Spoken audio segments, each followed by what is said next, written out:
Ooh. Oh,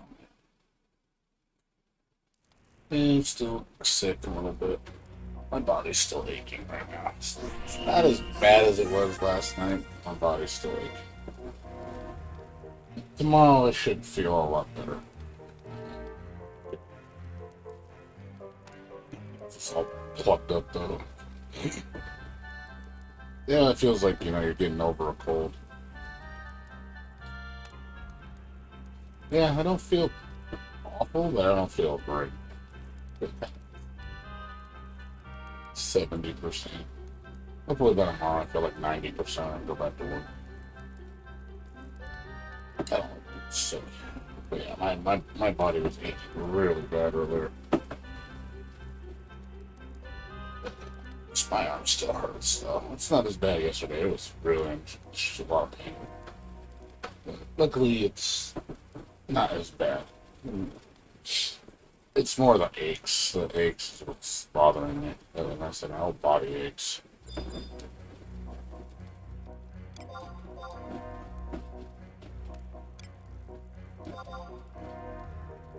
Not much else though. Just about to do some Odin fights and then try to get my dynamics cleared done tonight. And then tonight I'm gonna for sure play Genshin earlier. Probably around 10 or 11. Daredevil. Just finish up all the Genshin stuff and then it's all done.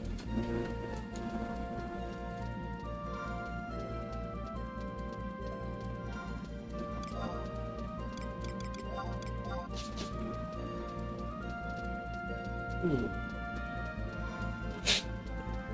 And I know just still plugged up a bit. I could smell, but it definitely doesn't feel 100%. I was kind of hot earlier, but okay. Most of it's just the muscle aches. It's just bothering me most. I slept and then I took another nap. I went to sleep for 6 hours. And I took another 2 hour nap. I got a lot of sleep. I haven't done anything. I've been laying in my bed for the most part. Ate a little dinner. Ate lunch a little bit. I'm about to eat dinner pretty soon. But yeah, it's just one of those. Hopefully I get better.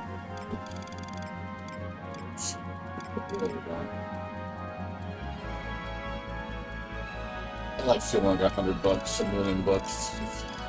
Hey, it's gonna be a good day today. You're kind of in aches. You're just like, oh, I don't do anything. I just want to sleep.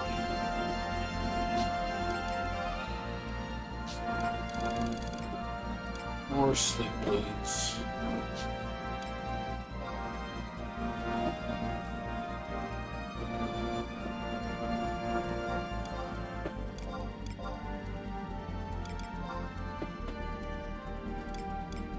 Yeah, I made a lot of money today, which is cool. I made a lot of money, man. I'm almost making 400,000 a deal. Pretty close. Good. All the money I spent, I already got it back.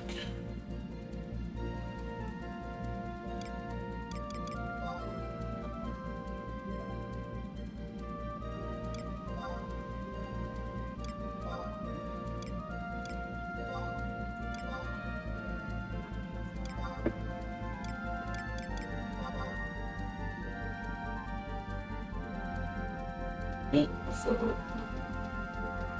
yeah, everything making money's been easy. Focus on getting my dynamics clear and getting my last ring item. Once I get those two things done, I can work on other stuff.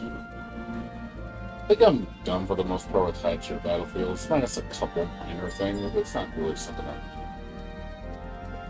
if I get it done, I get it done. If I don't, it's fine. I don't think it's enough to really justify the trouble.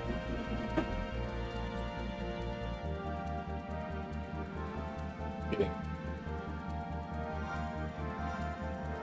for my black mage, my waist. That Sacro thing is worth it.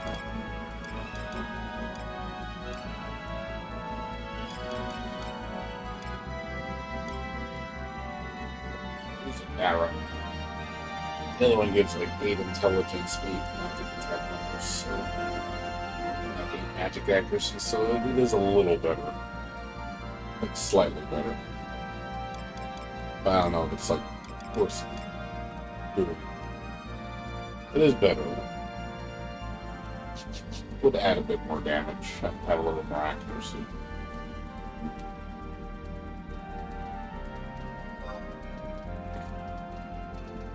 Surprised I haven't seen anybody doing shouts for Amos is outside of Bastok.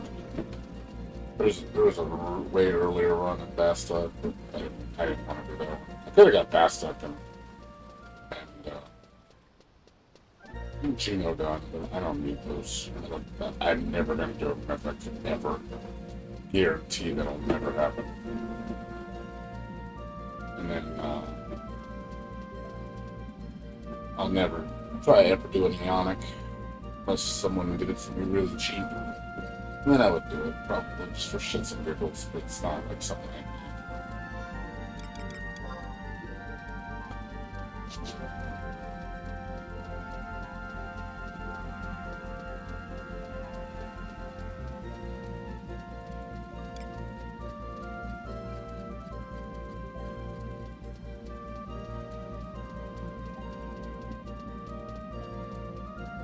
15 million for a game on essentially. What's up, Peter? How you doing? Yeah, Enchantress trailer won't be till tomorrow.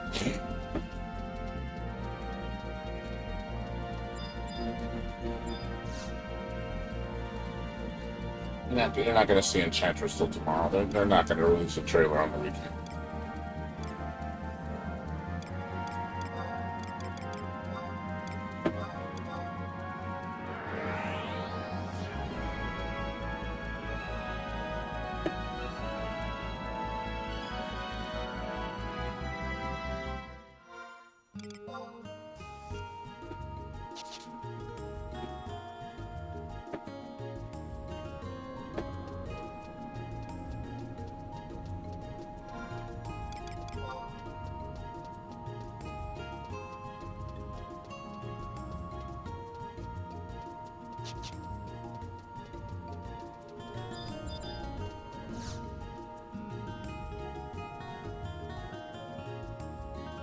Yeah.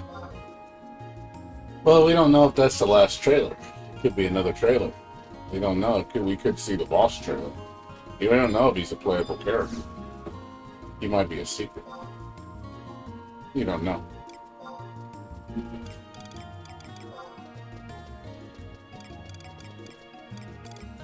Whatever his name is. The Lost Fighter or whatever.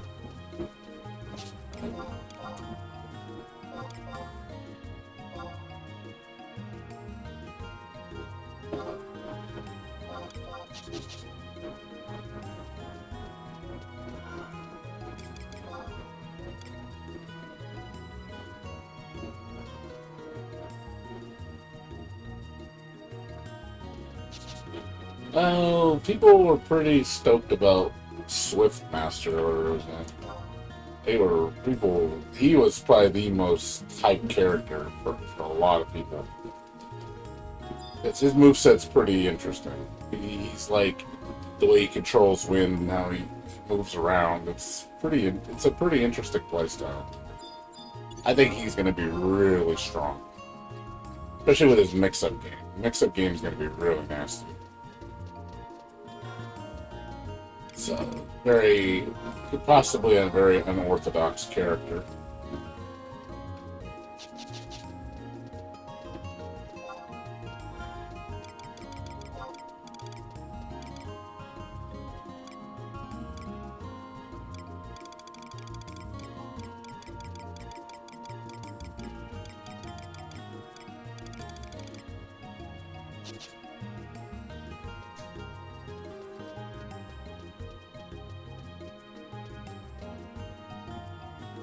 Yeah, Enchantress is going to be one of my mains too. Should probably be my third choice. And my first two are obviously Striker and Kunoichi and the Enchantress. I'm also interested in what's her name? Not the guy, the other chick, I can't Launcher. She looks kind of interesting. I'd like to see what she plays like. Kind of like just play around with her.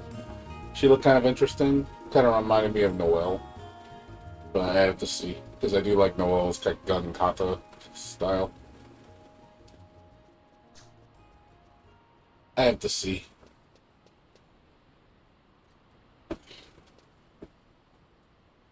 I have no idea. I don't play DFO.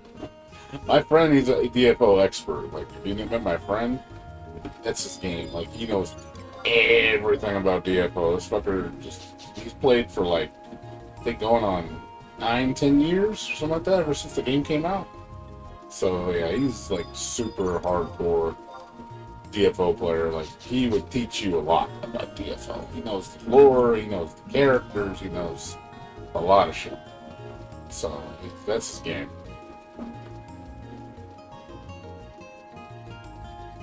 If he was here, he'd tell you a lot about the characters. I never got into the game, so it's not... I just never did. Much as I do like beat-em-up games, you know, they are fun.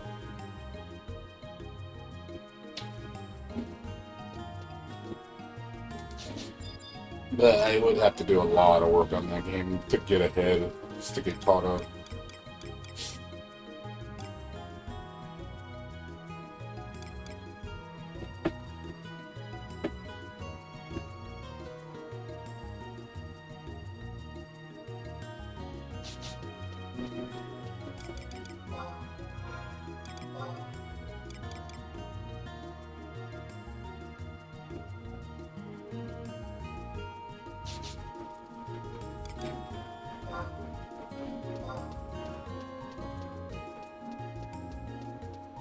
Not gonna love it. Or is that like, you better love it, because if you don't, I'm not gonna talk to you anymore? That's the way they make it seem like, just because, like, you better love this game, because if you don't, we're not friends anymore. I hope that's not what you mean by that. I mean, I want to love it. I hope it's good. I hope they add stuff to the game, though, because I don't think it has enough. It needs more gameplay mechanics. I think the gameplay mechanics, the way they are now, are a little too bare bones.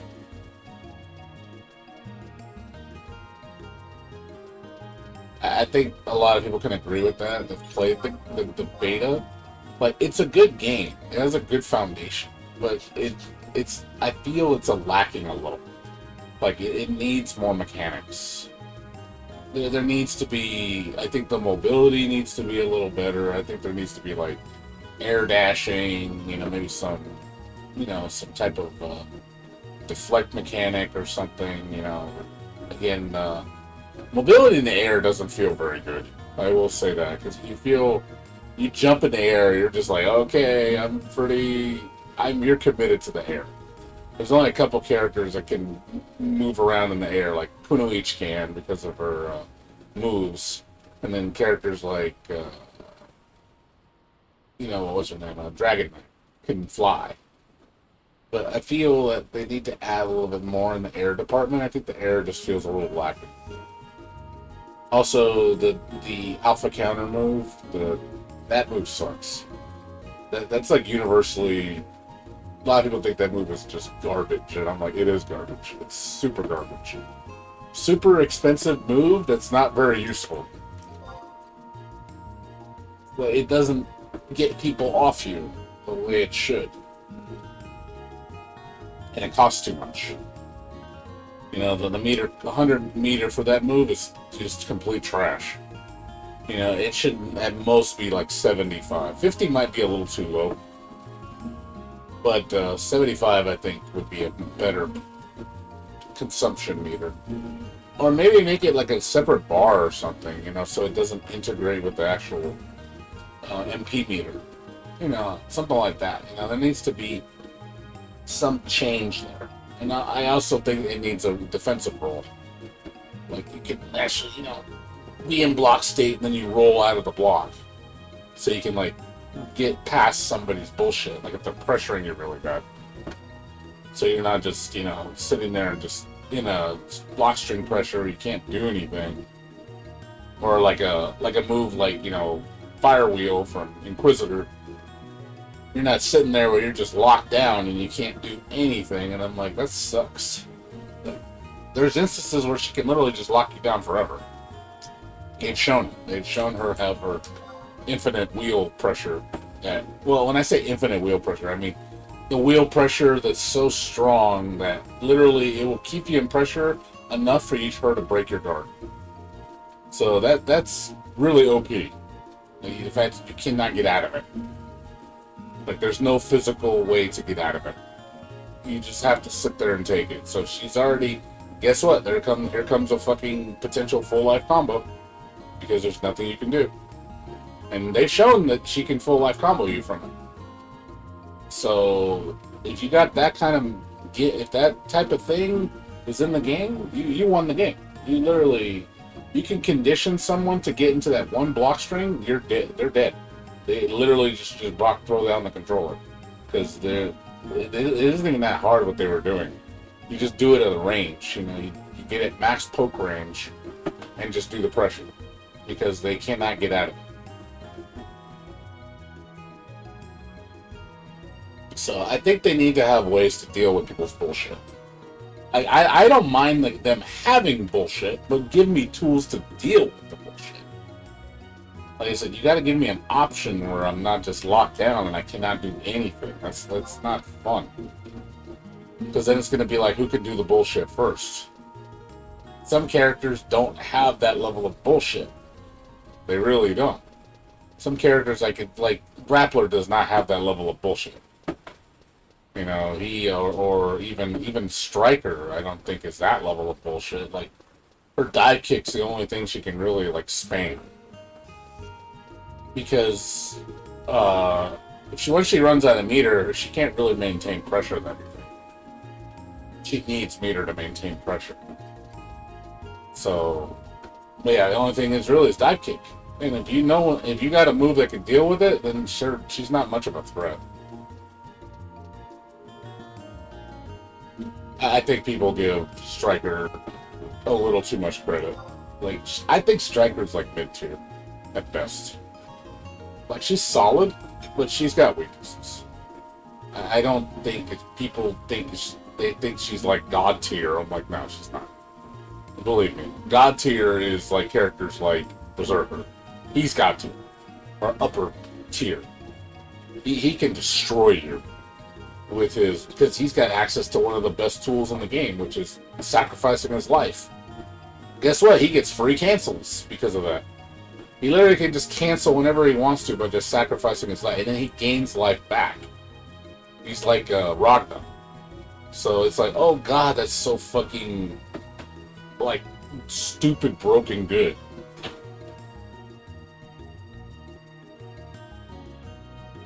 Ghostblade, I say, is upper tier.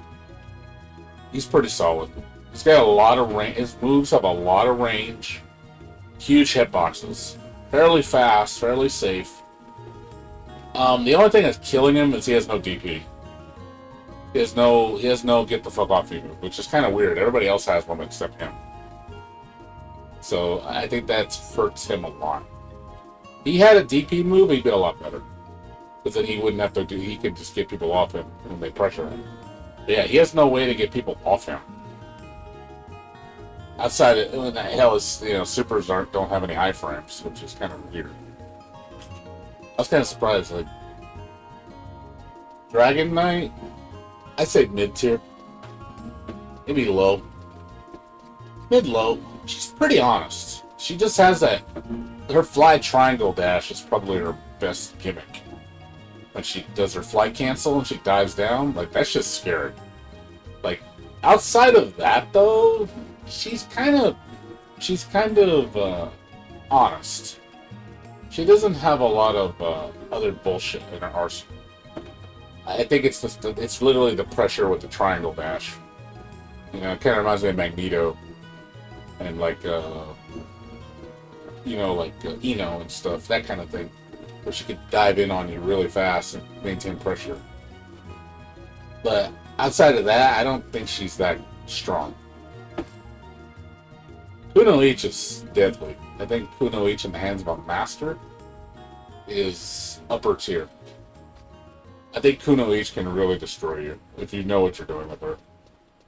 Her setup stuff is really scary. And she has a lot of mobility because she can cancel jump out of a lot of stuff. So you think she's open and she's not.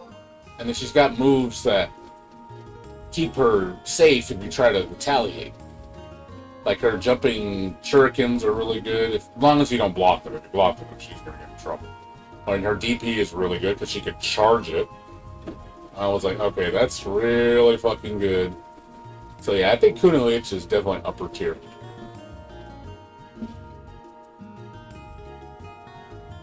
The only character I say is probably the weakest character is definitely Grappler. I think Grappler is the weakest character.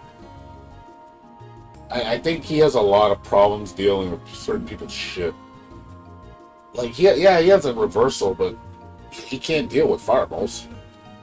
He has no way to deal with it. So he basically, if characters can spam range him with range attacks, his mobility is just awful. He can't move very well. Yeah, he's got super armor, but those moves are really slow. You could just react to them on block. So I don't really see him being a big threat.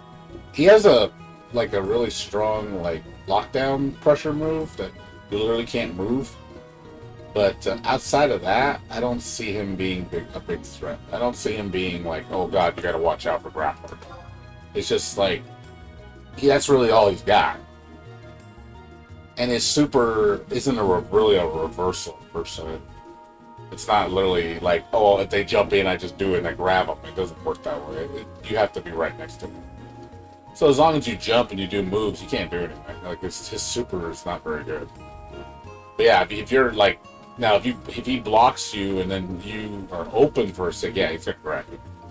That's just instant grab. Is Ghostblade better than Kunoichi? I'd say Kunoichi is a little better. Maybe. Like I said, Ghostblade, like I said, if he had his DP, I would place him higher than Kunoichi. But since Ghostblade doesn't have a DP, that hurts him. Like I said, he's the only character in the whole game that doesn't have a DP. Which is really weird.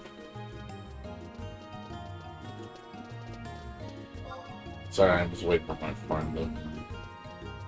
Yeah, he's gonna help me do Odin fight in about 20 minutes right now. I'm just trying to shout for a dynamic clear, but it doesn't look like it's gonna happen.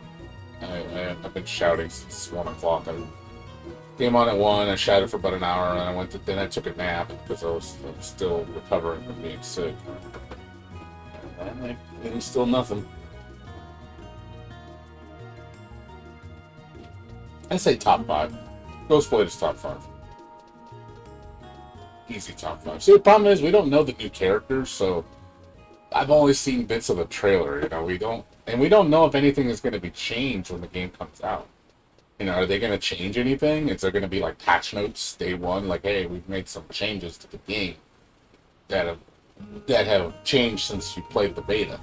So we don't know if there's going to be changes, plus on top of the new characters. So tiers are going to shift because of that. I mean, personally, I think Swiftblade or Swiftmaster is going to probably be upper tier. I can see him being top. I don't know enough about the others. Like, I don't know Troubleshooter and Launcher. They could potentially be good. I don't know.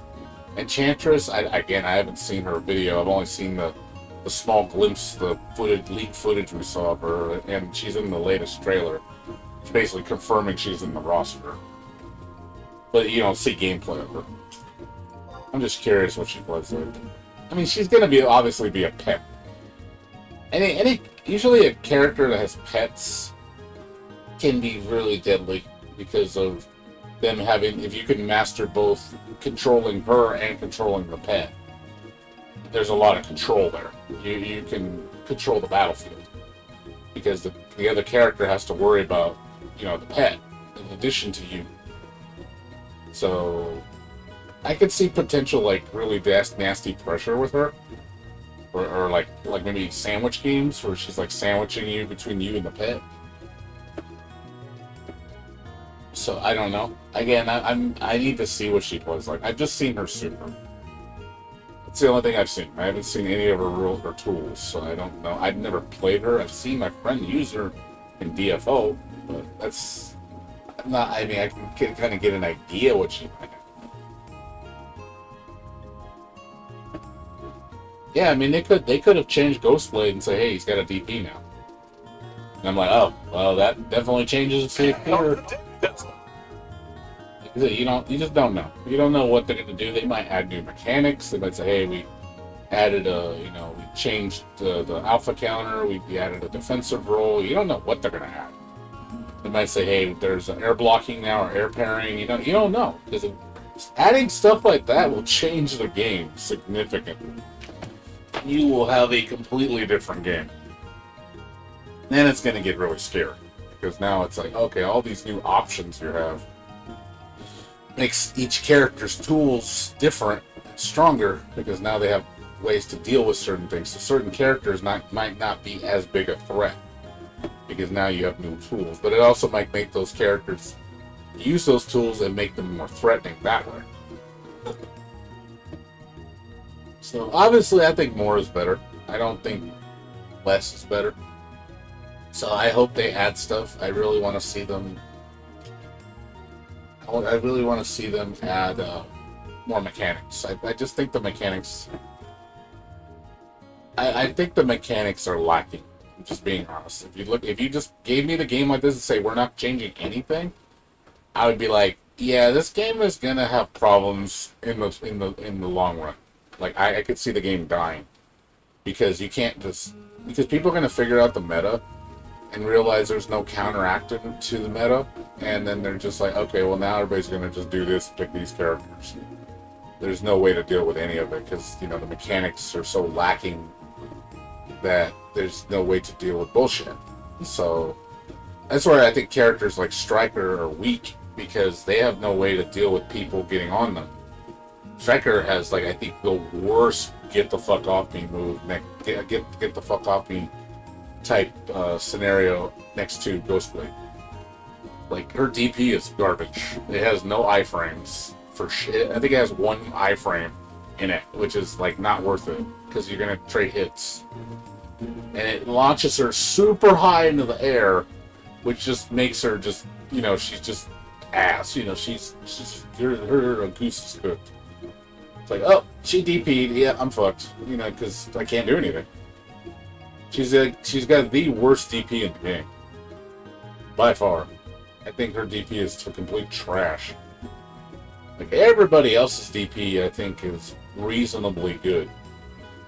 Has some sort of utility to her. But hers is just oh, I could spin kick out of it. I mean, that's it. That's the only benefit she gets from that move. She could spin kick out of it. But it's predictable and has no iframes, so it's okay, it's not really threatening. So when someone sees you DP, they're gonna fucking murder you. So personally, I think Striker in that department is the worst, hands down, the worst.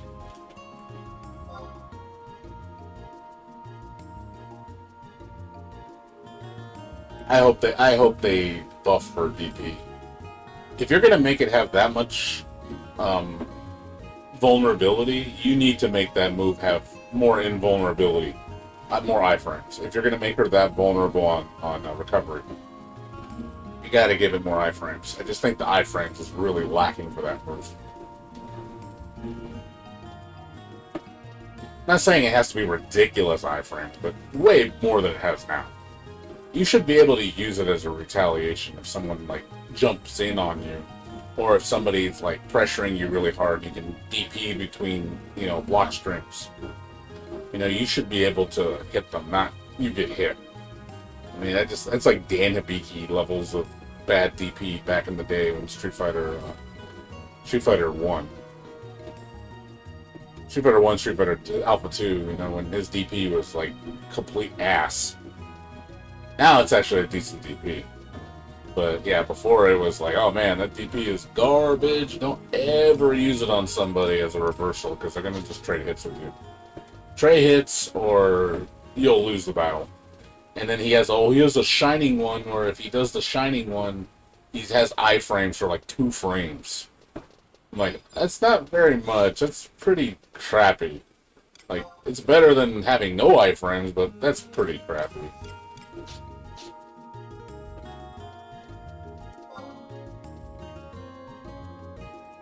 About 10 minutes before that guy comes over and helps me. Say it'll be around 5:30. Just waiting for him to come over. I don't think I'm gonna get my dynamics clear tonight. I really don't think it's gonna happen. I really thought I'd have a good chance on the weekend. I was like, oh, let me try Saturday and Sunday. Maybe somebody will do it. Nope.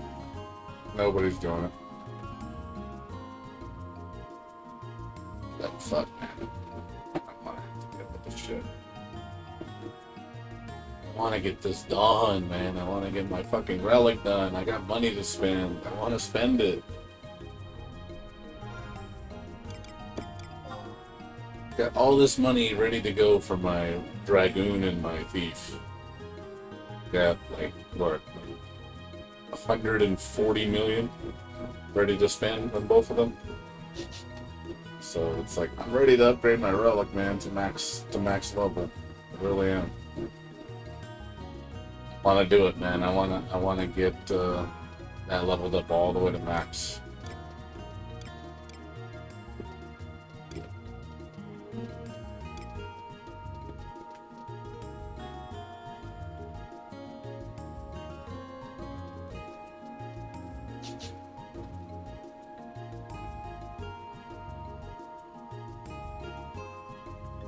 But like I said, no one seems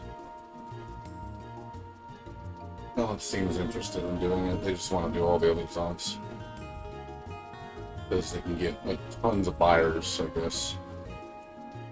With getting 4 to 5 buyers on the other zones, so they make 100 million gil, which is like really good profit, you know, for an hour worth of work. It's really good. But at the same time, it's like, really, no one's gonna flinch for me? Not a single person? Really? Like, you can't sit there and tell me not a single person in this server doesn't need a relic clear, or at least wants it, you know, for certain jobs. Yeah, it looks. That's what it looks like. It's honestly seeming that way. Like, nobody wants to do it, Wendy, because of not enough people are willing to buy it. So they're just like, nah, it's not worth it for one person. I'd rather go do another zone and make, you know, 4 or 5 times the amount of money for the same amount of work. I'm like, which makes sense. I mean, that'd be stupid. But I figure there's dry weeks where they can't get anybody to do the zones. I mean, it's like, hey, there's one guy shouting he needs it. Let's at least take him on his run so he at least makes some money. That's the way I see it.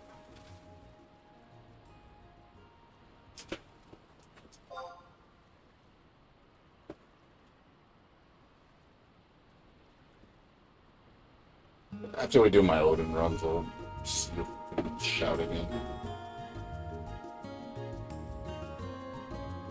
I'll shout for a little bit. I already did all my other stuff, so there's not much left to do for now.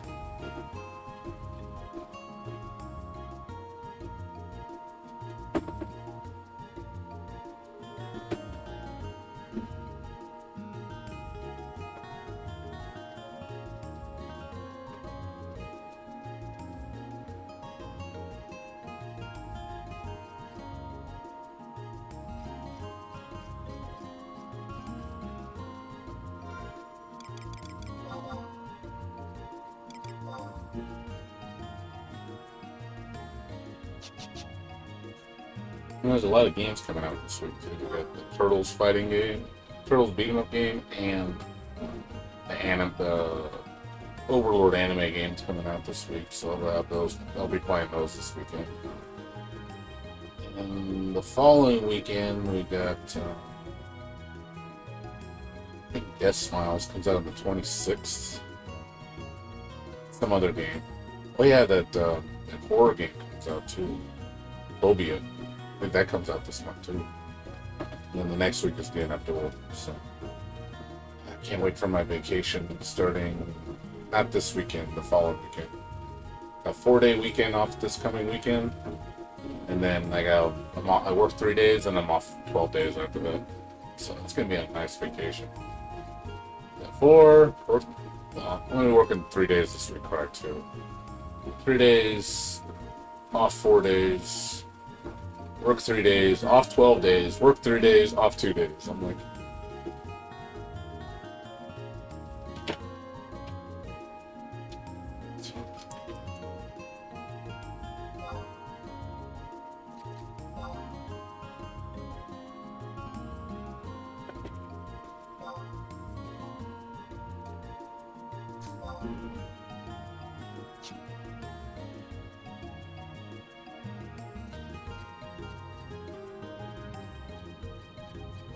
guys, gonna build later. It's at 6:15, so it gives me 50 minutes to eat my dinner.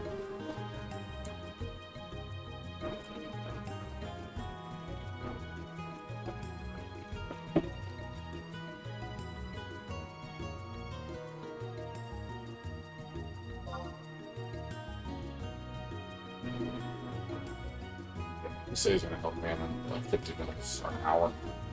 It's just fine. I don't mind. It's not like I'm doing anything anyway. My head hurts too, got a headache. I think getting sick too gets you a headache because you're like recovering. I think by tomorrow though I should feel okay. We'll see. It's the main thing that's bothering me is the aches. The aches is what's bothering me a lot. My arm's still killing me. But I don't feel as bad. Yesterday I felt my arm was really hurting. Like, and then the rest of my body started to ache a lot. And I was like, oh god, I feel awful. Ugh. But yeah, the pain's still there. It's just not as intense. But I'm still recovering. But I think when I'll sleep another nice long 8-hour rest tonight, I'm probably gonna log off early again. I don't think I'm gonna stay up super late. I'll probably stay up to like 4, maybe 3. It just depends how I feel. I don't think I'm gonna be up for staying up late again. I can't do 5, 6, too late for me. So I'll probably more than likely go to bed around 4. Sleep in for 8 hours and then get up at 12. Hopefully I'm feeling a lot better, and then if I'm feeling like 90%, 100%, I'll go back to work. I told my boss I'm not coming in today. I don't feel like it. I'm just not. I don't feel good. It's like, yeah. Honestly, I'm like getting tired again already. Like I just took a nap and I feel like taking another nap. I might do that afterwards too. After I'm done doing what I need to tonight, I might take another nap then, but we'll see. Yeah. I've been resting a lot. I'm glad I got my booster shots, so I don't have to worry about it for another 6 months. But it's going to be probably a thing that I'm going to have to do every 6 months. I'm going to have to get a booster. So, not going to be surprised if I got to do this again in December. I think another thing that doesn't help is the heat. Like, I can't, this heat's driving me nuts. It's been really warm. Really, really warm.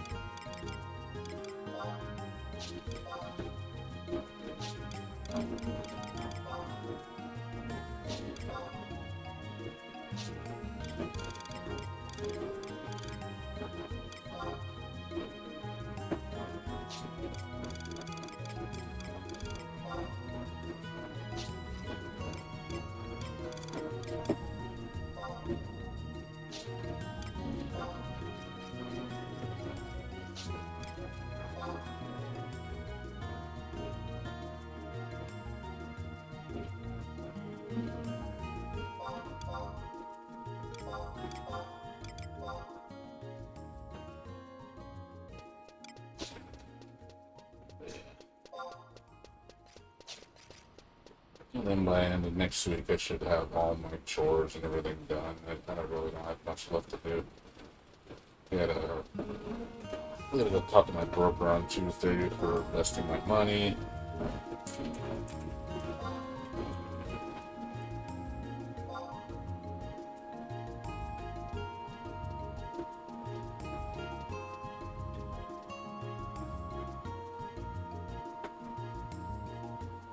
And then next Friday, I gotta, not this coming Friday, next Friday, I gotta talk to my landlord and get him a deposit back. I gotta write that letter. That's it. I don't really have much else left to do. Pretty caught up on everything. At least my vacation, I'm really super lazy. Didn't really do anything. Just gonna relax, just chill. Probably playing a lot of games. So. Yeah, I don't like, I'll be honest, I don't really like playing games on this heat. It just sucks. It's usually why I play late at night, because it gets way cooler. I can't turn the AC on because electricity is too expensive during these hours. I have to wait till like 9 o'clock before we can turn the AC on.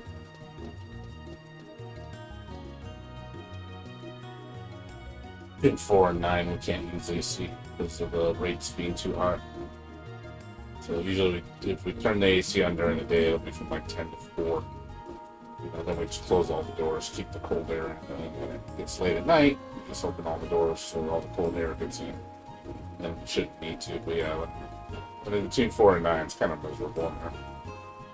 But we're doing it because of the money. I mean, it's not horrible. It's just not as comfortable as I'd like it to be. This room doesn't get very good ventilation.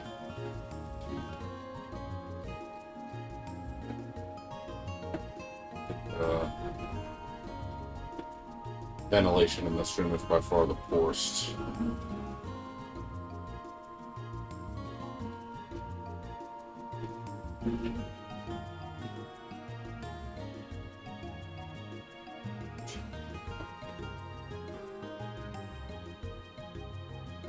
I'm just shouting right now. I'm just waiting for my work guy to help me. So I'm just going to be shouting for the next 45 minutes. Maybe somebody will message me and say, hey, looking for a merc? I'm like, yep, willing to do it.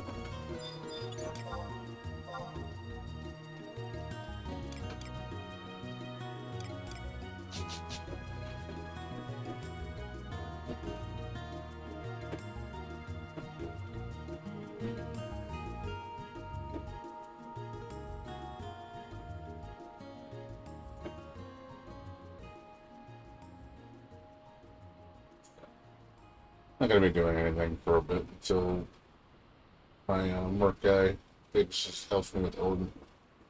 And then I'll probably try to shout for this again. It's getting annoying. Like, I'm getting sick of shouting for this and no one wants to do it. It's amazing how nobody wants to do it. Nobody wants to. Really? Like, nobody? Seriously? A single person? You see shouts for every other zone except Windy. They'll do Bastok, they'll do Sandy, they'll do Juno. And they'll do Aeonics, they'll do that, but they will not do Windy. The Windy's the one zone they will not do. It's just like, wow, this is kind of sad. I kind of wish I got this done, like a year ago when people were still doing it. Now it's like I'm suffering because of it because nobody wants to do it. It's not what they're doing. Well, I mean, worst case scenario, I can just do it the old way. I can just do the merit point way. I mean, that's the slowest, most inefficient way to do it, but it is a way. It's just going to take me like 3 or 4 months to do it. You just have to grind a lot. I need to grind anyway for my thief because I need to master it, so I have to do a lot of leveling regardless, so it doesn't really matter. I just wish the amount was capped at 700 per week. I just think that's trash.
5,620 job points. It's 8 weeks. It's 2 months of farming to get it done. Just seven times, 8 times 7, 5,600. Yep. Yes. It's 8 weeks. I do 700 job points per week. I'll get it done in 2 months. I mean, it's an option. If I can't do dynamics uh, clear or windy, then I can do it that way. I don't have to spend any money, which is cool. But it does take a lot longer to do, which sucks. Most people don't want to do job points on non-campaign. Like, people do not want to level because it's not worth doing because the rate is so bad. It's like you might as well do it when the campaign's going on because you get like insane fucking EXP cap out so fast.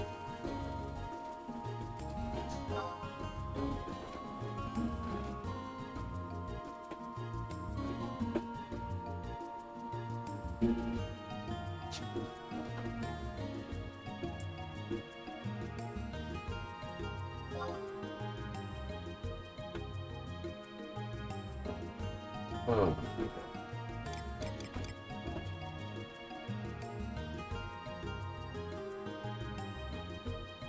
I hate when this happens because then I start getting bored because I'm running out of things to do. I really want to focus on just getting these out of the way so I don't have to worry about them. It's like, cool, got my loading stuff and my dynamics done. Clear, cool, I can focus on something else. Yeah, I like getting those things done before I focus on other things. I mean, I could do Odyssey now. I don't want to. I kind of want to get myself prepped up for it, so when I go do it, I can do it easily. Because I am going to start upgrading all my +1 gear. There's a lot of +1s I want to take to the max. I noticed there's a lot of pieces. I would say at least 14 pieces of armor I want to upgrade.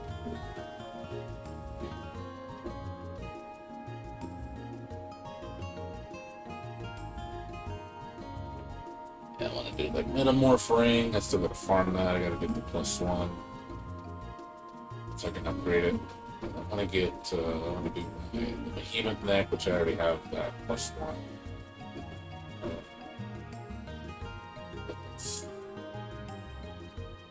Probably want to get Turnian Dagger +1 because it looks like a really solid offhand dagger for weapon skill. But I also heard it's not that great because of it lacks dagger skill, which is detrimental. Free battle mode means you fight against a computer. I believe that's what that means. You mean is there local co-op? Is that what you mean? Is this local co-op in the game? You can fight somebody on the couch? Is that what you mean? Or do you mean like fight somebody online? What do you mean? When you fear? What are you talking about?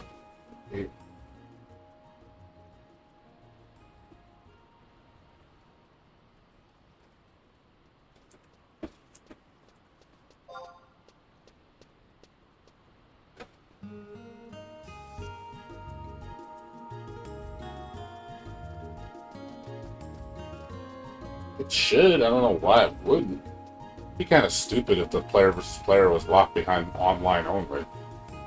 I mean, I've seen that happen before. I've seen some games that literally do not have a local co-op versus, which is like really stupid. It's like, come on, that should already be baked into the game off the bat. If you don't have that, it's really stupid. There's games they do that with. There are fighting games that do exist that do not have local co-op. And it's like, local versus. They'll have online versus, but they won't have local versus, which is like, that's stupid. But I'm pretty sure this game has local versus. I mean, if that's a concern for you, if you're worried that it won't, I don't think you have much to worry about. I don't. Arc System Works usually always puts local versus in their games, so I don't think you have to worry about it not being there. It does. It does. It does have player versus. You can do versus CPU. That's a thing. If you want to just play versus the computer, just free match to practice, you can do that. That's normal. Don't worry about like the basics, man. I mean, I'd be shocked if it didn't have any of those modes. I mean, that would be very concerning because I would be like, really? You didn't put any like solo modes at all? That would be really concerning for me. I'd be like, yeah, a lot of people are not going to buy that because some people don't want to play people online. They just want to play by themselves. If you can't do that, I mean, yeah, that's not good. Is it confirmed? They mentioned in a video. Did you read the video that talks about free battle? It tells you what modes are in there. Unless it doesn't say anything about it. I think it's one of those things where it's kind of like expected, not confirmed. It's just one of those things of, well, yeah, it should have that. I mean, why wouldn't it? That'd be like you saying, it'd be like me saying, does a controller have a start button? Like, yeah, I would assume it does. It has to. Or if you know, something really basic feature, you know, like something extremely basic. Does it have a story mode? Yeah, it actually does. There's a local story mode. But I'm pretty sure it has an arcade mode and just versus CPU battle. I'm sure it has that. You gotta read the videos, man. Watch the videos. I really don't know off the top of my head. I mean, if it's something that's really bothering you, where you're worried and it might make you not want to buy the game, I would research it, man. Seriously, do some research. Like, if that honestly is like a selling point for you and that it's not in the game, yeah, I mean, I don't want you to buy something where you're just like, oh god, it doesn't have these modes. Like, cause that might, you know, that could piss people off. Or like, I ain't gonna buy it if it doesn't have those.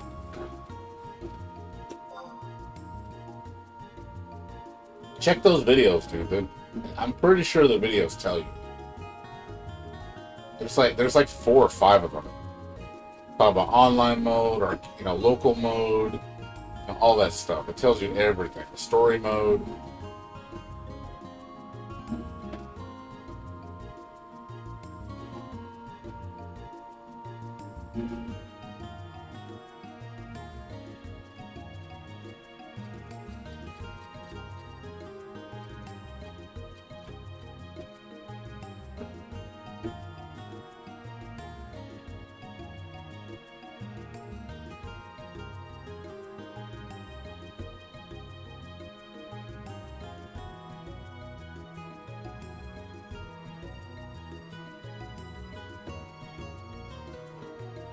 I was hoping to get my dynamics clear tonight. I really was. It looks like nobody wants to do it. Like, I don't see anybody shouting for dynamics divergence clears. Usually they happen on Saturdays, Sundays, I think. I think on the weekday it's like, I think it's Tuesday and like Wednesday. Some shit. But I work those days. I can't do it. I'm gonna be too busy. So I have to do it on the weekends. It's the only time I can do it. That's what I don't like. I don't like having to, again, be on a schedule where I have to play at a certain hour just to get something done in the game. That's not what I want. I don't want to do that. It's one thing I don't like about this game at times. It's just because certain things have to be done with so many people, you have to be on a schedule. So it's like, oh, I'm sorry, you can only do it on this day at this between these hours. I'm like, I don't want to do that. I got a life outside of this game. So that's why I kind of want to get done with this as quick as I can so I can focus on stuff that I don't need to ask you for help.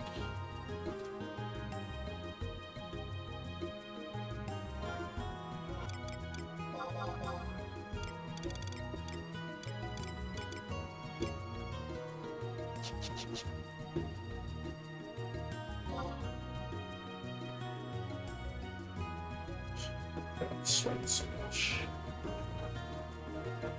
Should probably go take a shower. I haven't taken a shower when I woke up yet. Probably take a shower before I do the thing with the dude. Oh, take a shower and like take a quick shower. Because I'm sweating a storm right now.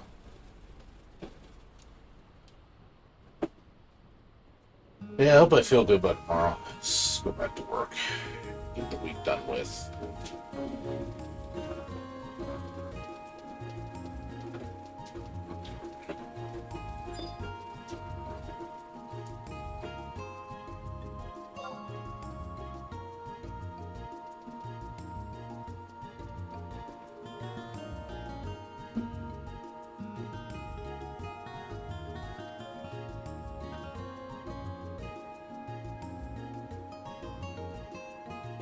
I saw it yesterday, I don't remember. I think it was. The name looks familiar.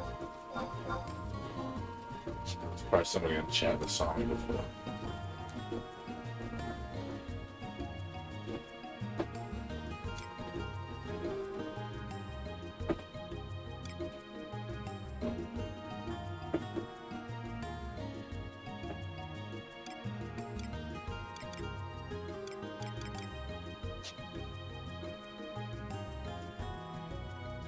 Phantom Breaker.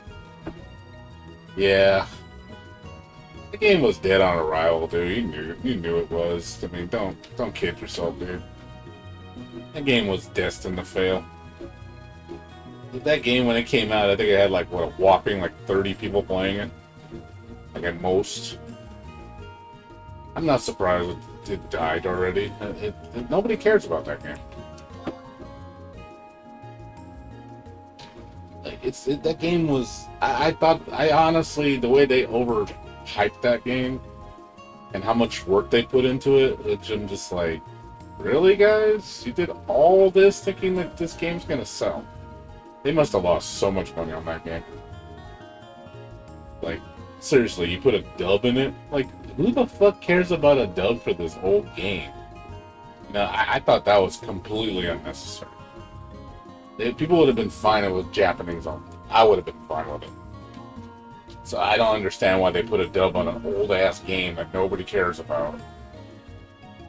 It's just money, you know, and then actually put it in good netcode, not crappy netcode. It's like, I'd rather you not have the dub and put better netcode.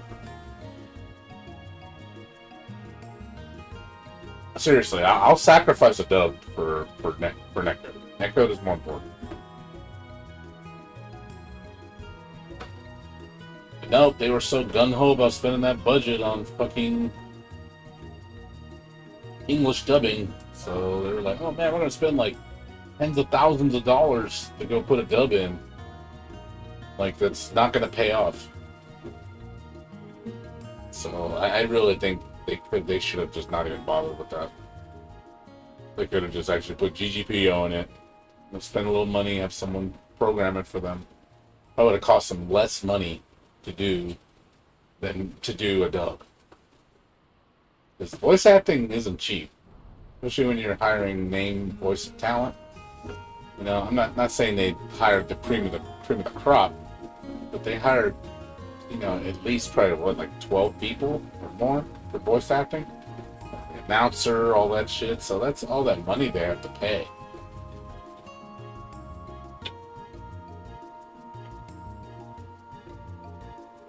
So I just think they weren't very wise of how they allocated the resources to that game. I think they should have changed the allocation.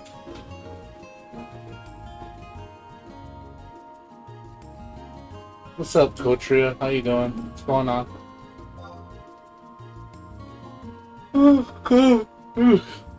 I'm just shouting for Dynamis clear, but no one's interested in doing it. I'm waiting for this guy that's going to help me do Odin. He's going to help me a little bit.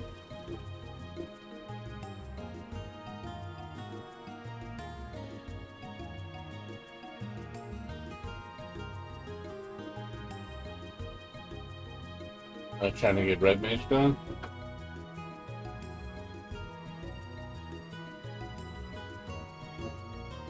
Why microcosmic? Why don't you do macrocosmic? Isn't macrocosmic better? Isn't the macrocosmic campaign not the microcosmic campaign? Pretty sure it's macrocosmic, not microcosmic. The one that costs 20 sacred, not 10 sacred. Pretty sure it's the 20.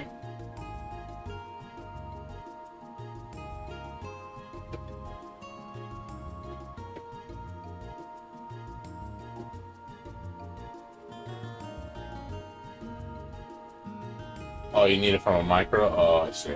But is it really expensive? Season 2 for Type Lumina. I could care less about Type Lumina. I kind of just gave up on that game. I don't even care about it anymore. We already see the developers don't really give a shit about changing the game. They're just doubling down, keeping the core gameplay exactly the same. Oh, it doesn't exist? It's okay. Well, if no one's doing the battlefield, I mean, is it really that necessary? Is there not better options? There's got to be something better. Or is that really the only option for Red Mage? Is that honestly the best option for Red Mage? I mean, this kind of... I'm baffled there's no other option. There has to be. Oh, Vagary and Omen. Those two, what? You need it from the Omen boss? O. Does O drop it?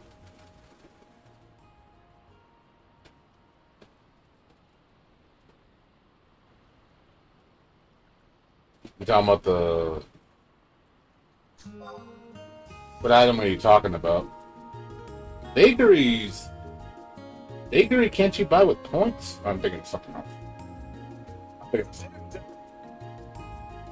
Vagary, I got most of the good items. I just paid someone to do a clear for me. I think it was like 10 million gil. I got all the clears. And I got to keep... I kept a good amount of drops. Because most people didn't need the drops I needed to.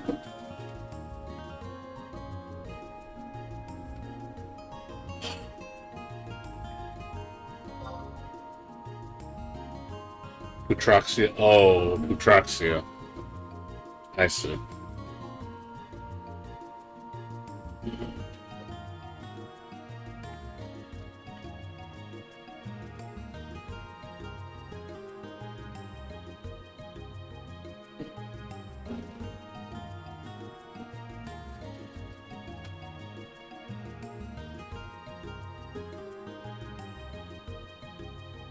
What do you mean, oh?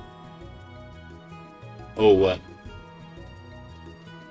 What are you talking about?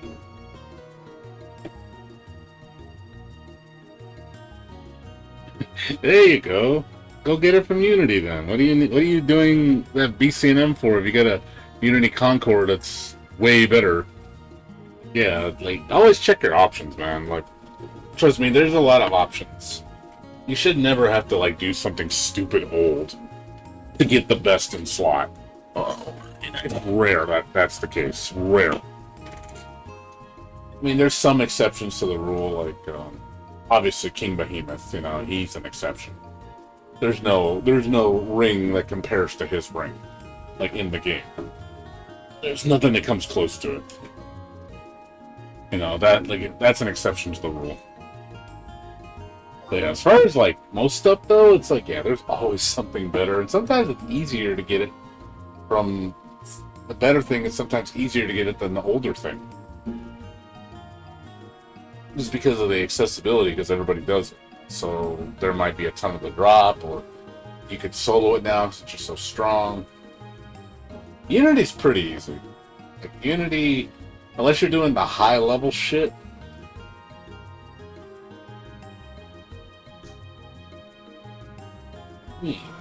Look at legal cups. I'm looking something up right now. You got me interested. Let me look. Regal Captain's gloves. Useless to me. Oh, it does? Okay. Okay, Regal Cuffs gives Enfeebling Magic duration. That's why they're doing. Not accuracy. Not necessarily. Not necessarily skill. It's just they're longer Enfeebling. So yeah, for red mages are excellent. Regal Gauntlets, eh. Regal Gloves, eh. Regal Belt, no thanks. I already got Regal Earring. Regal Gem is only good for red mage. 4. I got Regal Ring. Yeah, I don't need any of the Regal. The cuffs are nice. I think the cuffs benefit the red mage the most, though. Black mage, not really. I mean, the duration plus is nice, but you need really high accuracy with black mage. Black mage usually have to focus more on accuracy than duration. This black mage enfeebling magic skill is nowhere near as good as red mages.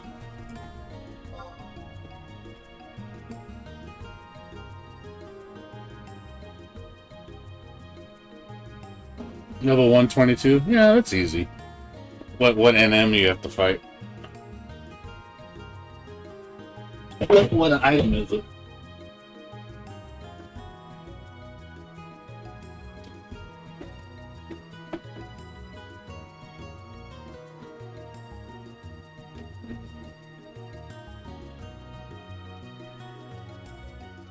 Oh, Equity Belt.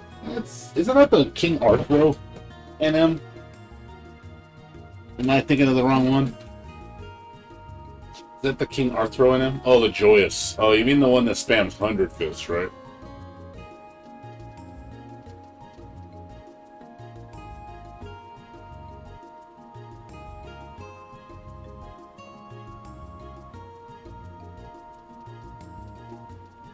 Yeah, I think it's a monk that spams 100 fists.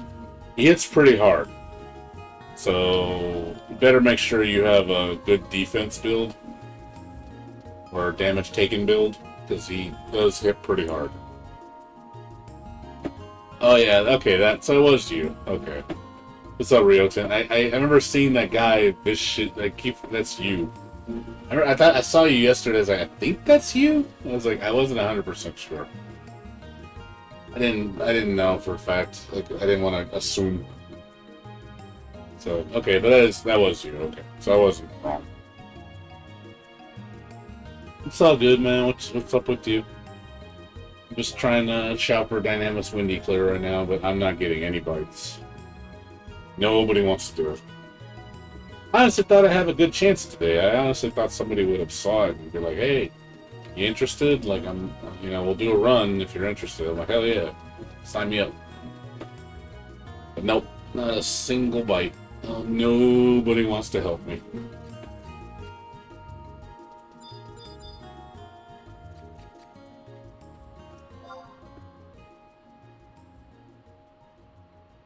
There you go.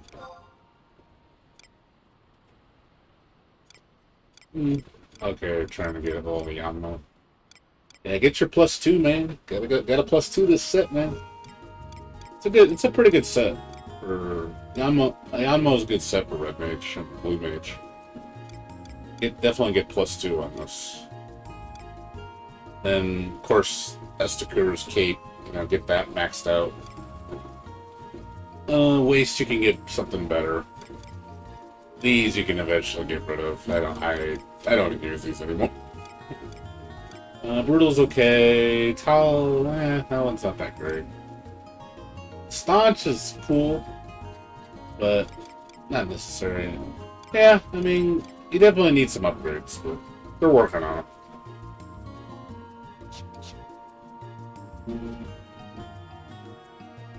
Yeah, I hear you.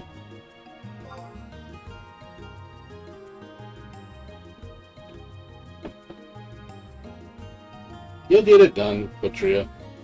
Just keep on it. I mean, you have changed my game. Oh, you're right. Thanks for telling me, Bert. How you doing, dude? I didn't realize I didn't change it from last night. I'm sorry. That would be why nobody coming in here, because they're like, oh, he's playing Genshin. I'm like, oh, I'm playing Final Fantasy 11. Thanks for telling me. Sorry, I'm not 100% there right now. As I'm still sick. I'm still sick from my COVID booster. I got my booster yesterday. I'm not feeling 100%. My body's aching. Got a headache, and my nose kind of stuffed. I'm not as sick as I was last time. No, I know. I've been drinking a lot of fluids, a lot of water. But yeah, it's mostly the muscle aches. My arm's killing me right now. Like it's not as bad as yesterday. It was really bad. But yeah, it's been hot too. That's not helping either. The heat's bothering me. It's been really humid. So but yeah, I've been drinking a lot of fluids. I'm about to eat right now, and right now I'm waiting for someone to help me with an A&M to get a drop. He's gonna help me in like 15 minutes or so. And then I'm trying to shout for a mercenary to do my Dynamis Winders clear, but nobody wants to do it. I'm like, really? Nobody wants it? I got money. Like, anybody want to take my money? Anybody? Nobody wants my money? Seriously? Nobody wants it? Willing to pay? Like, come on. Nobody wants to sell it to me. Southeast. I'm actually in the southwest. Well, I mean northwest technically. And I'm in Cali.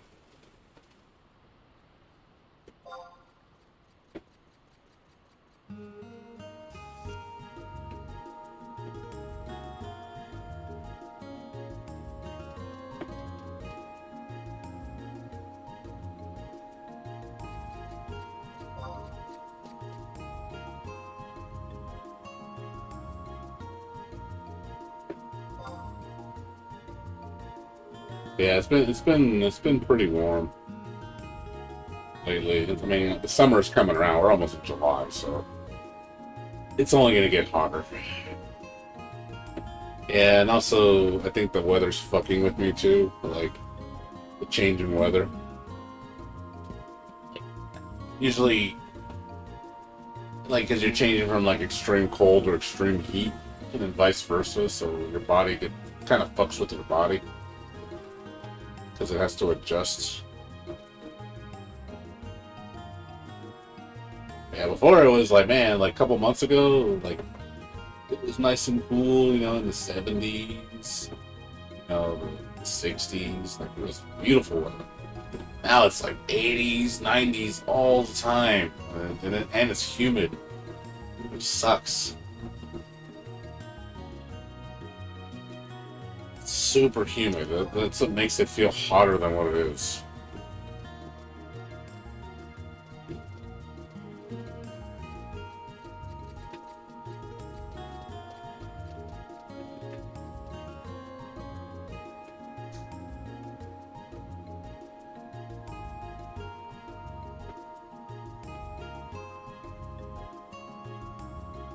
Yeah, that's about it though. Bursky and Tria. Not much else going on. Just trying to recover. I want to go back to work. Well, I'm just, you know, I had a feeling I was gonna get sick when I got my COVID booster. I was like, nah, but it wasn't as bad as it was last time. Last time it was bad. Like really bad.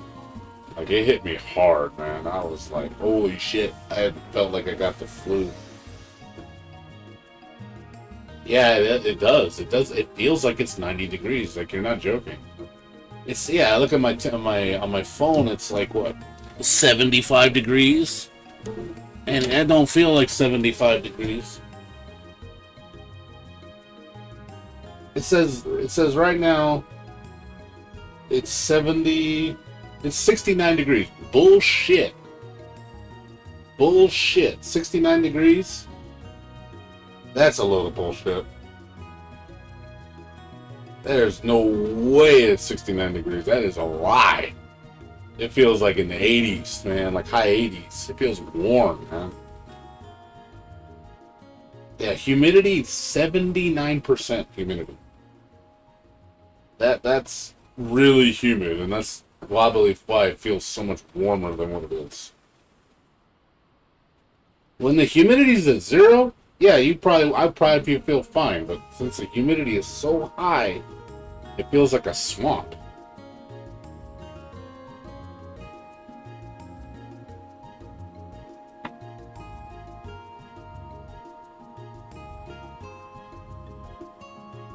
Yeah, it depends on certain people, Kotria. Like I said, when I got my first COVID booster, I was it knocked me pretty like that evening when I went to sleep at like 2 in the morning. I had a fever. I had the chills. My body was the aches and my pains in my arms and legs were so extreme. I felt like it literally felt like a flu, like a full blown flu, and I was shivering in my bed. I was so cold, and it felt awful. It really did. I was like, oh God, I am not going to bed. Like, I mean, I'm not going to work. Like, fuck this shit. I took 2 days off from work. I had to. I felt so god awful. I was like, yeah, fuck this shit. I'm staying home. I slept a lot too. I slept like 10 hours a day. I slept for like 10 hours the first night, so it's like 2 to like 12. Went to bed early because I just didn't feel good. And then the following day, I felt a little better. And then the day afterwards, like after 2 days, my appetite came back. I felt like 80-90% better. Like, it was a huge difference. And then I went back to work that day. I was like, yeah, I'm good. But I'm not going to push it. Like, honestly, I want to make sure I'm 100% before I go back to work. I have my COVID sick time. My company pays for it. So they said if I need to take off more than a day, do it. If you're still feeling bad after 2 days, take 2 days off. If you're still feeling bad after 3 days, take 3 days off. They're like, they don't care. They're just like, yeah, just take it off. If you're not feeling good, take it off. I'm like, yeah, I'm definitely taking today off. Like I said, I'm not coming in. I don't feel good. It's mainly because of my muscle aches. It's just like, I can function, but I don't feel great. But I've been sleeping a lot today. I slept 6-7 hours. Went to bed at like 5, got up at like 12. And then I went back and took another nap from like 2 to 4. I'm probably going to take another nap after I'm done with this. Like, I'm not kidding. Like, I'm going to try to take another fucking nap. Because it's just like, just to rest, man. Just to recover. I don't like being sick. Just feel like shit, man.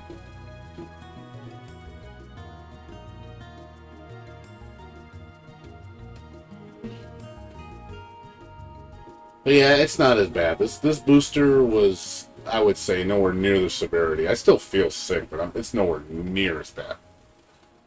Like I said, the pain has definitely subsided much easier. I think I should be 100% by Tuesday. Monday, I might. It depends. I'm gonna sleep and see how I feel. If I feel great Monday, then hey, I'll go back to work. Be like, hey, I feel great coming in. You know, but if I say, hey, I need an extra day to recover, I'm still not feeling that great, I'll take another day off. So they told me I could take up to 5 days off if I want to. I'm not going to, because I don't think I'd be shocked if I was sick for 5 days. So, but I can if I want to.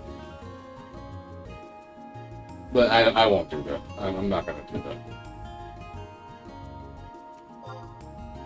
I think 2 days. I'm looking at 2 days off. I think I'll be back by Tuesday. I should be 100%. But yeah, I've been drinking a lot of rest. Gotta recover. I want to feel good by the end of the week. Well, I want to feel good by Tuesdays. That way, do my work.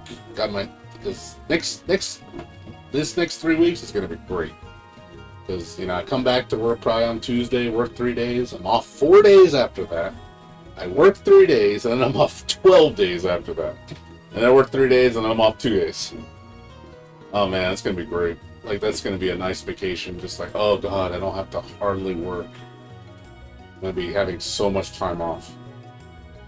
Like, oh yes, I get to be super fucking lazy for like over 2 weeks. It's like it's gonna be great. Yeah, I'm aware. I do walk around. I have to because I sit down too much. Don't feel good. So yeah, you gotta get the blood pumping. I was gonna start going to the gym this week, but not when I'm sick. Fuck that. I'm gonna wait till I recover. I'm gonna start going to the gym probably on Tuesday or Wednesday when I'm feeling better. Because I want to go do my walk, but also the walks, like if it's too hot outside, I'm gonna have to walk earlier because the heat's gonna start bothering me when I walk. I don't want to get all that sun. It's just like ugh, drains you, man. You sweat in a storm. Like oh god, I don't want to walk in this heat. I want to walk during when it's cooler.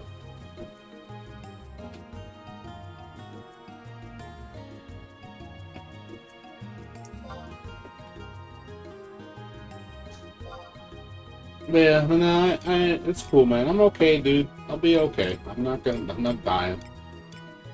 Just not feeling great. But I'm grateful it didn't hit me as hard as it did last time. I guess last time was pretty bad.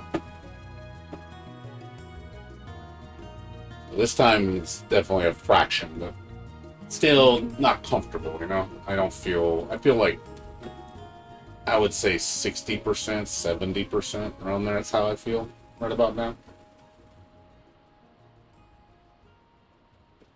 I don't feel very hungry either. Usually when you get sick, like and you recover, you start to get your appetite back, and that's kind of a good sign that you're recovering. Yeah, I'm not really feeling like food, to be honest. I could probably not eat for a whole day, it wouldn't bother me. But I obviously don't want to do that.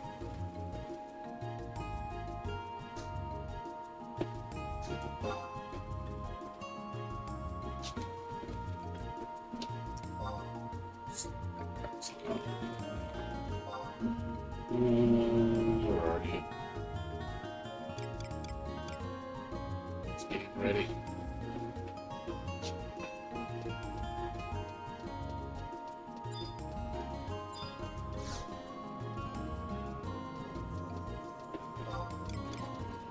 That guy's coming to help me pretty soon.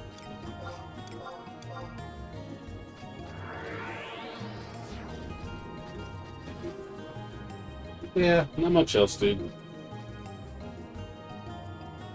And this month is gonna be a lot of video games coming out, man. I got like 5 games I want to play this month.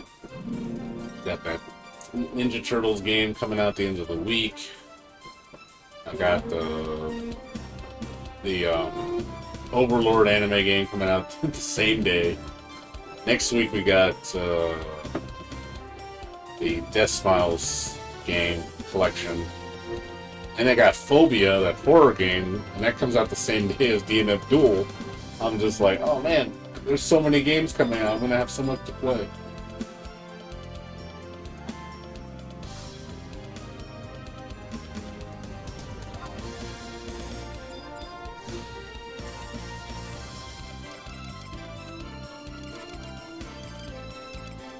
Good. I thought I bought an extra one. Guess I did. Well, I'll buy it real quick.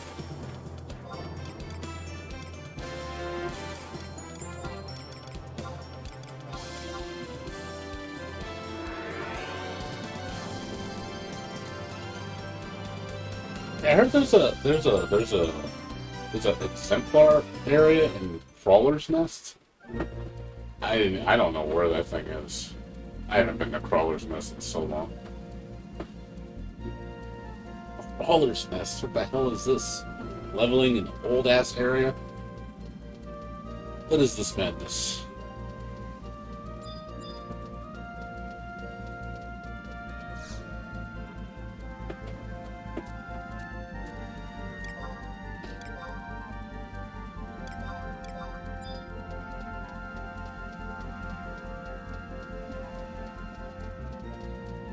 Oh, it crashed. You lost the NM. That sucks. It happens. It happens, dude. What you can do about that? I love them random crashes.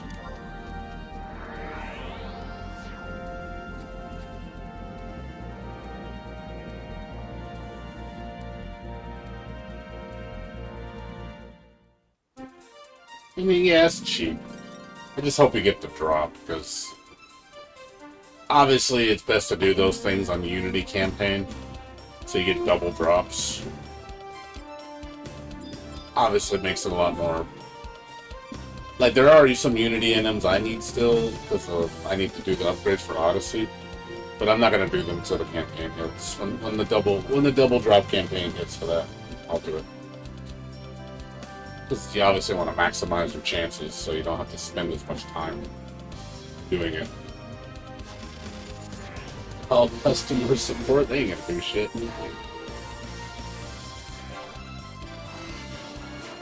Doug Jacket. That's the Dragon body. Thank you. 50 million for an Omen body. No thanks.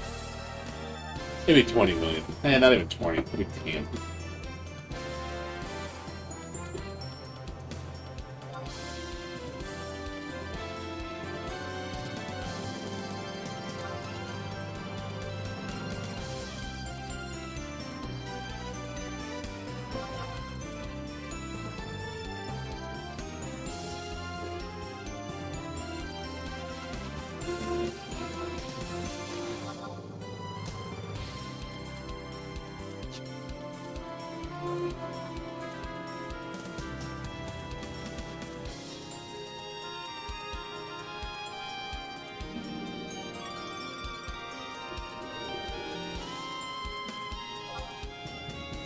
Waiting for Neo to come help me do the spike for me.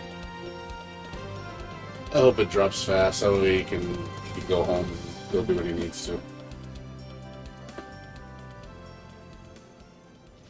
I'm hunting Odin for a ring. He drops one of the best Black Mage rings in the game for nuking. So I got most of his drops yesterday. He just didn't drop the last one I needed. So this guy came and helped me yesterday. He said, "Oh, hey, I'll sell each drop to you for 5 million gil." And I was like, "Sure." So that's cheap. Because he destroys this thing. Like, it's crazy how strong he is. Like, things have really changed in the game. Like, jobs have gotten so strong. So, this used to be a ridiculously hard fight. Now it's pretty easy. But, yeah, I need to drop an Odin. Because I've asked other people to do it for me, but they charge too much. And they don't guarantee me anything, which is, like, really shitty. So imagine someone telling you something and telling you, "Oh, well, if nothing drops, it's not my problem." It's just like, what? Like, that's not how it works. That'd be like me buying something from Amazon and them telling me, "Oh, sorry, if it gets lost in the mail, tough shit. Like, we're not going to give you any refund, nothing." It's just, "Oh, money lost. We can't guarantee you're going to get it." I mean, I'd be looking at him like, "Real, dude? You're going to do that to me?" But that's, like, some of these mercenaries do this shit. Like, it's scummy, dude. I'm like, fuck you! Like, holy shit. Nah, that's not right. Amazon should take responsibility with the carrier. The carrier and them should make right on it. Should say, "Hey, obviously try to find the package. If it gets lost, that's what insurance is for." Because it's like, I'm sure they have insurance claims with the company to get their money back. So, but yeah, but imagine, like, if you went to, let's say you went to a store. Let's say you went out to Target, and you went to go buy something. So, well, I can't guarantee this is going to be in the box. So if it's empty, even though I can't let you open it, though. So tough shit if there's nothing in it. Or if it doesn't work, "Oh, no, sorry, no, you can't take it back because it's defective. It's just as is." Imagine as is. Buying everything new as is. There's no refunds, no returns. Basically, that's what it feels like when I'm buying from a merc. Like, these jerks. Like, they have a lot of gall doing that to people. Like, I think that's scummy as shit, dude.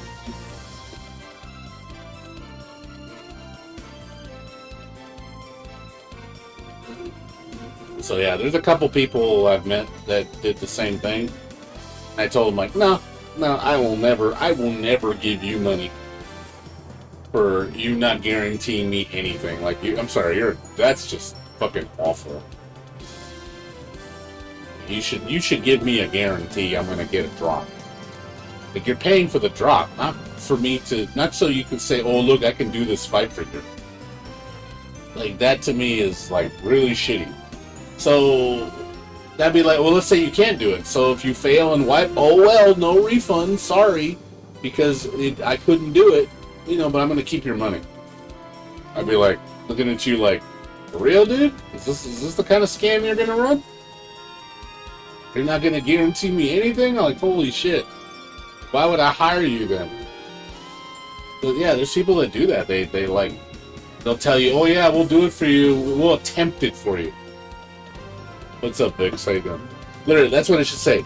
We'll attempt it for you for 20 million gil. It doesn't mean we can beat it, nor does it mean anything's gonna drop. So it's as is. Like, basically, that's what they're selling you.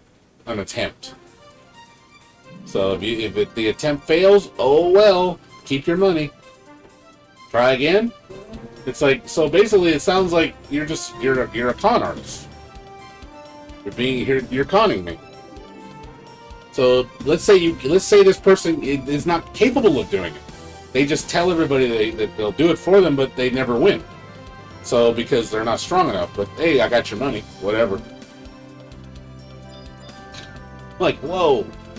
Like, no way, dude. No way. That's not how it works. All right, again, doing overtime. That's cool.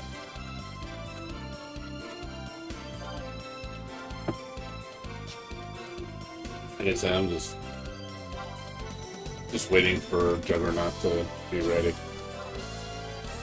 He said he'll be ready probably like around 6:30 or so, 6:15, 6:30. He's doing something with his wife right now. He said he'll let me know when he's done.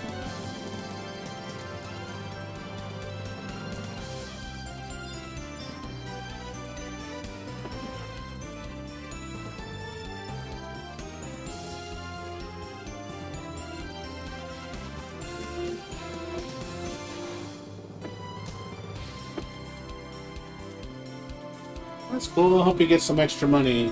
It's always good to work overtime, make a little extra cash.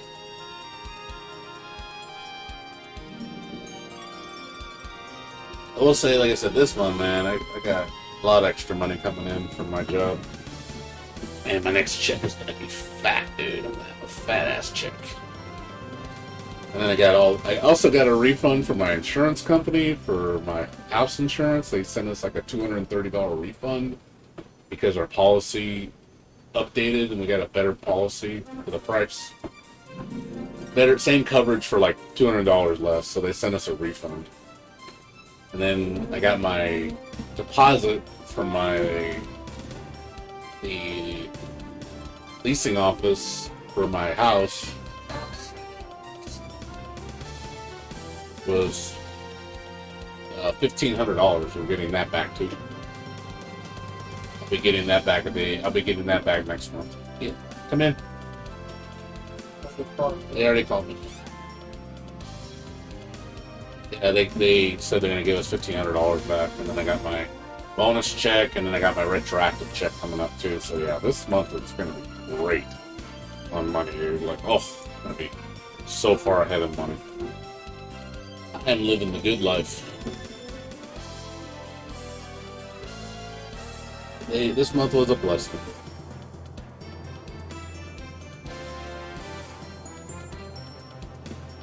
I went out and bought a lot of stuff too. I bought a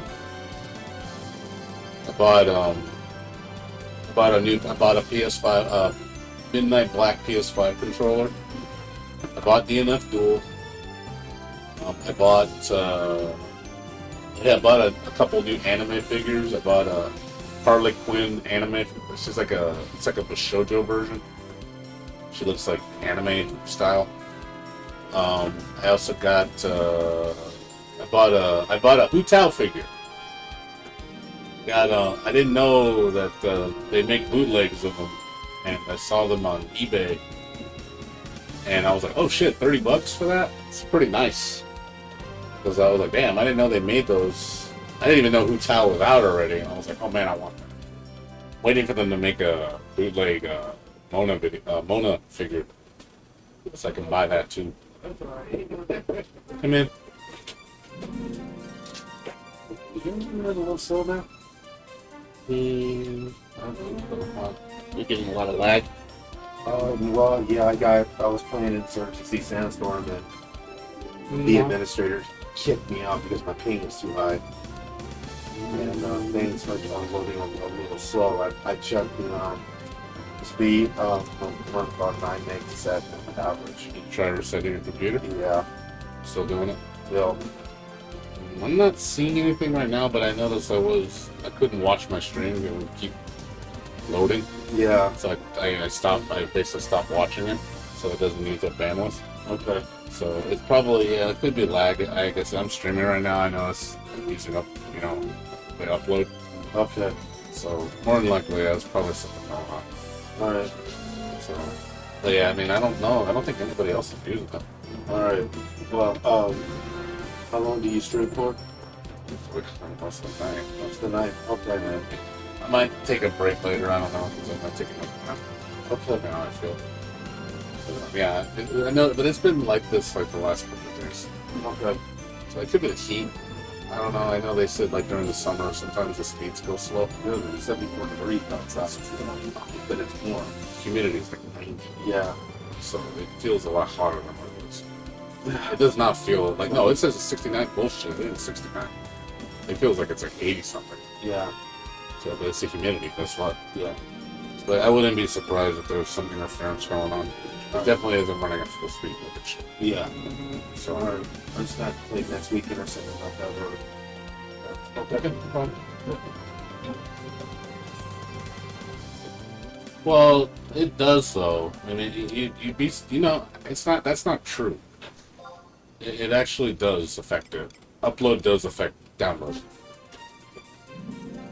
Because when I'm using all the upload, everybody in the house gets slow. Like, I know, like, just loading site stuff, because there's still data that needs to upload while you're downloading. A little bit. But yes, I don't try to use all the bandwidth up, because if I do, everybody else suffers. So I only use 2.5 megs upload when I'm streaming, and 30 frames. So I don't do 60 frames per stream anymore, because it takes up too much upload. So my upload averages between 5 and 10 megs per second, and it depends. There's times it drops to like 4, and it's like there's nothing I can do. It's just like, and if I stream at max, speed, I'll eat up all the upload, and then everybody starts getting slow. My bit rate, it's 2500. I'm streaming at 2500. 2530 frames per second.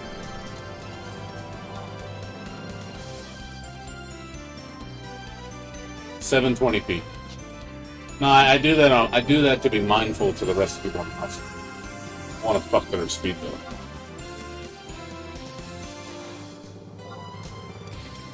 If it was like, if I had like, Verizon Fios with 500 megabyte upload, 500 megabyte download, oh yeah, I'd be cranking that puppy up, man. I'd be like 60, 6,000 bit rate, 60 frames per second, 1080p. Stream would look amazing. But yeah, I can't stream at that bit rate. I'll eat up too much bandwidth. It'll make everything run to a crawl.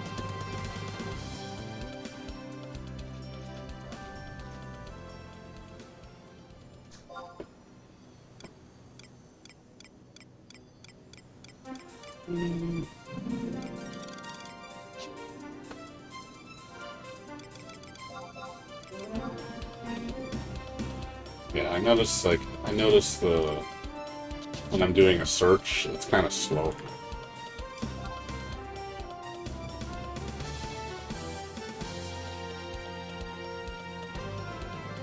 Well, yeah, I'm doing. Yeah, I've done all I can do. You know, if I don't stream, I'm sure the speeds will get better, but it's still not running at optimal speed. You know, I know it's not. That's you know, that happens. There's times the internet runs slow. It just does. There's times the internet runs amazing, like it's just full blow, full speed ahead all the time. And there's other times where it's like, yeah, it's slow. It's just slow. Like it'll be doing this for hours, then all of a sudden it gets fast. You know, it's random. It doesn't always happen, but it happens.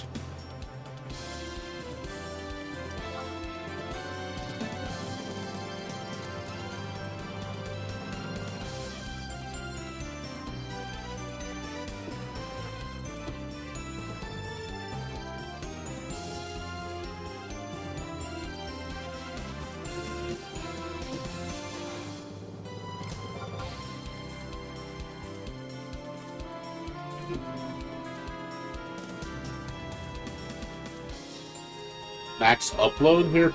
If my speeds are going like kick-ass fast, 13, 15 maybe upload, and then my download maybe like 60, 70. If it's like running hella fast.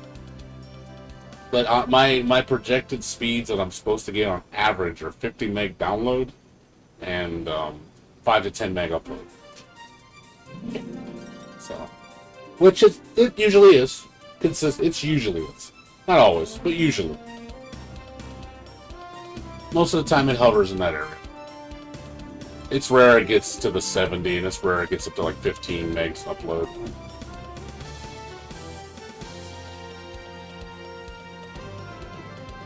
I mean, yeah, it is the weekend too. I know the speeds tend to be slower during the weekend.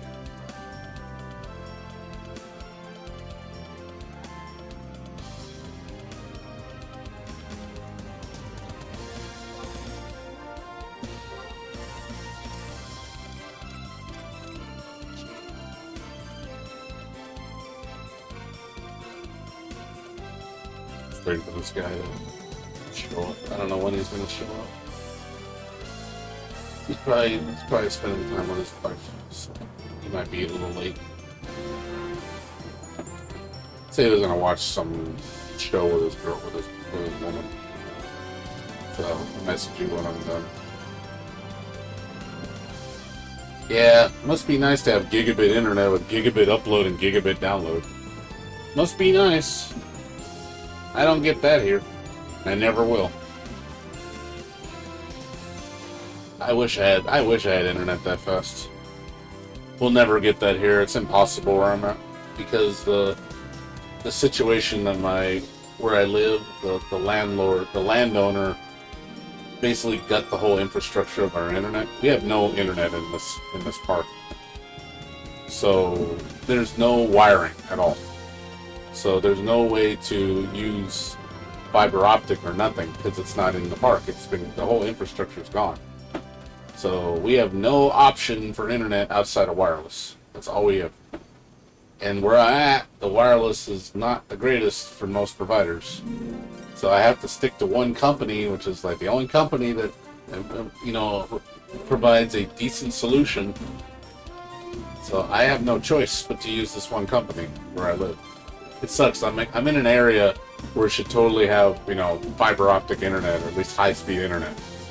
We at least have Spectrum, at least that, bare minimum. But we don't get that here because of what the landlord did.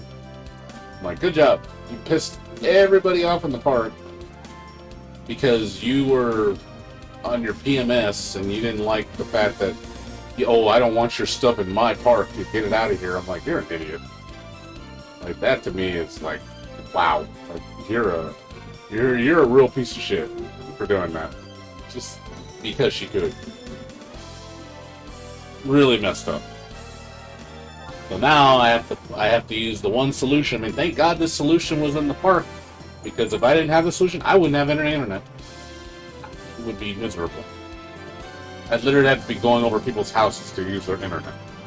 Like, that is not. You should not be doing that in 2022. Like, that's inexcusable. Every household should have high-speed internet. Like, to me, it's just like, wow, like, are you kidding? Like, what are we, in the Stone Age? No. What are we, in the 1980s? Come on. But yeah, and the problem is the park, the owner will not upgrade the infrastructure. It's going to cost like millions of dollars to do it. And she says, I refuse. I will not spend it. Because if they're not going to do it for free, they won't do it. Which obviously they're not going to. It's going to take way too much work to do. So, I could be. I don't know. I just know she likes making that money. She makes a shit ton off the residents here. The rent she gets from all from the residents, it's like there's like 400 or 500 properties here. So times like anywhere from like 700 to 1,200 a month. making buku bucks. Like she ain't gonna fucking let that go. Hell no. It's like what, like probably like $100,000 a month, like a month that she's making in just rent. What's up, James? How you doing? Why are you on YouTube? How come you're not on Twitch? You can't see me on Twitch or something?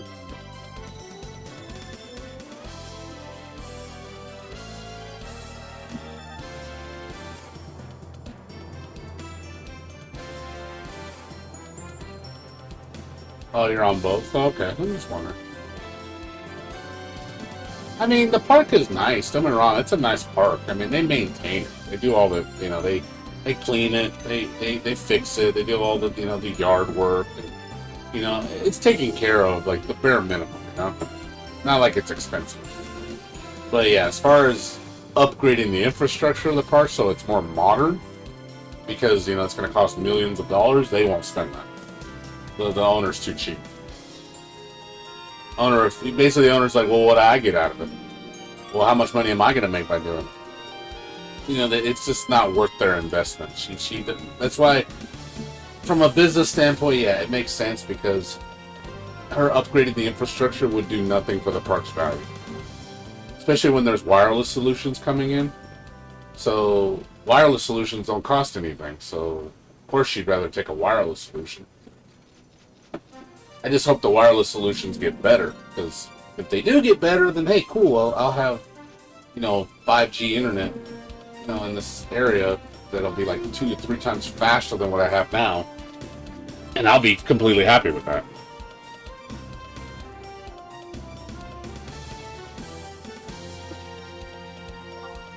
But this is fine. I can work with this internet. It's fine. As long as I have internet that's reasonable, this is okay. I can deal with this. But I would like faster internet, just so bandwidth's not an issue. I don't want to have to burden people with like, oh, don't download anything between these time frames, or throttle your speed really slow so it doesn't affect me, But I make it work, you know what I mean? You just have to compromise, When I download big games, I have to do it on hours where, I'm asleep. So, I'll turn it to a really slow speed so it doesn't eat up a lot of bandwidth. I'll go to bed, and it takes like 4 or 5 hours to download. I come back, wake up, hey, it's done. Cool. No harm, no foul.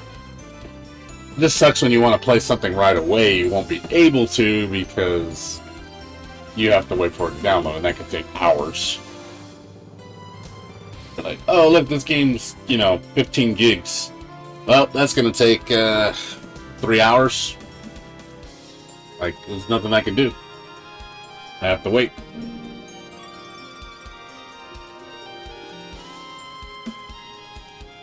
Yeah, I mean, oh yeah, that's the thing. That was an option. They told me it was either this or dial-up. And I was like, yeah, fuck dial-up. I refuse. I will never use dial-up. Like, you're crazy. In 2022, dial-up, that is a joke. That is a sad joke. No one should be using dial-up in this day and age. I'm sorry, that's just, wow.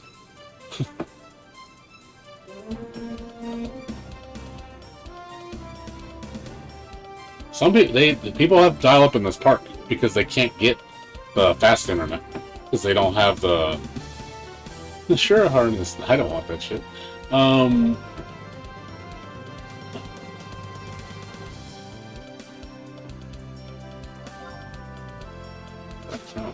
not selling anything.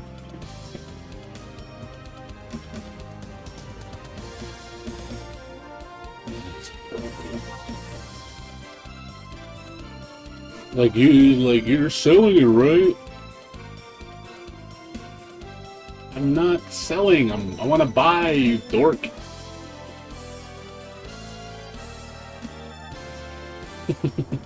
Not selling. I'm buying.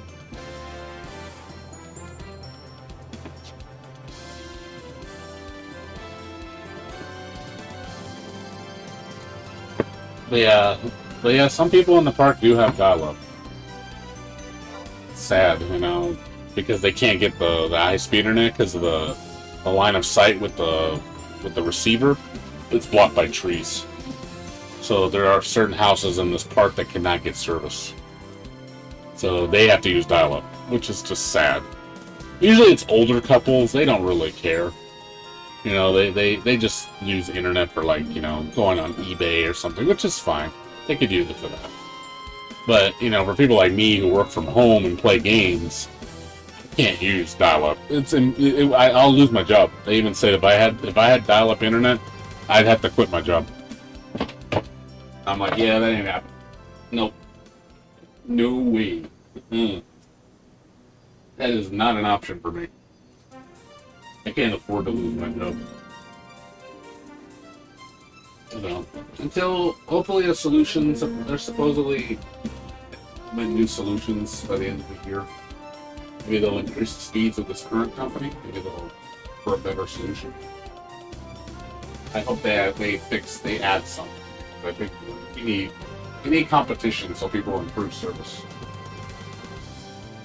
Yeah, but the problem is the reception in the park is really bad with phones. I don't get good reception here. I have to use a booster that piggybacks off my internet to boost my phone signal. If I use my phone with that, I get 5 bars everywhere in the house, which is fine. Because I use using my my router and my booster, so I get a strong signal. But yeah, if I'm just using the internet by itself with no booster, I get like 1 bar. It's like horrible slow here. It's because the towers, there's so many trees around blocking everything, so I can't get any signal. That's the problem in this park. You go outside the park, like you go like a couple blocks down, it's like 4 or 5 bars. Easy. The minute you go in the park, boom, 1 bar. So, burn the trees, yeah, you know, because the city owns those. You know, I think we can get sued. The city owns the property, owns the marsh. It's in the middle of the park. They don't want to take it down. So it would cost so many millions of dollars. Yeah, but they don't think they see it as immediate investment. They think short term, not long term. They see short term. That's the problem with these companies. They see these corporate bigwigs. They see short term. They don't care about long term. They care about how much money am I going to make right now. Do I have to spend? That's what they care about. They don't see it as, well, if you spend $10 million now, down the road, like, oh, I don't want to wait down the road. I want it right now. They don't want to do that. That's the way that most corporations think, sadly. They think very short term. That's why you don't see a lot of innovation in the industry, because nobody wants to take any risks. It costs a lot of upfront money that they're not willing to risk to make more money. They rather play it safe, pay next to nothing or pay little, and guaranteed money. That's the way they see it. It's a short-term thinking versus long-term. Big difference. Elon Musk. Nah, he would want this park shit. He could shit on this park, with the amount of money he has. He'd be like, just tear it up just because I said so, because I'm bored. That would be Elon Musk. Oh yeah, I agree with you. Makes a big difference. Be right back. I'm gonna get some food. Be right back.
I'm back.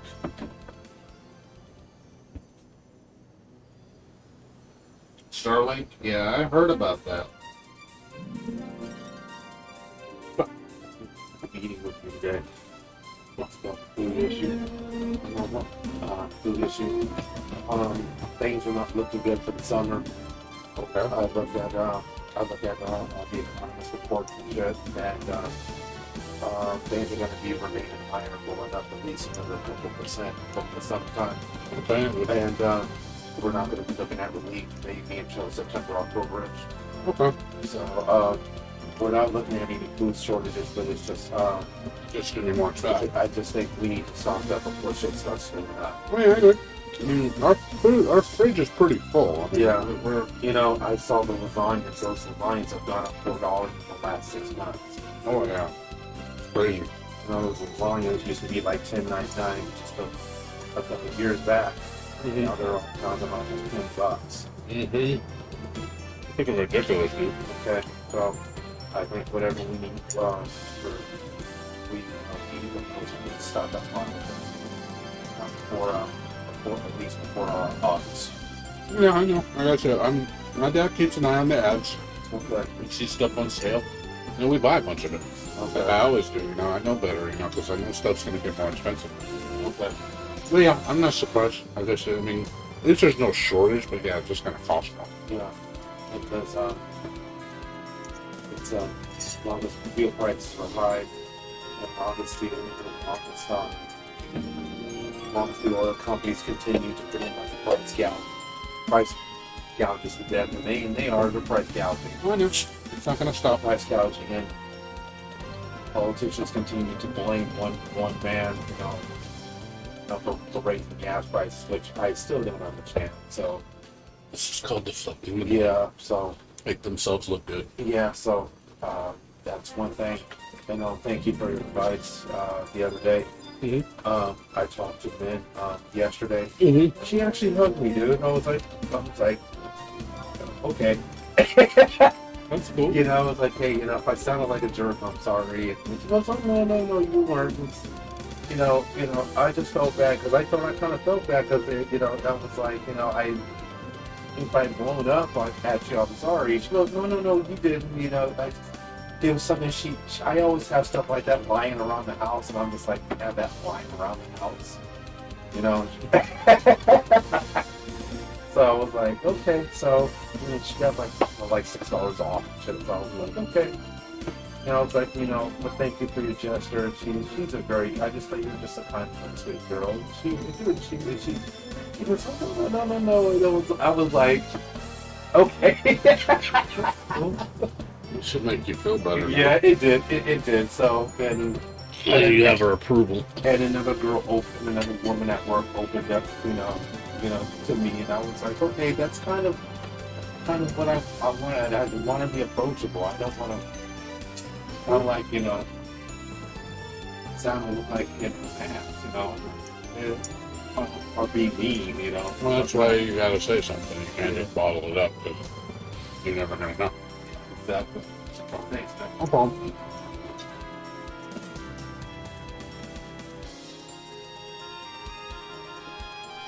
I just talking to my roommate. Yeah, as far as Starlink, the problem is you have to go to a waiting list to get it.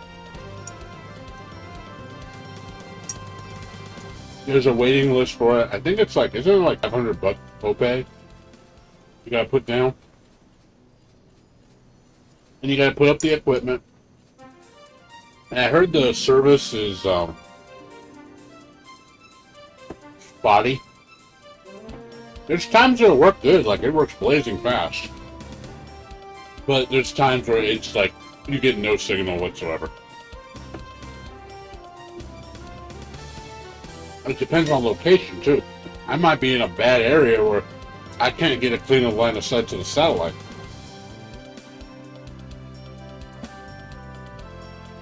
So I might get it and then I find out, hey, the service doesn't work. That's possible.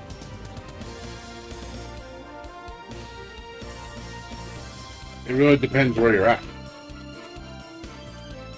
I don't know, and I don't know if there's a refund policy if you can't get service, or the service is just awful. Is it just one of those?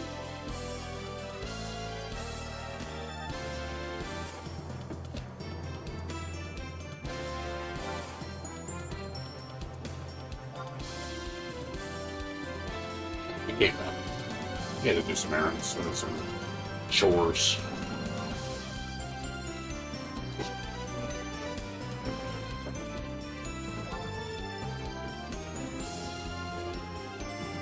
Alright, we're getting this show on the road finally.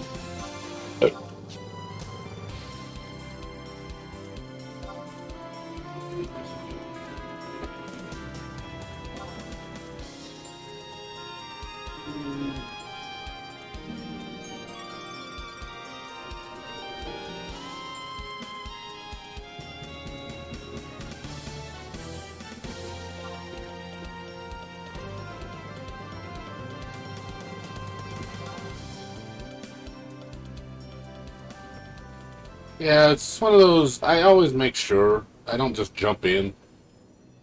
I mean, I got the money. I'll spend it. If it's literally, hey, I got to spend $200 to get good internet, I'll do it. I mean, I don't want to spend that much a month though, because isn't that service like $100 a month for the internet? It's not cheap. It's definitely not cheap.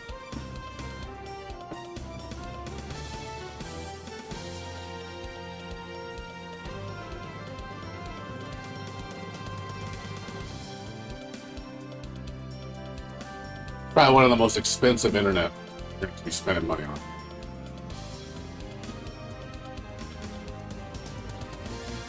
You got the Barnick and well, yeah, I think it's $100 a month. Yeah, keep at it, Kotria. Just keep doing it. You'll get it. Just don't give up.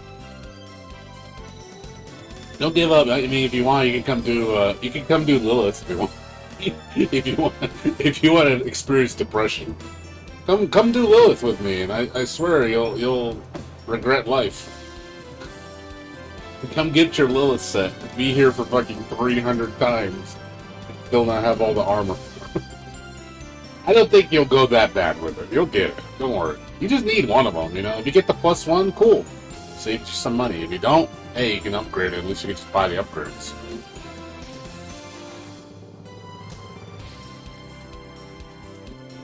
Well, yeah, if it's $100 and I'm gonna get like triple or quadruple the speed and the reliability is really good, like 95% reliability, yeah, I'll spend the extra $30 on what I'm paying now for sure. I'll be like, hey, we gotta have to eat it. It's worth it to the quality of living. It's definitely worth it. I don't think it's going anywhere. I'm doing Odin Ryoten. I'm not doing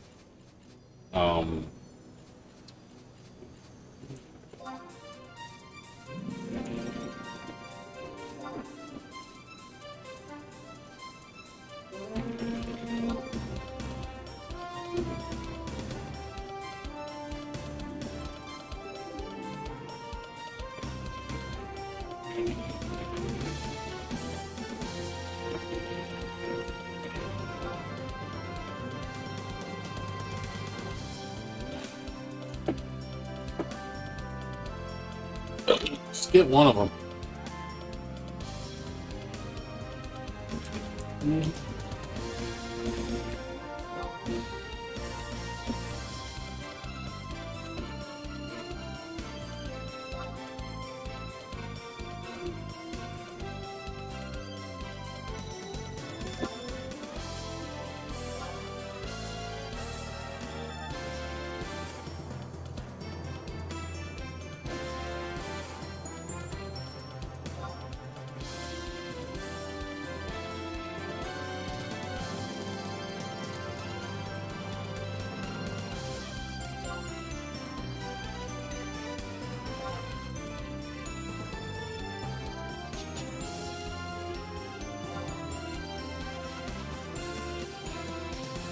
Don't worry, Kotria. Hey, Kotria, are you hurting on money? Are you okay on money, or are you kind of really strapped for cash? Just out of curiosity, I got a bunch of stuff to sell. If you want it, I can give it to you. If you need money. I don't know how you are on money.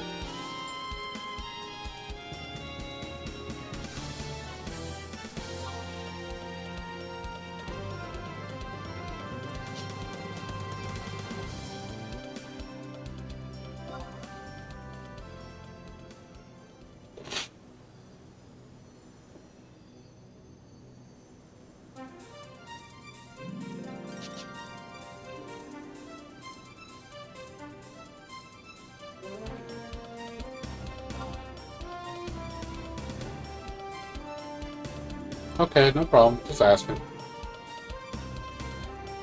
I have a bunch of like.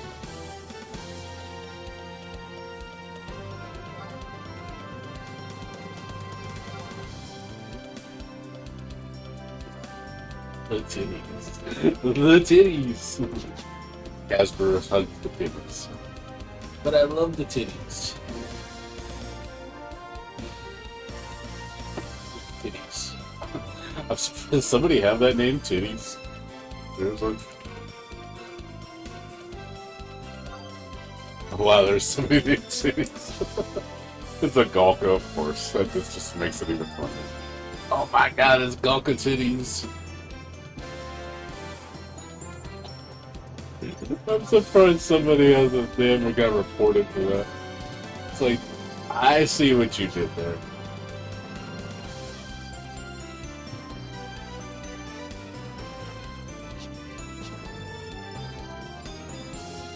That's cool. I sometimes do that. I'll go and shout in town and I'll just be like, hey, free stuff, and I just give it to people. Like, here, make some money. I don't need this shit. It's worthless to me.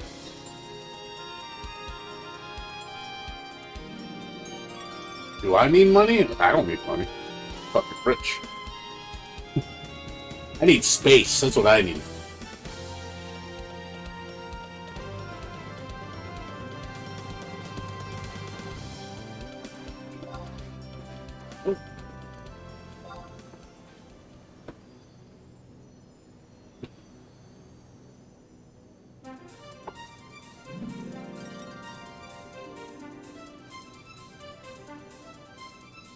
Yeah.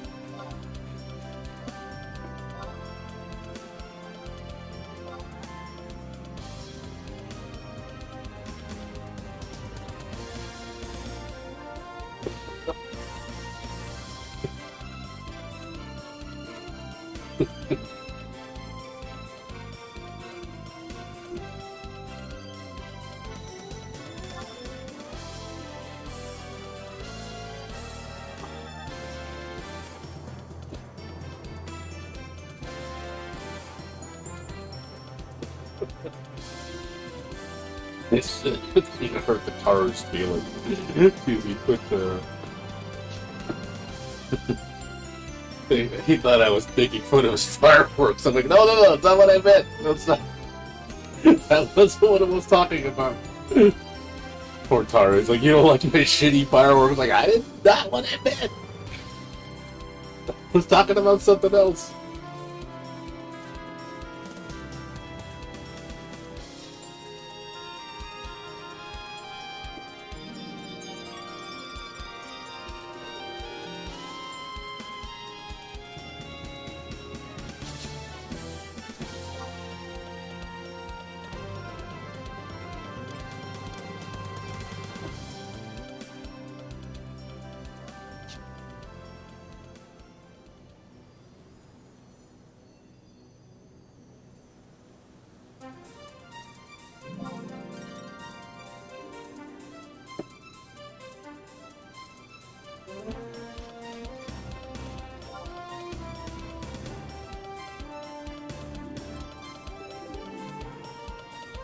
Taro's powerful. I like Taro's.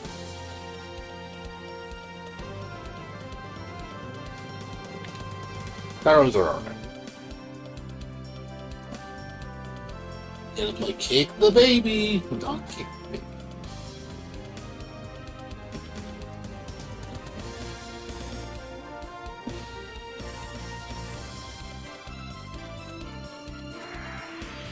There we go. We're finally in.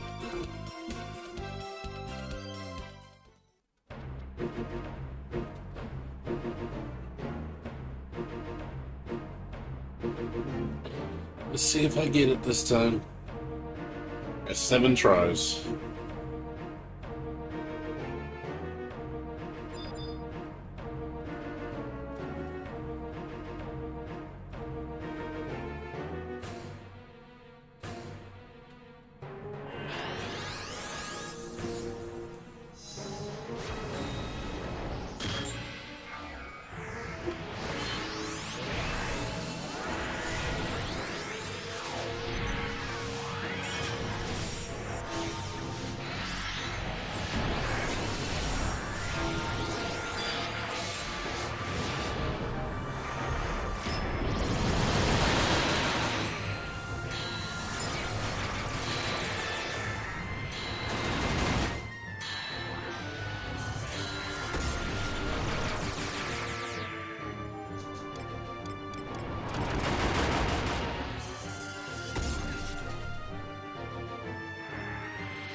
That was fast.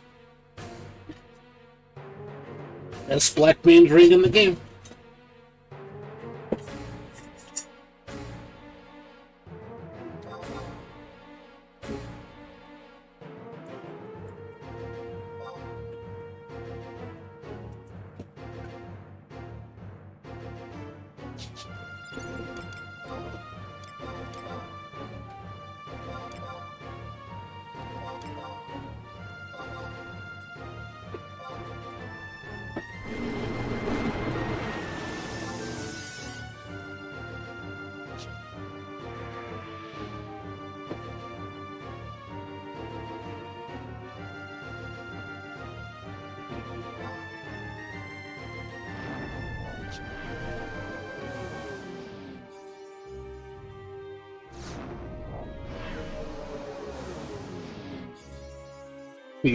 He actually gave it to me for free.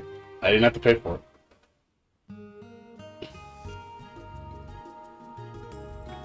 He actually get a piece of it on the house. I'm like, really? You're just gonna give it to me? I'm like, wow, that's awesome. Free?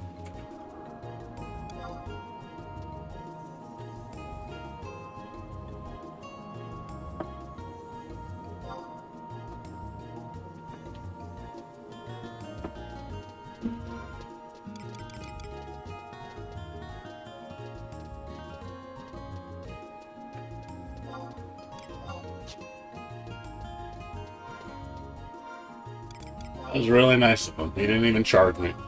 Because I guess he liked the fact that I was cool about paying him for all the drops before. Because before I just wanted the 2 rings, and I told him, hey, if the other drops drop, I'll buy them off you. He said, alright. So it kind of made it worth his while. So in the end, he looked out for me. So that was nice of him. Yeah, that ring is sexy as shit, dude. Like, delicious ring. It's so delicious. I love it. Best in-slot ring ever. Now I can get rid of my Acumen ring. Goodbye. You go bye-bye. All gone. You're going into the trash. I don't need you anymore.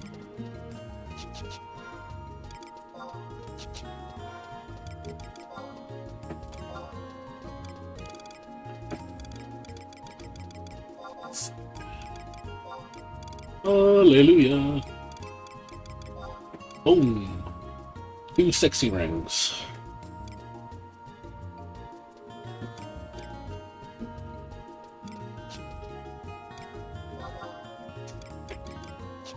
I think Ninja. Let me make sure Ninja doesn't need it. Yeah, Ninja doesn't need it. Alright. Yep, we're good.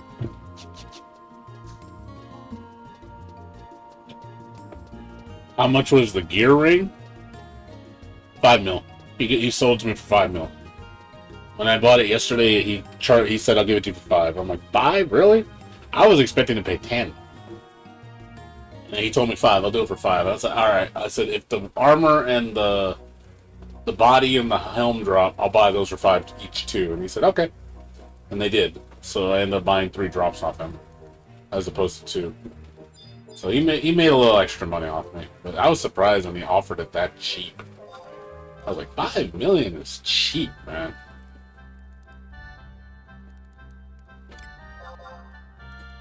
That's really fucking cheap. He's a cool guy though. He's pretty down to earth. I think also he's just probably did it as a silent gesture, like because I had to wait.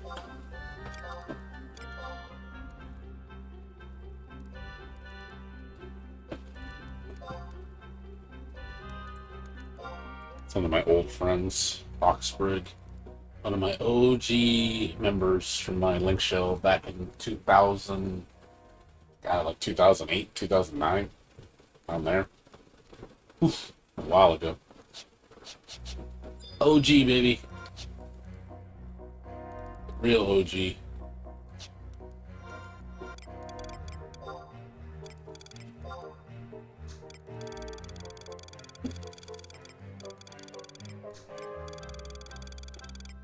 put this away. I really need to go through my crap and get rid of stuff. I really need to.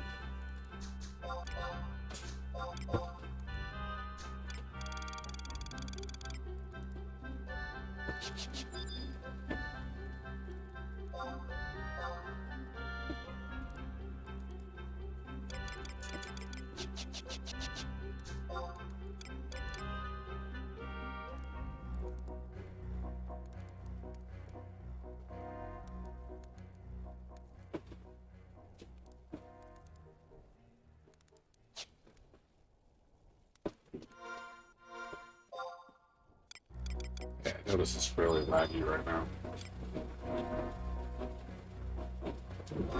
I can feel it when I'm playing. Like when I'm like clicking on stuff, it's slow.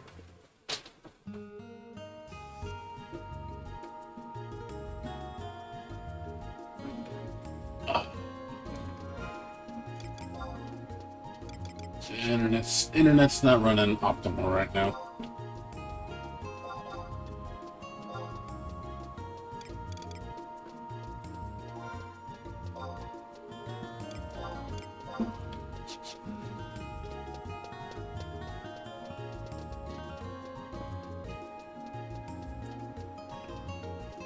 Try to shout at you.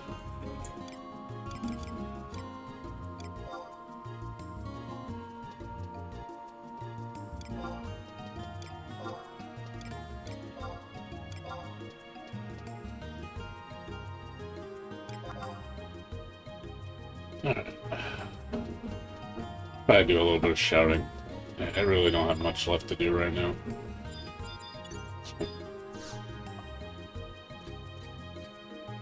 It's laggy as shit, man. I know you're not... Is Enchantress a villain? I have no... Oh, D and Abdul's gonna show the next character? What, tonight? Or tomorrow? Like tonight, or when are they gonna show the trailer? I wanna see it.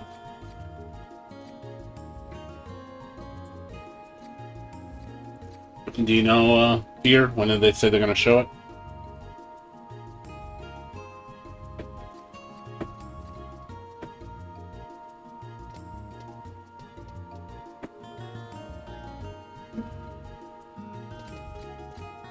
It might be tonight?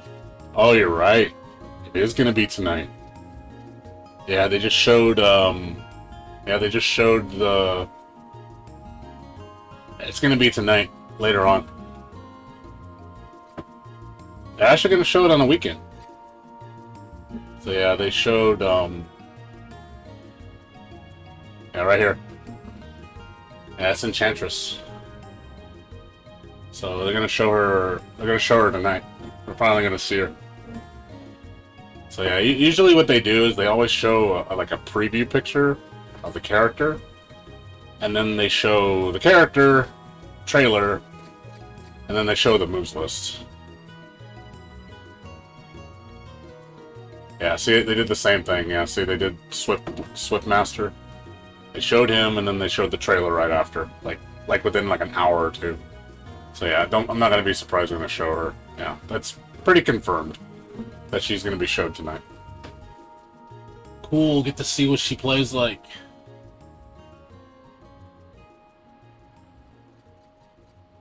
I am happy. Cool, something to look forward to. Alright. Get to see my other waifu I'm gonna play.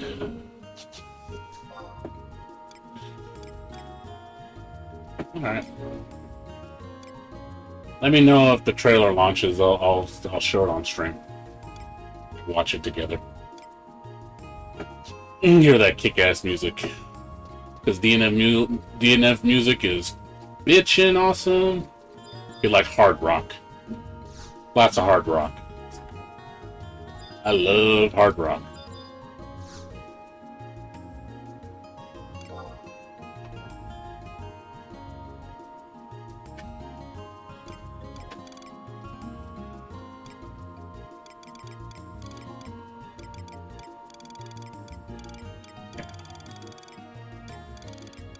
Got a lot of crap here I can get rid of, to be honest.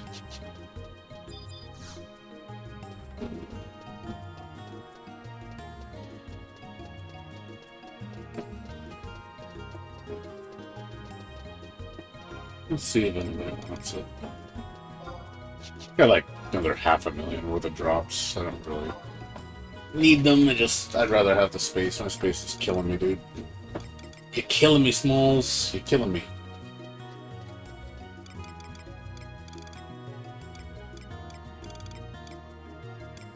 And I got all these drops, and they're really not worth anything. I'll keep like the really expensive stuff, or the stuff that sells really fast.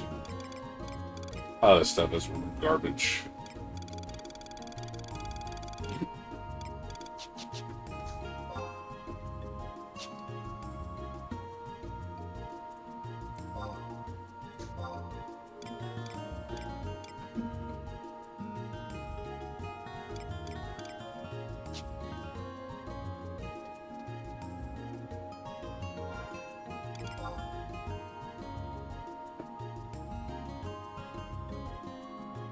I really wish there was a way to like put your item and like put like a bunch of items into one small bag and just make it take up one slot.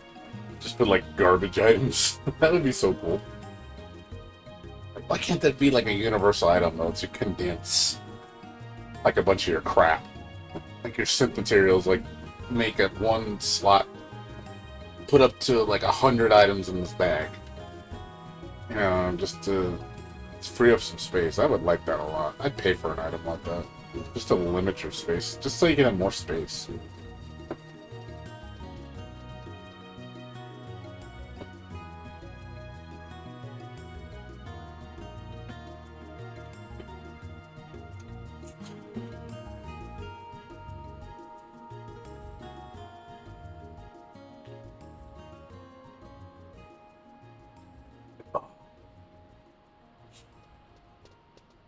Oh. Yeah, I'm noticing a lot of lag right now. Definitely not running smooth right now. I can tell that when it does the search, it's slow. Like it takes a while to load.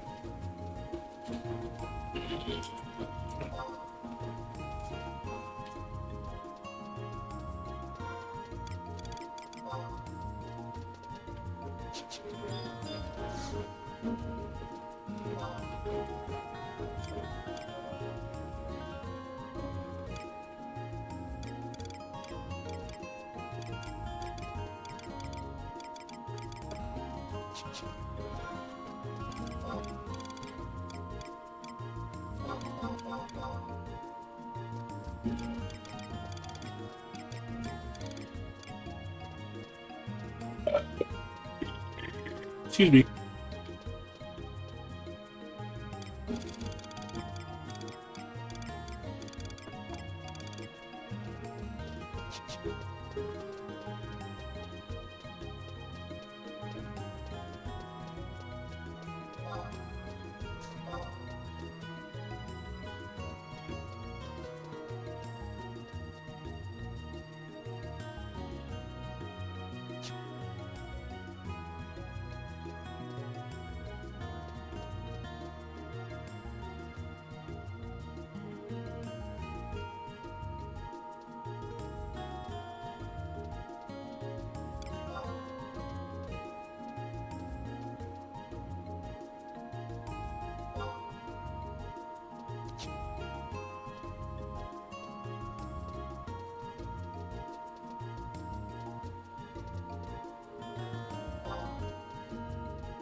Oh man, I filled up fast. I have no idea about this month's ambuscade. I was thinking about doing it because I do need to redo one of my augments. And also make some money.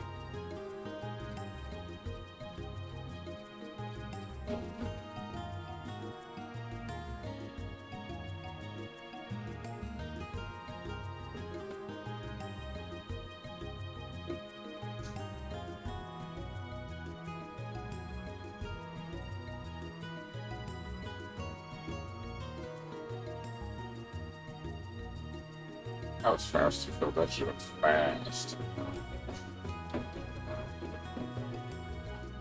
Seems like this month is a melee month. I'm noticing a lot of melees for this month. Guessing it's very melee heavy.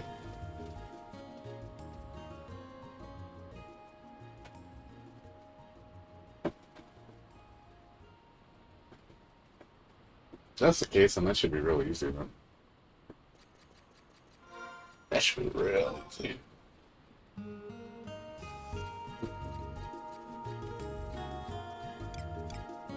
I think I got 8 of those items, 8 or 9.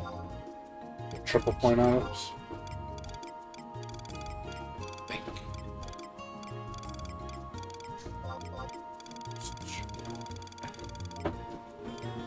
I got 9. Get some 9. I got 9. I got 9 of them. 10 with the 3 month and then 11 if you do a clear. That's 11 of those. Yeah, I got plenty. I usually use like 6 or 7 of them. That'll just give me almost everything I need that's worth a shit. Just make a bunch of money.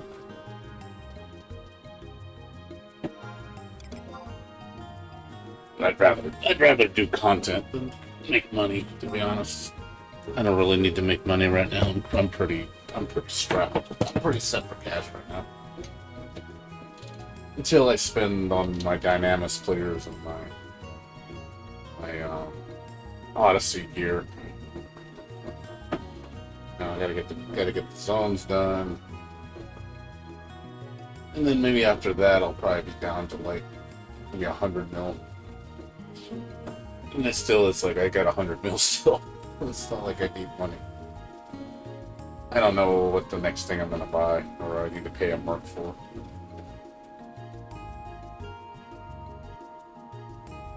Still contemplating whether I want to do Alexander just because of the nightmare fuel of bad drop rates. There's a Bumba shout. Isn't Bumba like the tier 4 thing? Is that the tier 4 NM, Bumba? Yeah.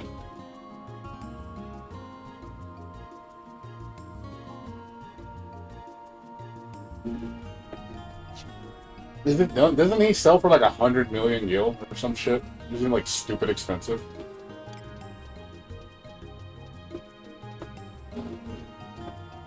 He's for the Oyame armor, right?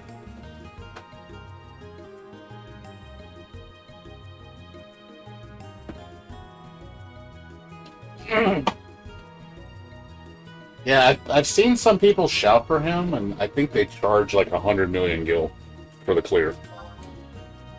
Because he's such a desired. That set is so desired by so many jobs. I mean, it's easily the best in slot set in the game.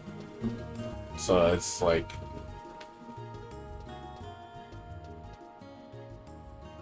yeah, I wouldn't spend that kind of money though. I'll wait till it gets easier. I mean, we still got Impyral armor coming out. We don't even know how good Impyral armor is gonna be. Our armor could fucking be cracked as shit if all we know. It might be like, oh look, Oyame's got some competition now. It probably won't be as good as Oyame, but it'll be a really good alternative. And it'll probably be a lot easier to do. I definitely want to get all the Impyral gear for all my jobs. But I'm pretty sure like the synth mats and all that shit are going to be really expensive.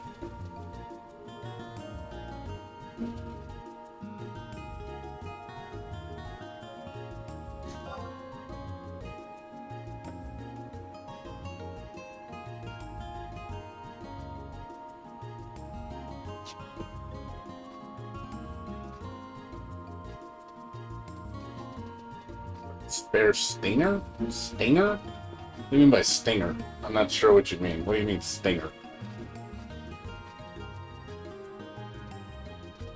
What do you mean by Stinger? I don't know what you mean by that. What's a Stinger? You mean like a stinger, like a bee stinger? Like the cheap ass items that drops off bees? So you talking about that? Oh, you're talking about the Bustavian stinger, right? From the B&M in Delve?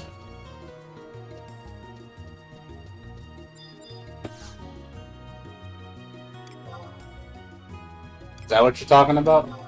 I don't have that. It's Bonecraft, right? They call it Bustavian or some shit. It starts with a B.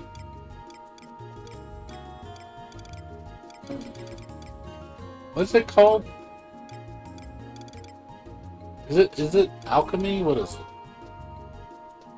No, but what's the name of the item? Is it Bustavian? Yeah, Bustavian. I was right.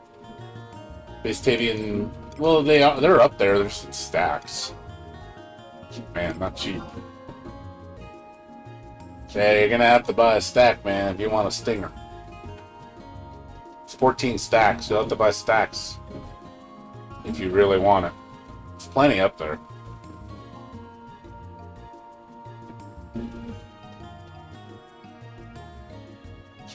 It's up to you though. If you want to buy a single, you check the FF11AH. Make sure no one's has it in Bazaar.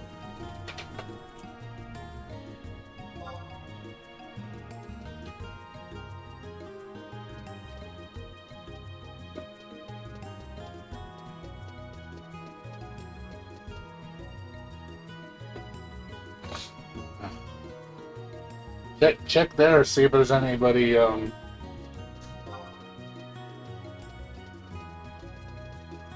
Check there to see if anybody's selling.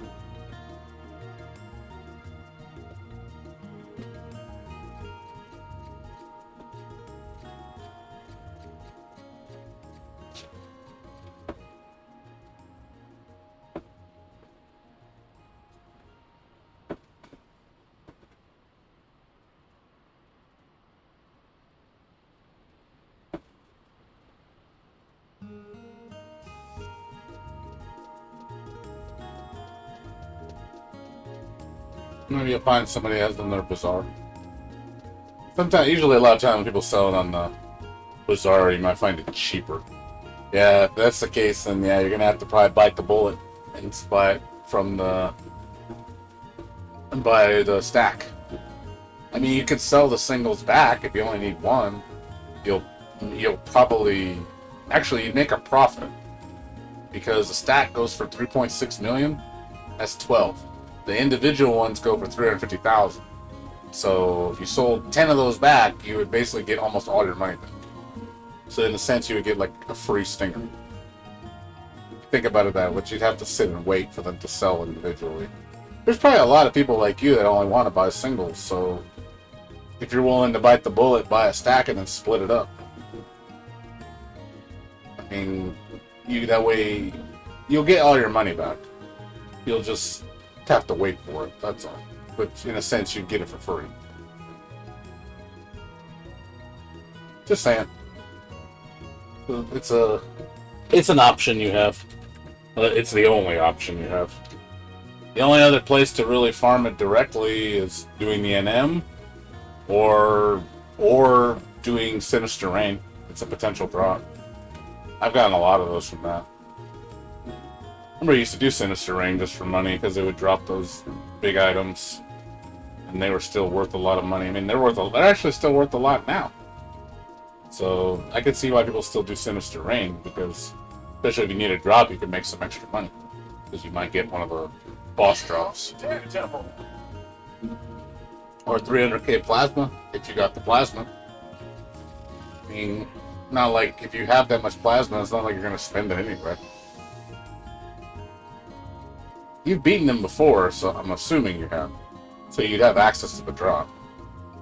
So, you could just farm the plasma. Especially when the campaign's going on. Delve campaign's going on right now, right? So double plasma, right? So you could just go farm plasma. Just go farm the NM. I'm pretty sure the NM is soloable now. With trusts. I'm pretty sure it's not that hard.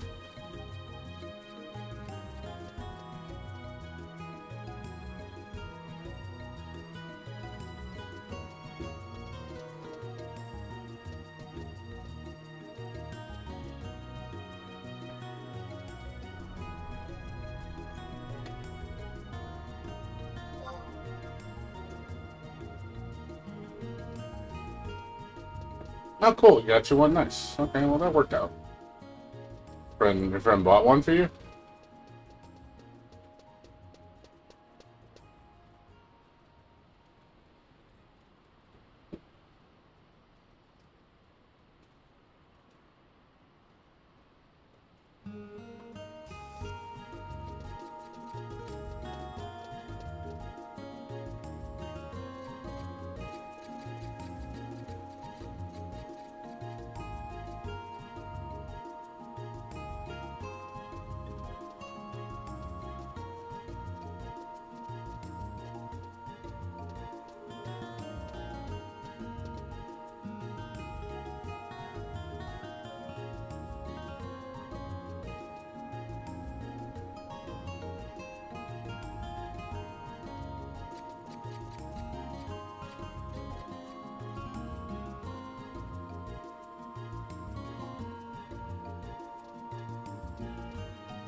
When I was, that's even better.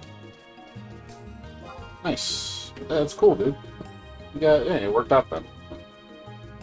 Okay, your friend was cool enough to give you one. Yeah, I do that for friends sometimes too. If it's like cheap items I don't need, like here, take it. I don't need it. I don't usually hold on to most stuff though. I usually sell it. Like the only stuff I end up usually giving away is like, like trinket shit like this.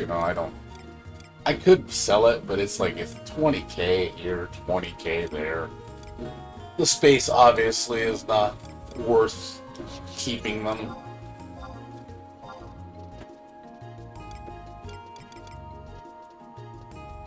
I'll keep these. Like saber shanks are worth selling because there's always someone who needs 15 by even. So I always keep a few of those on hand. Somebody eventually buys them. That ain't worth shit. I'll probably never sell that thing because no one needs Aspidechamon. Unless you're doing black belt. It's the only reason you need it.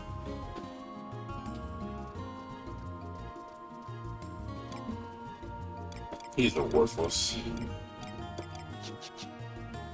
I'm not ready to go do my it's my H Galleon gives away everything for free deal.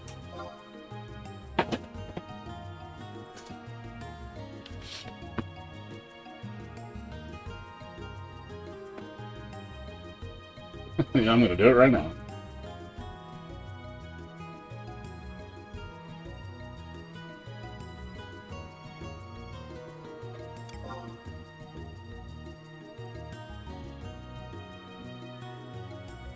What's this Kevin Bruce or?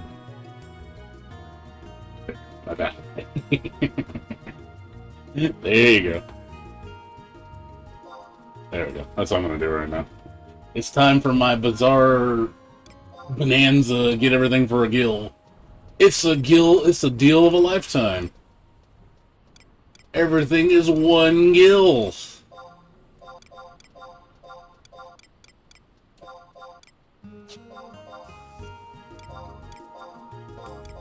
Because I need space.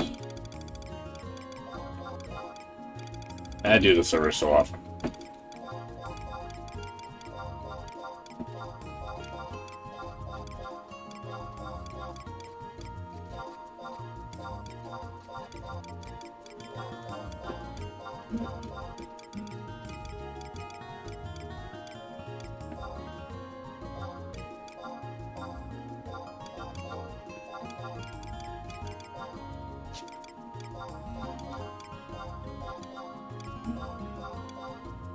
Take it all while you can.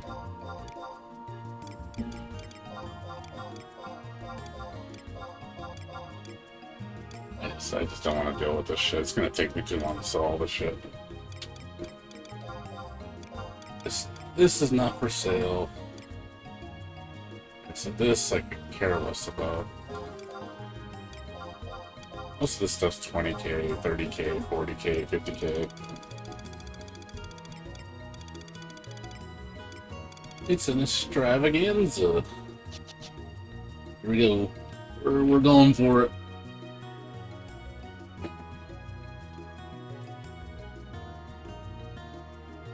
Are you gonna be dick and bio? Hit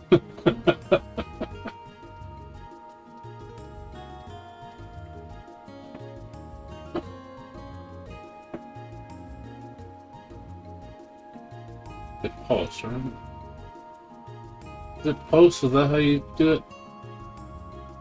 Oh, something. There you go.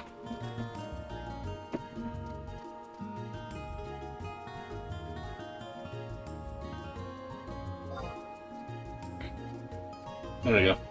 If anybody wants my shit, it's a guild. Everything is one guild.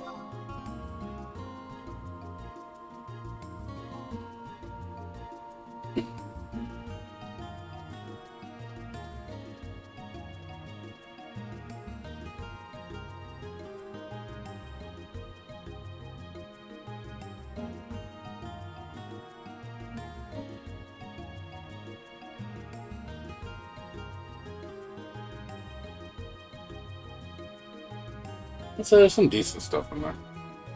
Is that by the time I sell it all, I'll maybe make not even a million gil, if that. It's not worth. I'd rather have the space.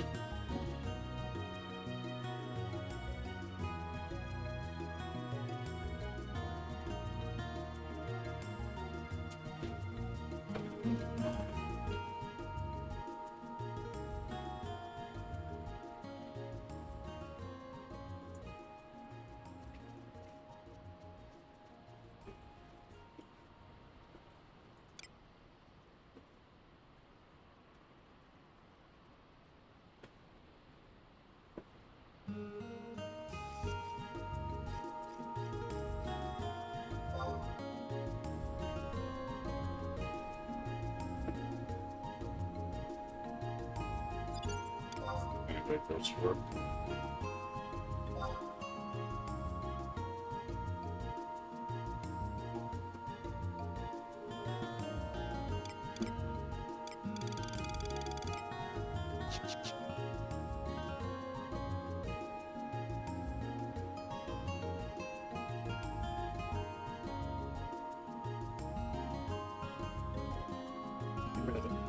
Take it.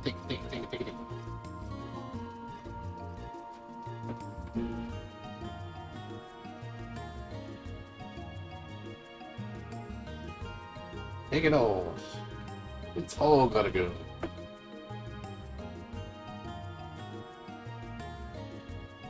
Take it all.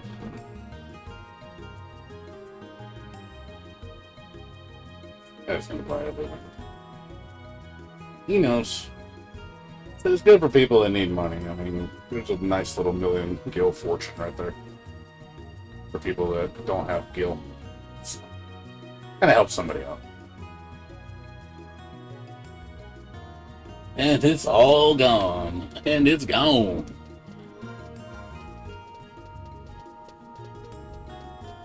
It's all gone.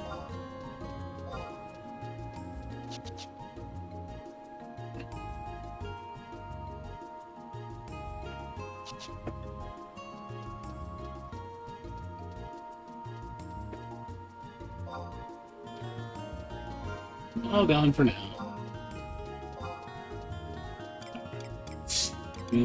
Second run. What do we got here?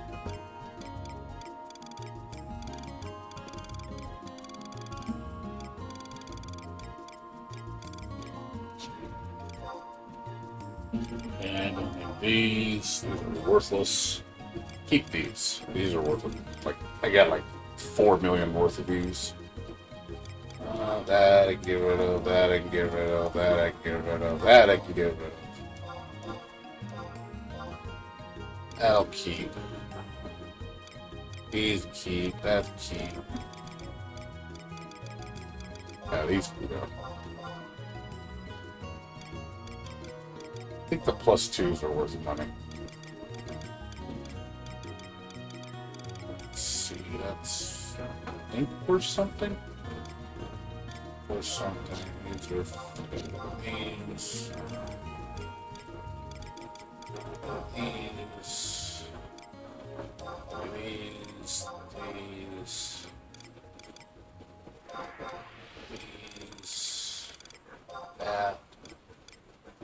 that, that. Is there still need?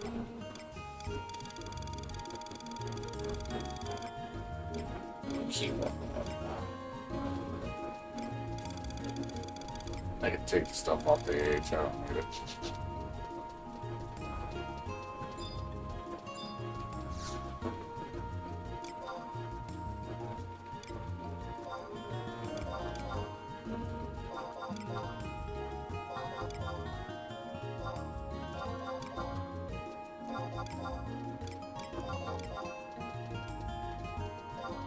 Yeah, there's still more to that. Okay.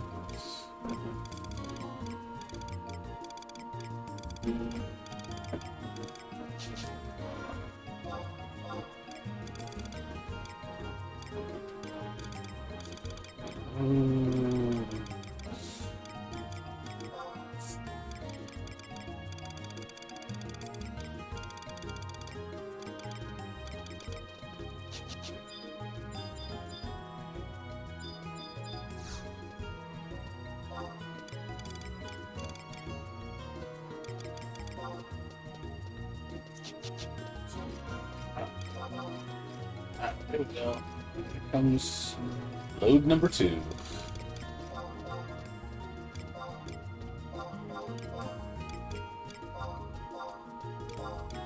It's a Gil extravaganza.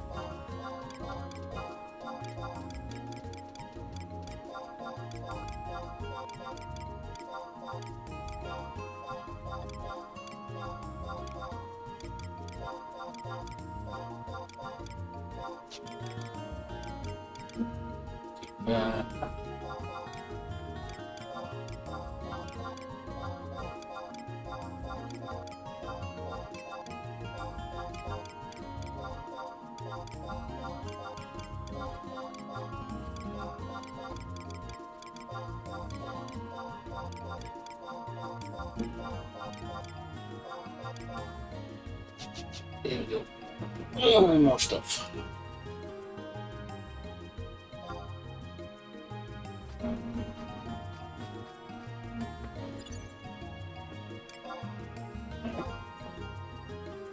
Shit, man.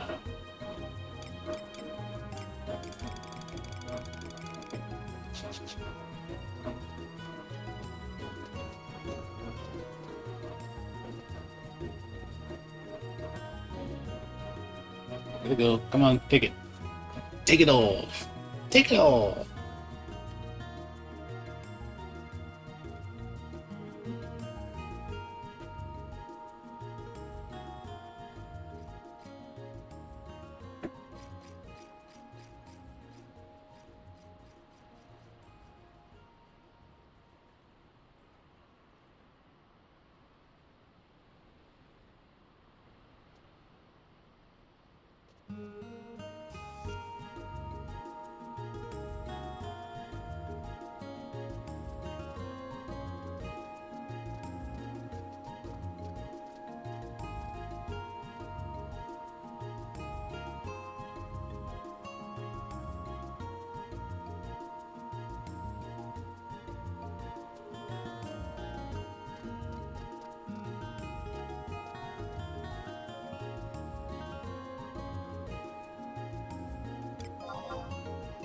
Done. Hold on. Hold on, thank you.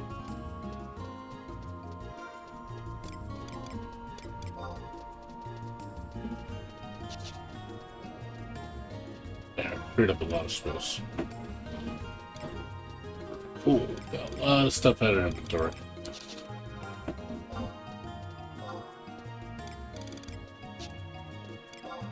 Freed up at least like 80 slots.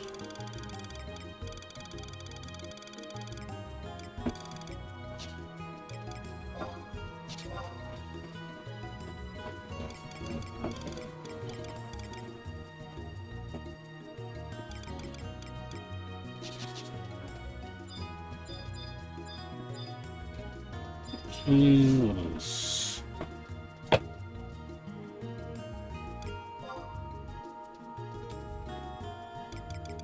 What else?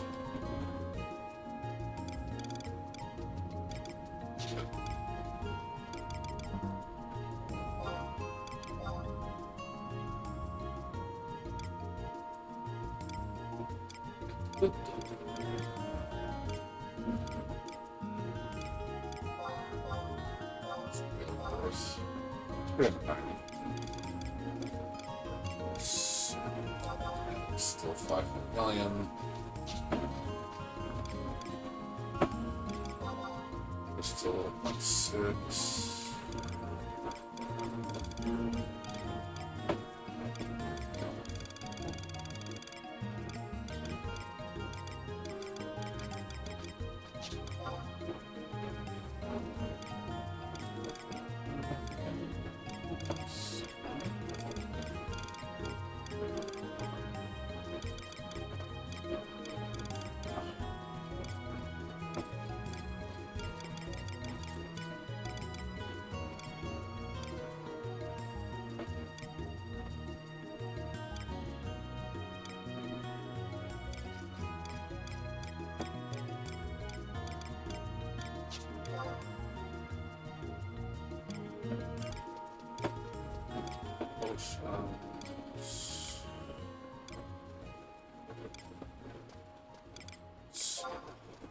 Dusting stones.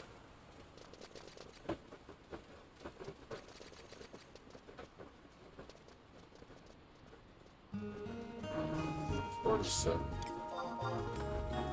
It's not 99. Stack now. So crazy. 99.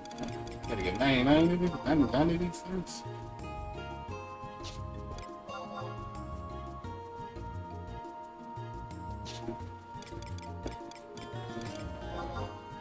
Plus one really worth it.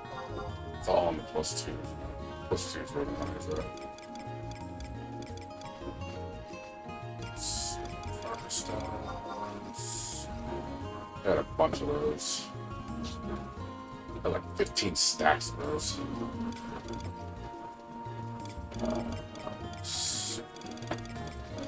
Yes.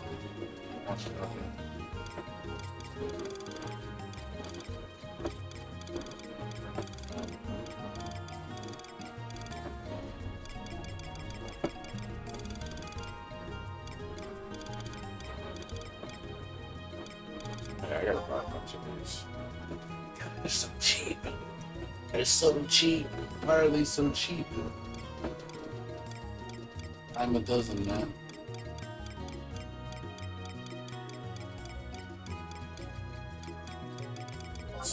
It's worthless. Worthless.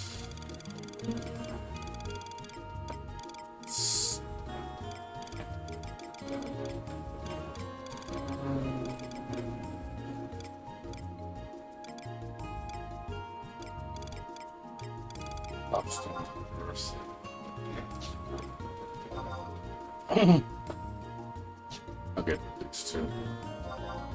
It's almost it.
Shit.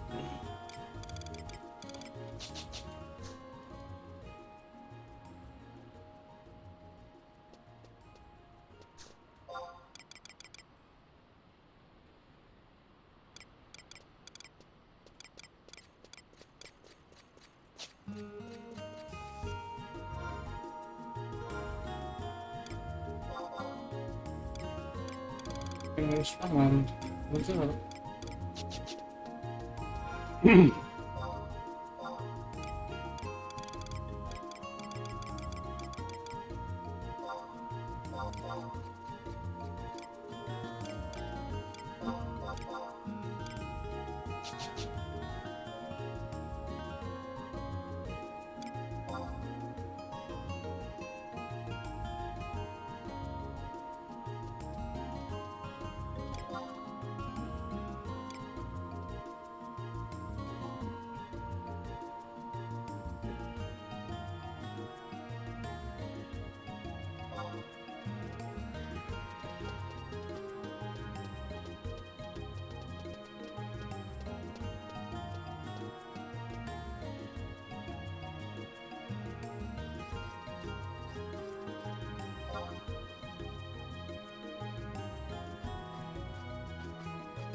Yeah, stacks. Looking for a gill.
Take a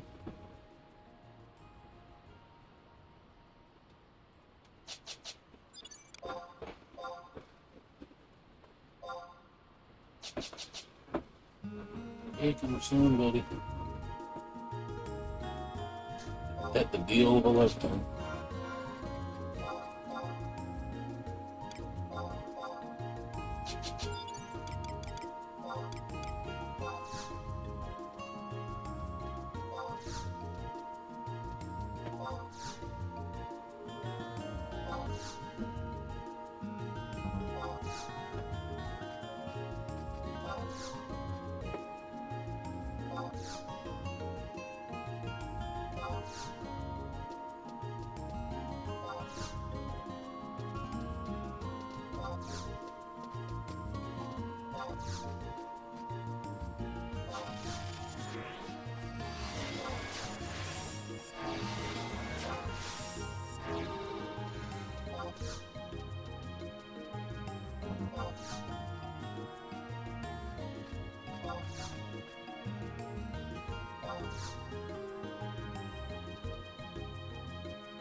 I think the wish there was like a place you can just discard items to give to people, kind of like a lost and found or something. That'd be kind of cool feature. So here, put all your items in this special shop that people can just buy stuff for dirt cheap. Kind of like an outlet center. That'd be kind of a cool feature. People that just don't need shit and they're just like, here.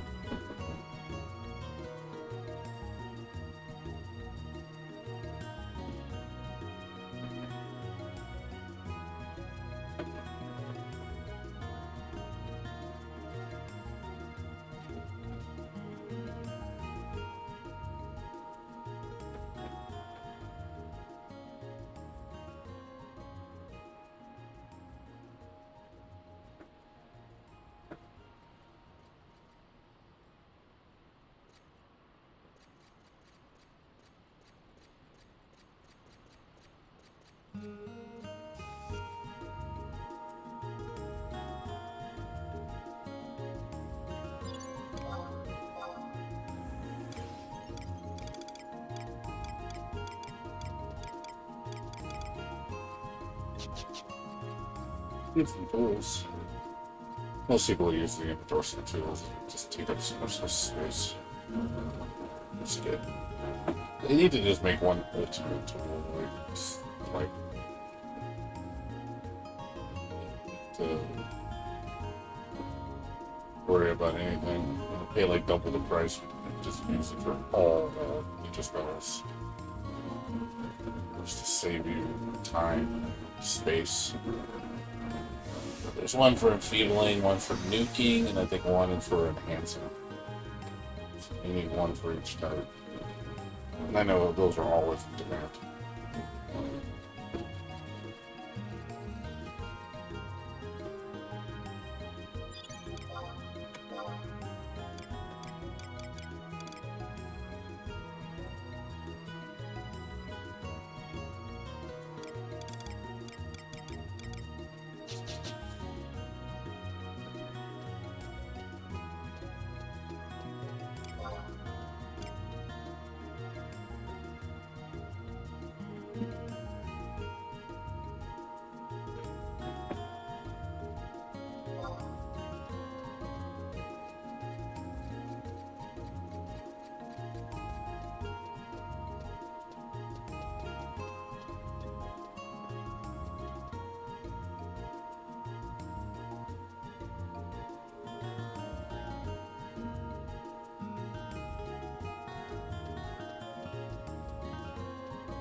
Nobody.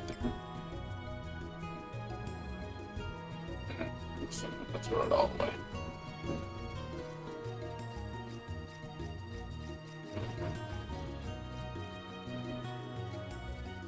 Let's go close.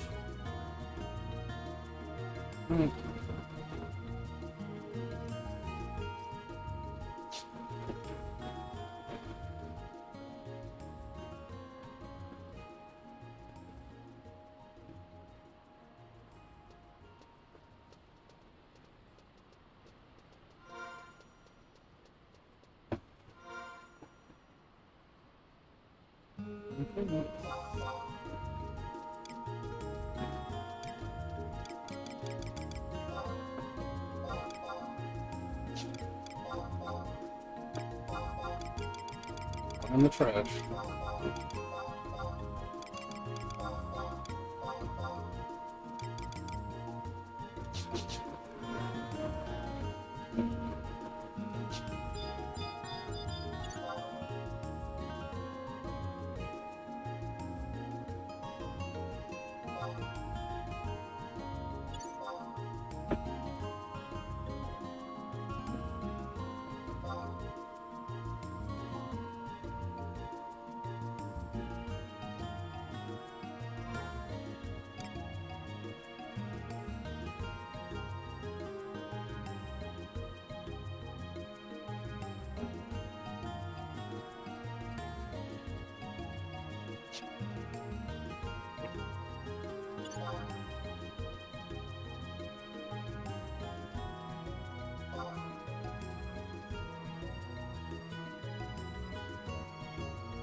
Goodbye. Goodbye. Goodbye. Goodbye. Nighttime. Goodbye. Goodbye. Farewell. He will not be missed.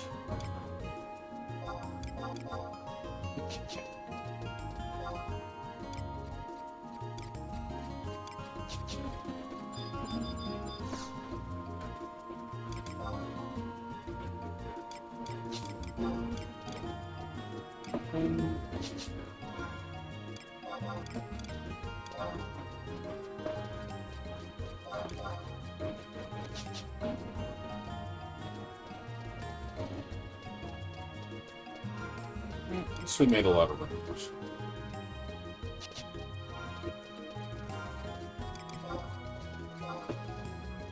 A lot of space now. They must have freed at least 100 slots. Still need to do some cleanup though. Still a lot of stuff I don't need. Move around.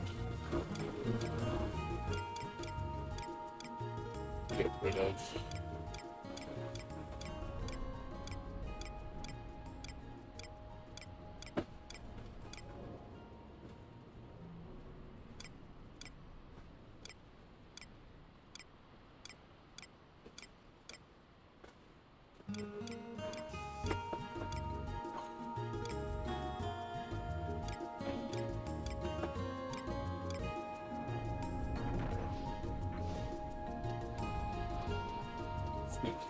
Oh, what's anything?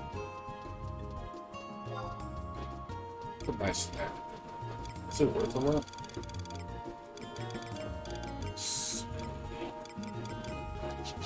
a gimmicky item. It's just like, I don't really use it that much. Let's see if it's worth anything. It's not worth anything. 1.6. It's still a decent amount. 1.8. Okay.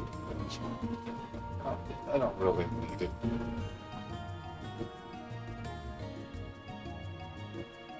I mean, it is nice, but it's like, not really use it that much. It's so rare I need to use holy waters. So unless I'm getting, some remove Doom, that's like really the only time I need to use holy water. That's rare.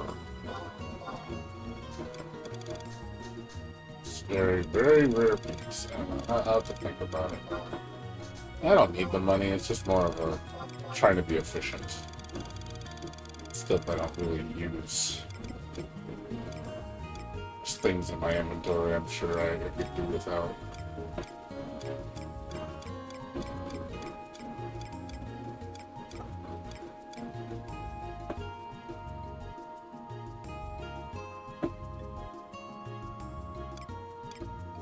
Find a better evasion belt.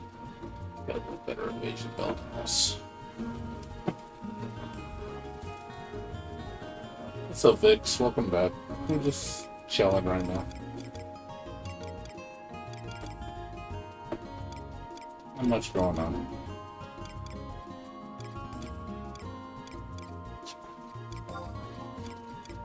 Going through my gear, seeing what I don't need.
Yeah, not much else, dude. Just right now. Still hungry. I'm getting hungry. I'll go get some. Getting my appetite back, so I'm feeling a little better. Like I said, maybe by tomorrow I'll feel 100% and go back to work. But I don't know. Let's see. Maybe one more day to recover. But I do feel better than last night. Last night pretty gnarly. But my body's still extra.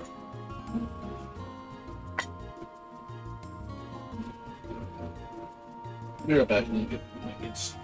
Oh, see.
Cool.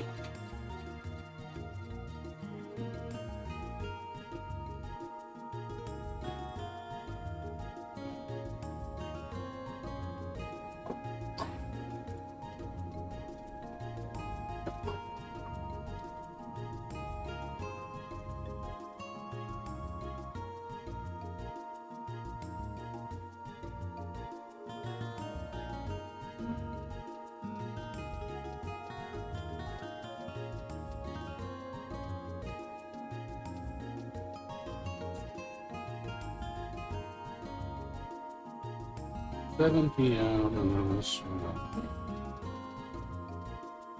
11 p.m. So that's 4 hours, 3 hours from now.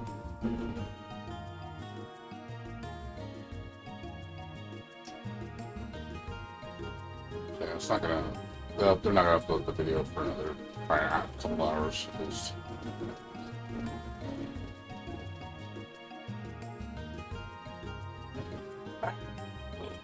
So I'm just eating right now. Give me a second.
Yeah, I'm getting my appetite back. That's a good sign. That means I'm healing.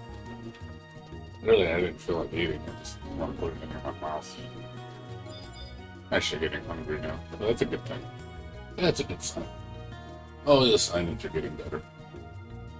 I still feel kind of hot, but I might not have to take a nap though. But we'll see.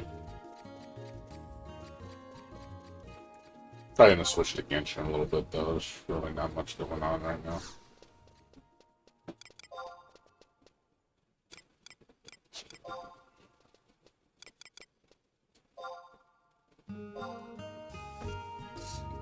Rise and Meteor go for.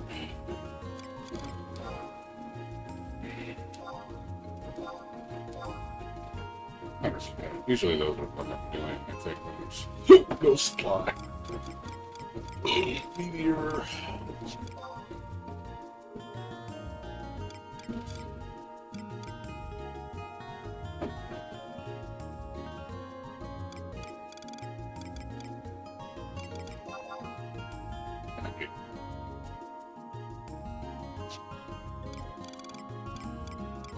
Everybody's doing campaign right now, so gosh, sleeping too. Ain't this price? Holy shit! Oh, I guess it's not quested anymore. I guess it's you quested and get it through another way. Before that was used to be a quest only item. That thing was majorly expensive. It was the only way to get it.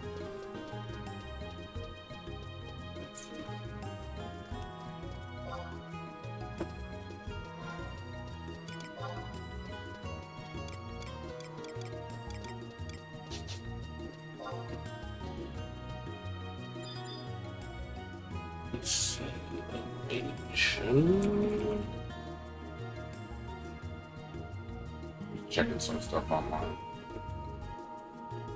Looking for evasion pieces for my thief. Evasion waste. Is there any other waste other than the one I have?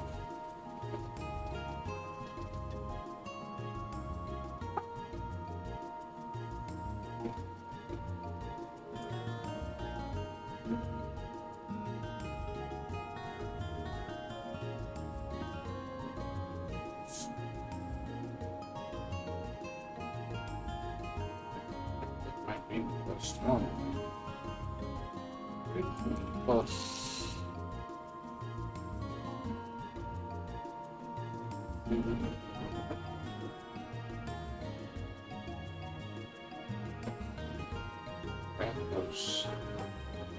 I don't think there's any better evasion build. I still think, yeah, that build is the best. Huh. Hasn't been a better build. Kind of funny. There's no other build that's good for evasion.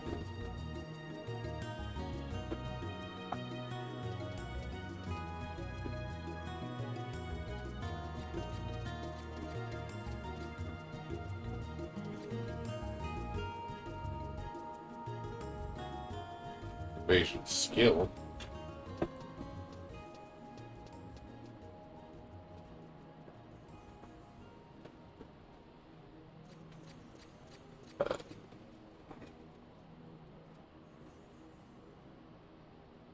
Yeah, there's nothing. Surprised there's nothing in Unity Concord for evasion. It's kind of weird. Let's see.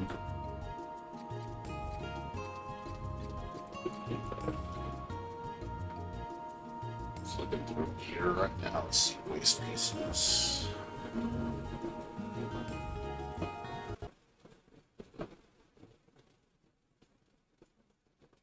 That was weird. The game just crashed. It said, "Get off the game." I'm like, oh, okay. The game just died. It literally just shut off. Oh, that was weird. No error, no nothing. Just shut off. Just told me you can't play anymore.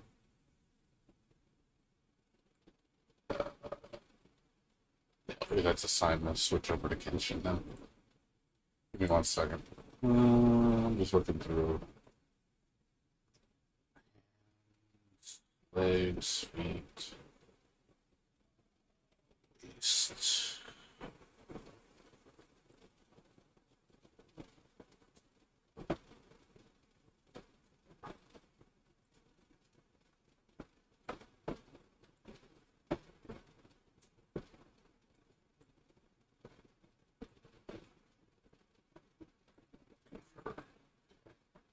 Accessories, waist. See if anything's good for thief. Nope. Nope.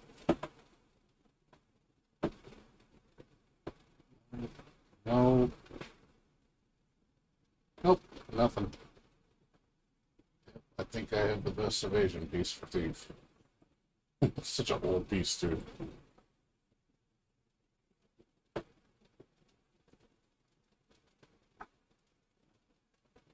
Alright.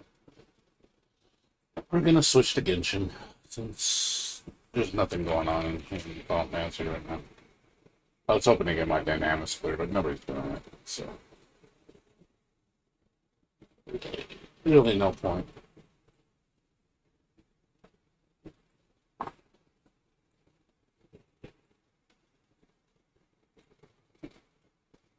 Unless it gets really laggy for some reason. It gets laggy on Genshin, like 300-400 things of lag. I'm gonna probably log off. Come back later. Oh.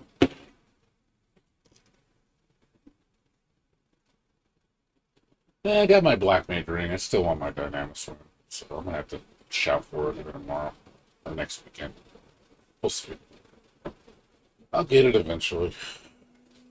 Or I have to do it the old method and just do the merit point method and job point method, which is slow, but at least it's guaranteed. And I don't need to, I can solo that.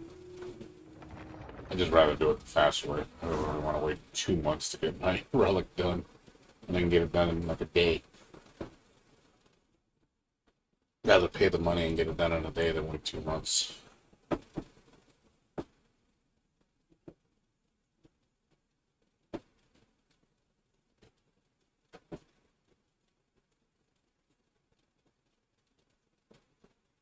Slow, real slow. The internet's been slow today.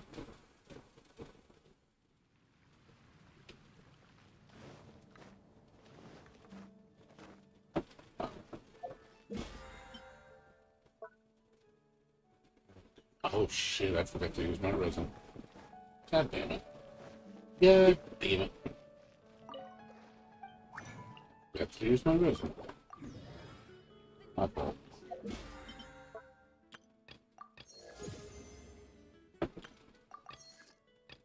Oh well, whatever. Not the end of the world. It's done.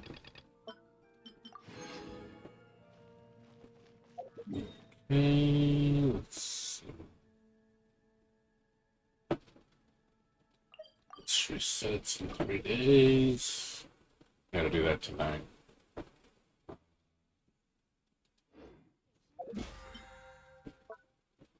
Let's see.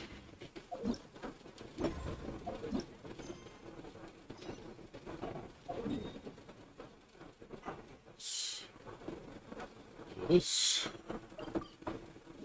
Do the missions. It's probably gonna take at least an hour. Beat the mission and then just do the spiral and then I'm done. I don't have to do anything for a while.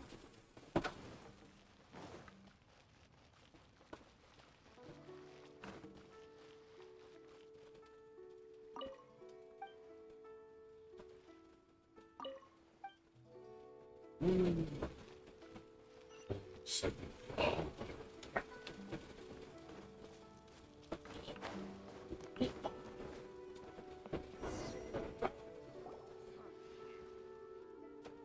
Uncle Tien, we're here to chat with you. Oh? What a lovely surprise. Welcome. Oishi, why don't you go downstairs and get the shopkeeper to make us a fresh pot of tea?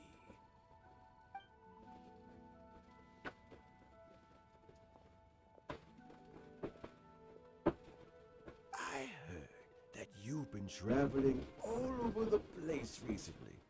I would very much like to hear your adventure stories. Hoishin told you, didn't she? Don't worry, I'm quite all right. It's just the years gradually catching up with me. As I grow older, I'm starting to find that with many things, though the mind is willing, the flesh is weak. Especially recently, I've noticed a rather drastic drop in my energy levels. I am still very much in good standing as the Tianshu today. Nevertheless, I wish to pass on the position before my mental acuity begins to decline beyond redemption. How difficult is it to transfer the Tianshu position? Oh, well, you see, the Tianshu is a rather unique position among the Liyue Qixing. Historically speaking, the Tianshu rarely appears in public. We stay behind the scenes, planning and giving advice, so a public selection process would not be suitable. We also want to keep any prospective Tianshu candidates free from influence by outside forces, so we tend to be as discreet as possible in their assessment and appointment. For these reasons, the incumbent Tianshu typically recommends their candidate of choice, and this is then approved by the other Qixing members. So in other words, you pick someone, and then Lady Keqing, Lady Ningguang, and the other Qixing appoint them? Correct. Unfortunately, due to my health, I won't be able to assess every candidate myself. Not to despair, however, because I found someone exceptionally capable to act on my behalf as assessment officer. In fact, I believe you recently became acquainted with her yourself. Oh? Who is it? I'm heartbroken. I thought it might take you a little longer than this to forget all about me. It's Yaylan! Jackpot. Uncle Tian here asked me to assess 3 candidates for him. Fancy joining me? You'll be among the first to get to know the next Tianshu. Might be a good opportunity for you. What do you think? Paimon thinks so too. It can't be a bad thing to be on good terms with a new Qixing, right? Alright then. Though, I gotta say, Uncle Tian, you say you're into behind-the-scenes planning? My work's of the covert variety too. Don't you think I might make a good Tianshu? Huh? Yelan, you want to be the next Tianshu? I'm not opposed to the idea, but I suspect Ningguang wouldn't let you go very easily after how long you've been working together. So, how about this? If your investigation reveals that none of the other candidates are qualified for the position, I'll recommend you for the job. Deal. Well, you guys take your time. Everything's all set for the assessments to go ahead. Meet me on the first floor when you're ready. Until then, have a pleasant conversation. Oh, and no need to pay for your tea. As the new owner of this fine establishment, this runs on the house.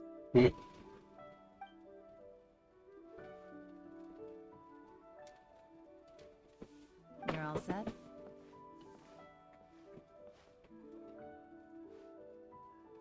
Uncle Tian seems really worn down. It's like all his energy's gone.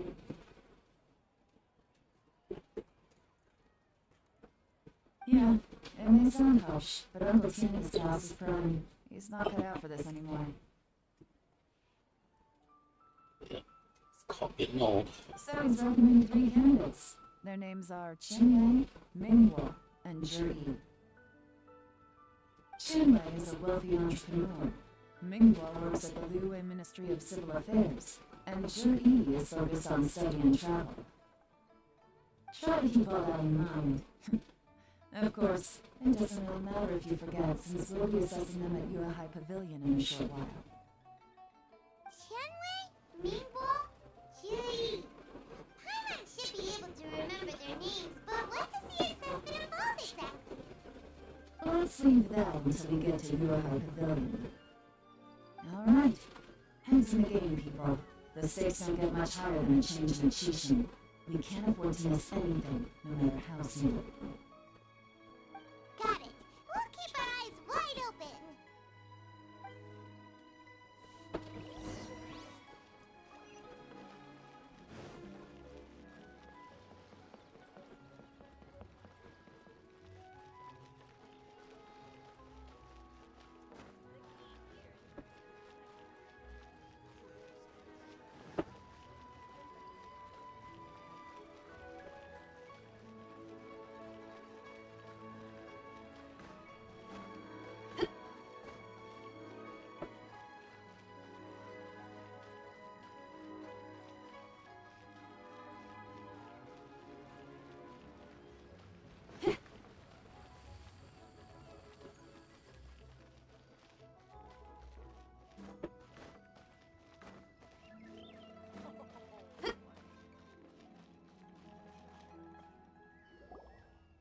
My legs are getting sore.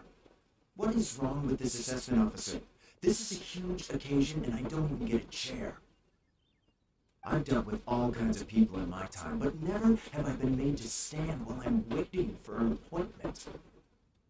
Oh, I mean, I think it's fine. That's called being complacent. If you're happy to just accept the way things are, you'll never be able to change anything in the future. Oh, come on. That's just... Now you're just being unreasonable. All right, you two. Let's not get into a big argument over this. It's not worth it. Qianwei, that was a bit uncalled for. And Mingguo, cut him some slack. We've all been standing around for a while. It's natural to be getting irritable. Look, how about this?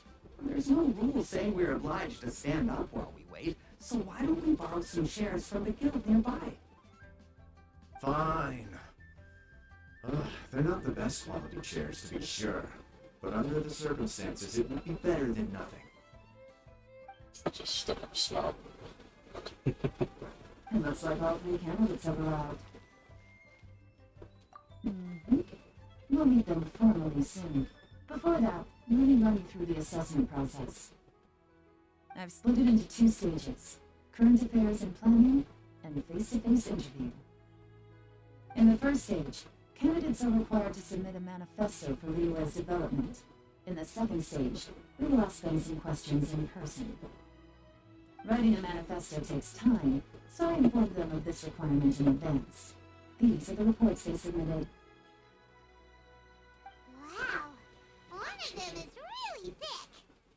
And it's also worth mentioning a stipulation I gave them. Whoever is appointed as the new Tianshu will be expected to implement their plan as put forward in their manifesto. Failing the occurrence of some cataclysmic event, they will not be permitted to change their plan. Therefore, these 3 piles of documents in front of us represent where each candidate stands on key policy issues. There's still some time. Have a skim through, get a first impression of what each person's proposing. I'll be waiting off to the side. Just let me know when you're done.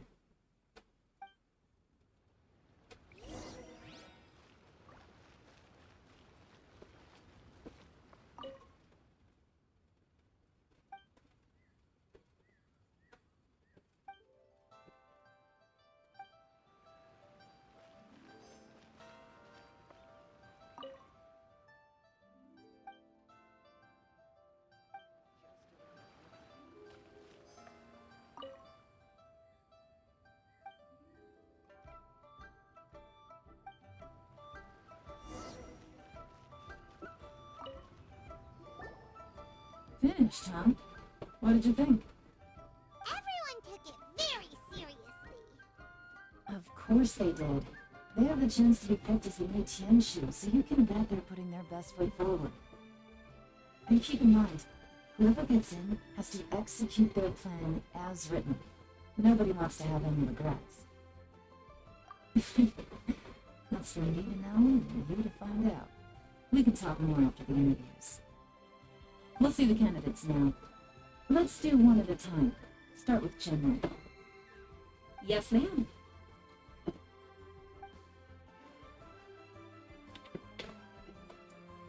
Oh? So you 2 are the assessment officers, are you? I had assumed that given the great import of this situation, Lady Ningguang would perhaps be assessing us in person. I certainly hadn't imagined I'd be seeing 2 entirely unfamiliar faces. I trust you've read through my manifesto? I'd be more than happy to clarify any details you found difficult to grasp.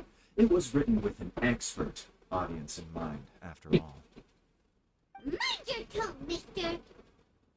Relax. It wasn't intended as a personal slight against anyone in particular. I was simply stating a fact. So condescending. Cloud Retainer? You know this Adeptus? Oh, yes, I remember now. You must be the traveler that people are constantly talking about. With your sterling reputation, you must have a respectable level of erudition. Perhaps you will be able to understand the concepts I have put forward. Although I should get my hopes up. Douchebag. Oh, is it my turn? Yes. Please, introduce yourself. I'm, Minggu. I work in the Ministry of Civil Affairs. I've worked there for, 9 years, 5 months, and 3 days. In that time, I've handled, 2,347 cases. I have 12 active cases at the moment. They should be concluded in, 16 days. My current work is related to urban planning, and I'm also responsible for, auditing the accounts. To be more precise, there are 3 parts to the accounts, namely... Is it just going on, or is he not very good at public speaking? He stutters a lot. You know what? Let's leave the self-introduction there and move on to some questions. Oh, okay. Sorry. Nice guy. Doesn't have any confidence in himself. Hello. Not gonna lie, I'm feeling a little nervous. What would you like to know? You're here to assess me, so ask away and I'll answer your questions to the best of my ability.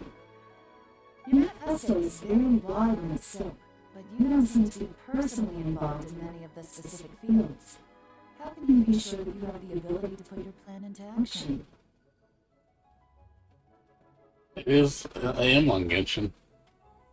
And isn't it streaming, or did I not? Did I not put it down? It's streaming, no? No, I changed it back to Genshin. I switched. That's why. Is it not? I'm playing it right now. I left 11. Very fair question. There wasn't anything going on, so I went to. I'm gonna finish this up. I'm pretty much done with Genshin after this. But I'm confident. I'm gonna do this and Spiral, and I'm I've done. visited many different places. Talked to lots I did of the people event from yesterday. lots of Got all that different done. places. And my manifesto is the conclusion. So all I gotta do is this. Of course, two different problems can be interconnected in very complicated ways. And you might reach two very contradictory conclusions depending on which one you're focusing on. What I've tried to do is strike a balance. In other words, present an optimal solution to all the problems as a whole. How do you plan to determine whether you are right or wrong about your proposed solution being the optimal one? A great question. Well, I'd start by having my colleagues and the secretaries of the UA High Pavilion evaluate any proposals before implementation. Post-implementation, it would all come down to the results. If it turned out that my judgment was to blame for poor Yeah, results, I would take responsibility. I hadn't done anything in Genshin for like 2 weeks, like because I was just doing the bare minimum. The event didn't take too long. It was an interesting event. Next question. I have to know more about what's his face. I can't remember his name. You know, Wind God guy. Kind of a sad story. He was just a pleasure to listen to. See why he acts the way he does. He's Here's so he closes his feelings to people. He kind of like he doesn't. He just throws his life away just to be like, hey, I'm just gonna, I gotta sacrifice things for the greater good. I'll take my own life. And like he's always eager for that choice. I'm like, why do you do that all the time? Always go for the extreme option. Like there's no other way. Which effectively target the big issues.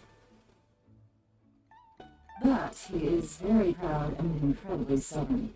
He doesn't care much about other people's feelings. Ningguo's plan is more thorough and more measured.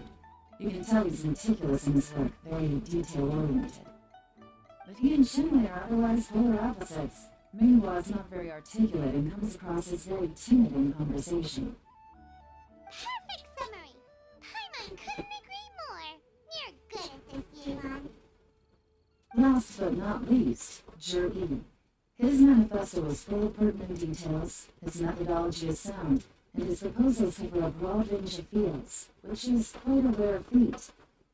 The depth he goes into in each and every area means it can only be a product of painstaking work. Plus, he is modest and good at dealing with people. But what really interests me is that many of his views happen to coincide with Uncle Tian's. Having someone like Zhi take the position would certainly put Uncle Tian's mind at rest. It's the best choice. Great. He seems to be a good balance and everything. Let's go back and report to Uncle Tian. Yeah, that's all I've been doing, bro. Trying to get caught up on everything because I got a lot of games to play next week. A lot of games coming out. So I kind of want to just be done with Genshin for a while so I can play other stuff. And then FF11, I kind of just do from time to time. Since I don't have to pay for it. My job gives me the hookup. I get the hookup.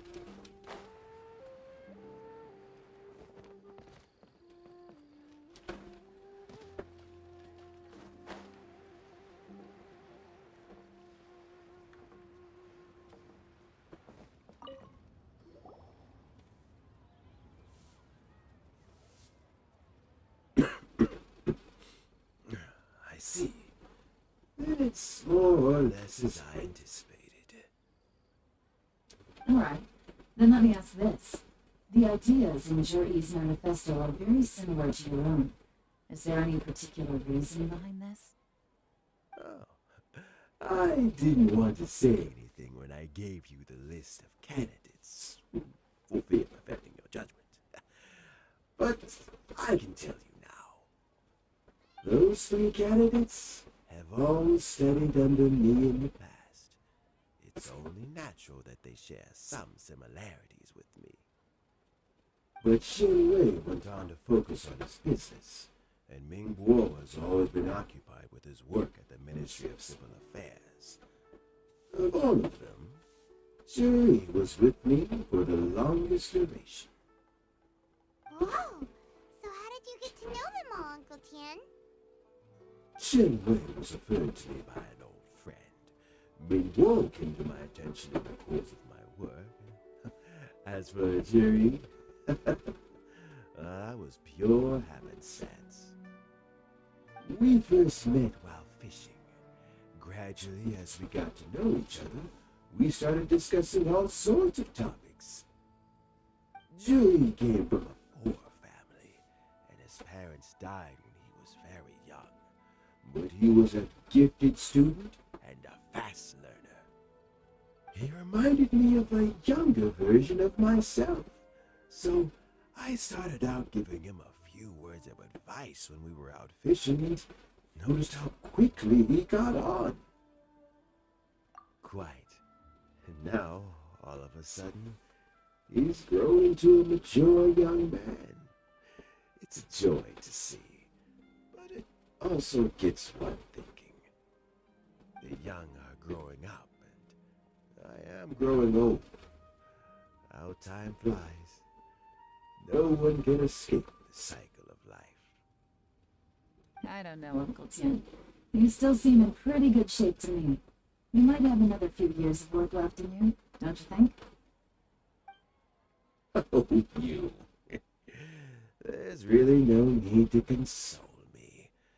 Having less energy than I used to isn't such a bad thing. It just means I finally have a good reason to retire and spend my days doing what old men like me should be doing. Going fishing whenever I feel like it. Sounds like you sure love fishing, Uncle Tian. There's nothing quite like fishing to pass the time. And freshly caught fish, I used to fish back in the day. beautiful fish soup with barely any preparation required. Fresh fish soup. Sounds tasty. Doesn't it? Also, some time ago, Jerry purchased a very special recipe from an old fisherman. When we've been fishing recently, Jerry always brings some extra ingredients he prepared in advance. The addition of these makes the soup taste even more wonderful. That flavor makes for a fond memory. But at my age, who knows how many more chances I have left to taste it again. Oh, can Paimon come next time too? Paimon really wants to try it. Well, let's get back to the matter at hand. Uncle Tian, we've reported back. Do you have a verdict? I appointed you as the assessment officer, and I trust your judgment.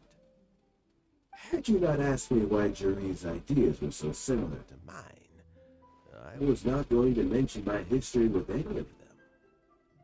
This decision must be guided by what is fair and right.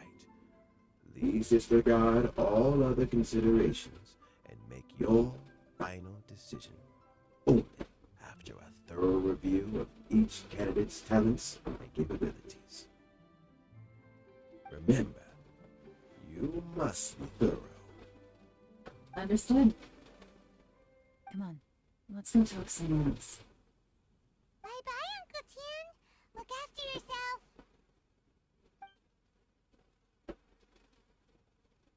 So, it's gonna be Juri, right? His name? Easy. Let's not rush. There's no time limit for this assessment. Huh? So, are you gonna give them more tests or something? No, nothing like that. The assessment itself is complete. But let me give you a word of advice. Things are not always as they appear.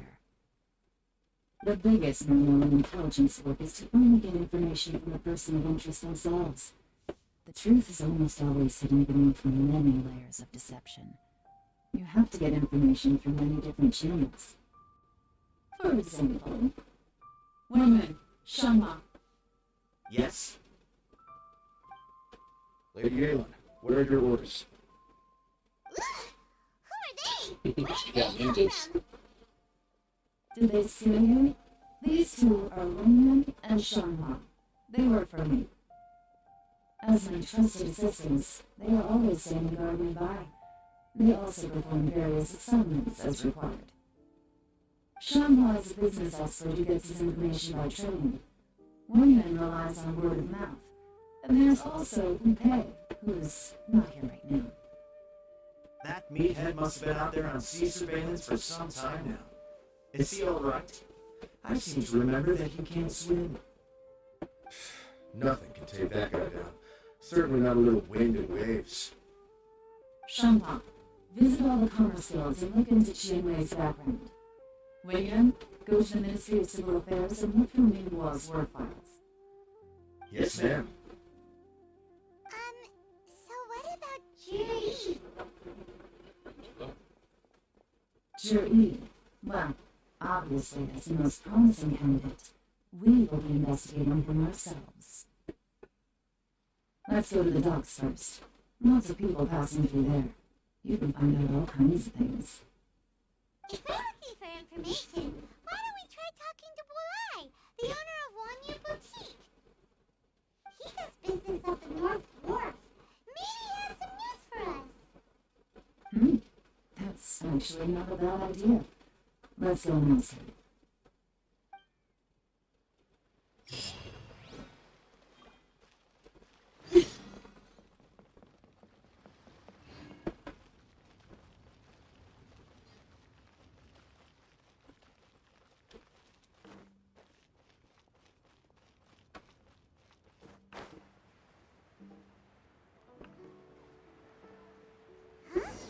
What's Bulai doing here today? Look, your asking price for this batch is just too high. I can't buy in at this price. How am I supposed to turn a profit? Come on, hear me out. I'm telling you, this is the single best batch of Sunsetias ever. You won't find anyone who disputes that. I accidentally dropped one into a well, and even the water turned sweet. Even so... Alright. I'll let you know a little secret. The boss of Second Life also wants to buy from me, but I haven't responded yet. If you won't take them, I'll just have to partner with them instead. And neither of us wants that. Okay, well, when you put it that way, I'll accept your asking price. I'll take all your stock. Don't sell a single one to Second Life.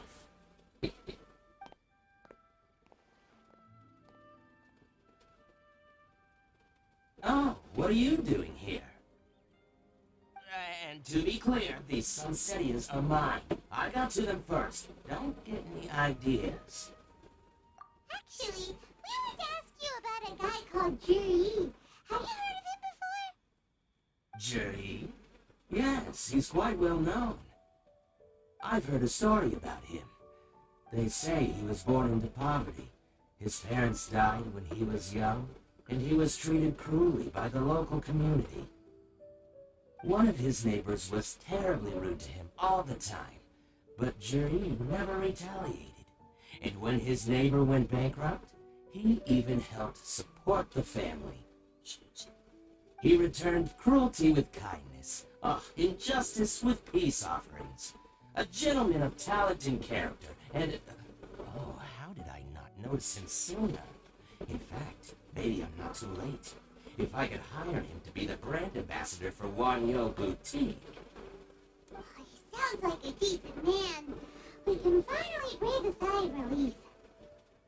Why are you asking about him anyway? You aren't looking for a brand ambassador too, are you? Well then, in that case, the higher bidder takes the... Ah, that's Jerry right over there. Why don't we go and talk to him? Where? Where? It's him, all right. Looks like he's chatting with Wingman. Come on, let's follow them and listen in. Try not to let him see you. We want this information to be as truthful as possible. I'll just go and fetch an employment contract. And hey, don't try and cut me out of this. Hey! I understand. Let's walk and talk.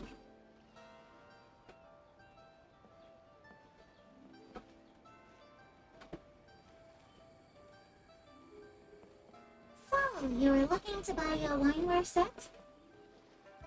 Oh, now I can see that you're a connoisseur, so I won't bother trying to con you. I trust you understand our shop quite well?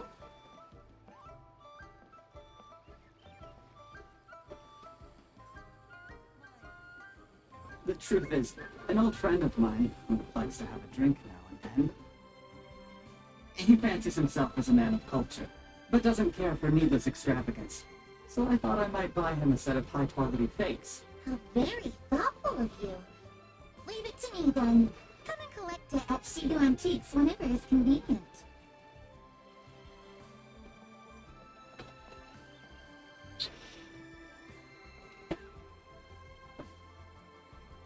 Thank you very much, Miss Leelong. It's my pleasure, Mr. Jury. These days, it's quite rare for someone of your standing to still keep up with their old friends. It's nice to see. I'll be sure to pick out a good set for you. You can count on me.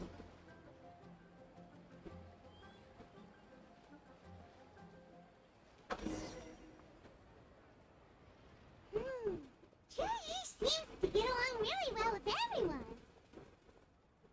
Are you satisfied now, Yulon? Seems like everyone thinks Jury's a great guy. We shouldn't jump to conclusions just yet. Let's go check out the wharf where he usually goes fishing. Try and find something bad about this too. Do we have to? Wait, you're not just trying to dig up some dirt on Jury because you want to be Tianchi yourself, are you? Maybe I am. Maybe I'm not. But hey, if I do become Tianshu, I'll look out for you guys. You'll be able to try all the finest food for free. How does that sound? We will? Well, come on! Off to the South Wharf we go! Right? Right with me now.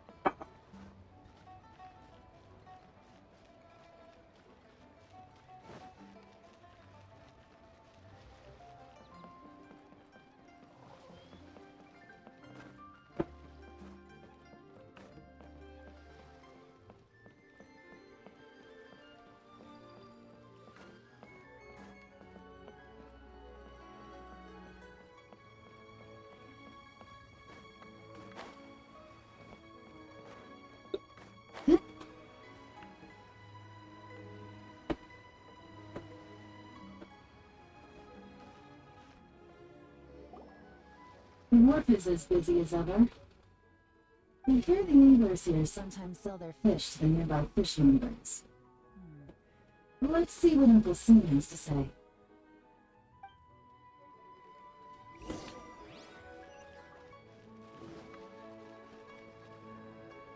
Welcome.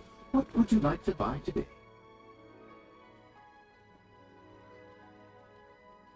Sorry to interrupt. We're actually members of the, Liyue Anglers Association, and we just wanted to ask a few questions about someone. We've heard about this young man called Zhi, who's supposed to be a fantastic fisherman. Just wondering if you happen to have heard of him? Whoa! Yeon made up a whole fake identity without batting an eyelid! Ah, yes, Jury. He's been making quite a name for himself recently. I've got some friends who travel all over the place, and they tell me everywhere they go they meet someone who's heard of him. Apparently, he had a rather tough time growing up. Had to work several jobs alongside his studies to make ends meet. How does that saying go? What doesn't kill you makes you stronger. Well, if there's anything to that logic, he's sure to be phenomenally successful one day. Yeah, we think so too. But I'm afraid your Anglers Association might be in for a disappointment. Why's that? He's good at a lot of things, but fishing isn't one of them. He fishes at the wharf and sells what he catches to me on occasion. His catches are always mediocre. Not terrible, but equally nothing to write home about. If you're looking to recruit some new members, though, I do know a few top anglers I could put you in touch with.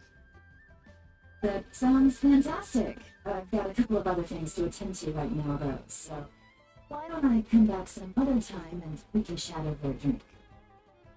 Sure thing. See you. Everywhere they go, they meet someone who's heard of him. Come on, let's keep asking around.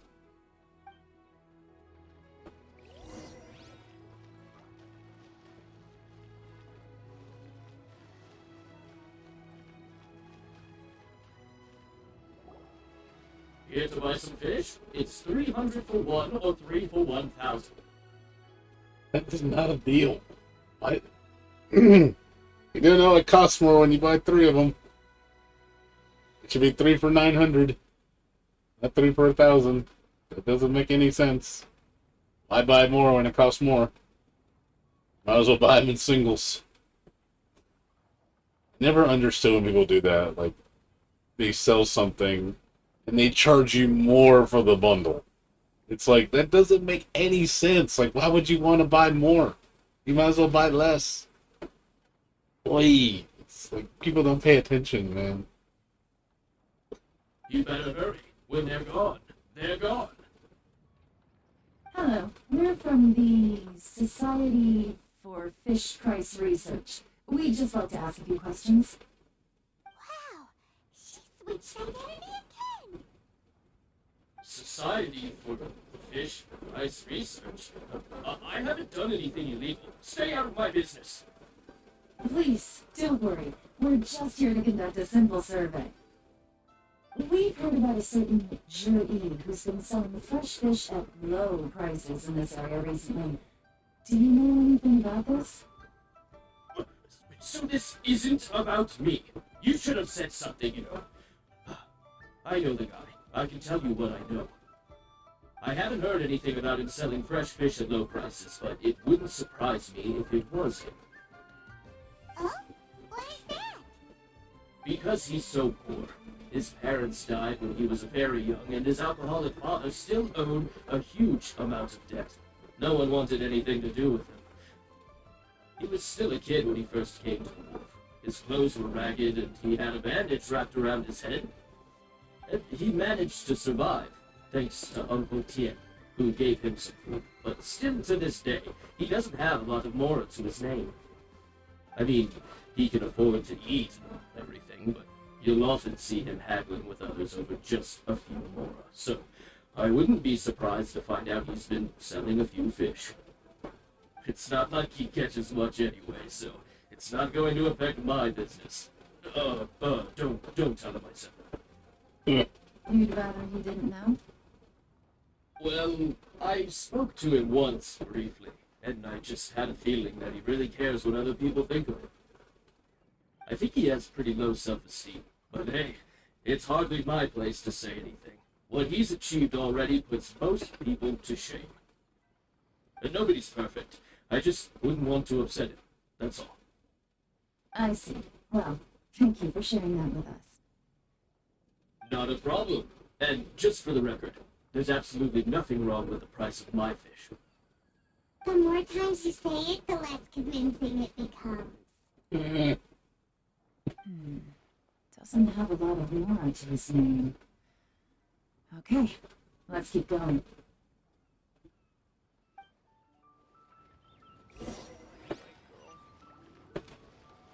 Yes.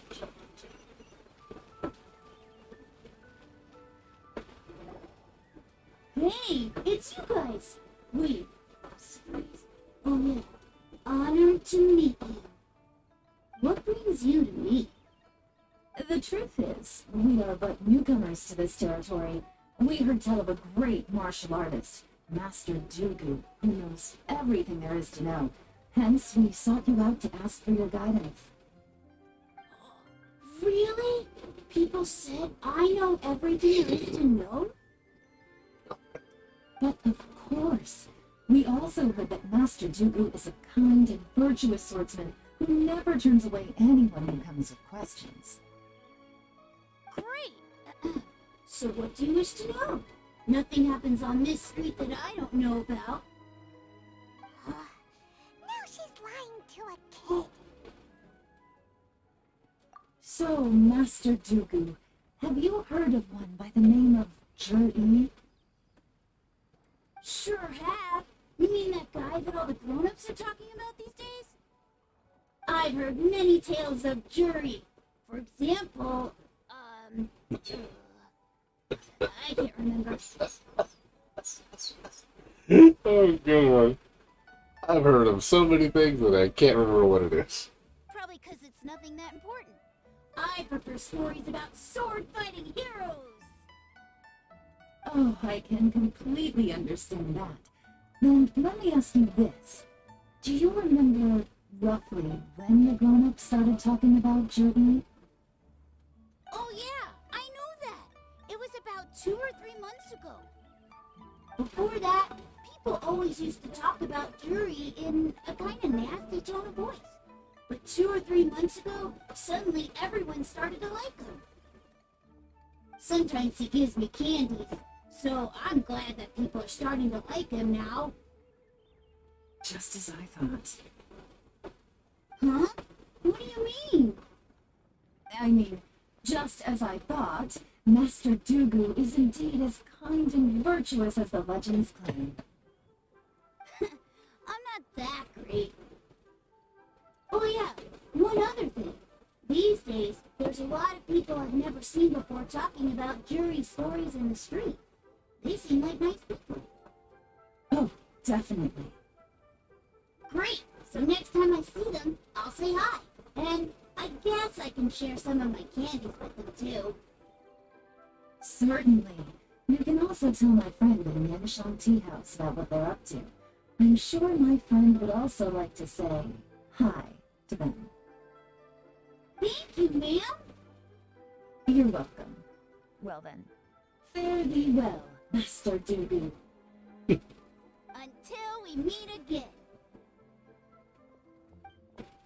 Any of that sound strange to you? Strange? What was strange about it? Judy seems to have a great reputation. Uncle Soon and Uncle Gas spoke highly of him, and Dugu Shuo seems to like him She said the part where people didn't like him before. True. But the issue is, where did his sudden celebrity come from? It almost seems too good to be true. Sudden? Too good to be true? What do you mean? So he returns cruelty with kindness, and had to work to support his studies. These are the kinds of things that make someone well known in their hometown. But Uncle Soon said even his friends who travel far and wide hear about him wherever they go. That's a little over the top, if you ask me. Do you remember what Dugu Shuo said about Jur-E's stories? Clearly they left him with a good impression of the guy. But beyond that, he wasn't interested in the details. That's the reaction I would expect from any normal person. Plus, there's the fact that all this praise of Jur-E has only been happening within the last 2 or 3 months. His childhood, his studies, the thing with his neighbor. None of these are recent events. So why are these stories only going around now? When you put it like that, it is kind of strange. Of course, if that's all there was to it, I wouldn't look into it any further. Jur-E was born into a poor family. Paying people to get his stories out there is within the rules of the game as far as I'm concerned. The problem is, do you remember what Uncle Gao said about him? He stayed poor his whole life. Everything he's earned he's either spent on studying, traveling, or paying off debts. I don't think he has the moral to pay for a publicity campaign. Right. And that changes everything. It can mean a powerful faction is trying to gain influence over the Liu Shishin. That's the worst-case scenario. All too often, the most pessimistic speculation turns out to be closest to the truth. Someone's trying to gain influence over the Qixing? That sounds serious. What should we do? Even if we ask Judy about it, surely there's no way he'd admit it. First, we need to find out who's supporting him. Don't worry, I've got a plan. Remember the current affairs and planning stage of the assessment? Since the successful candidate is duty-bound to implement their plan after taking office, the manifesto tells us their stance on key issues. Whoever is secretly helping Jur-E must be seeking to benefit from his actions after his appointment. So, we should be able to find some hints in Jur-E's manifesto on who we're dealing with. Come on, let's get back to Genshin Tea House.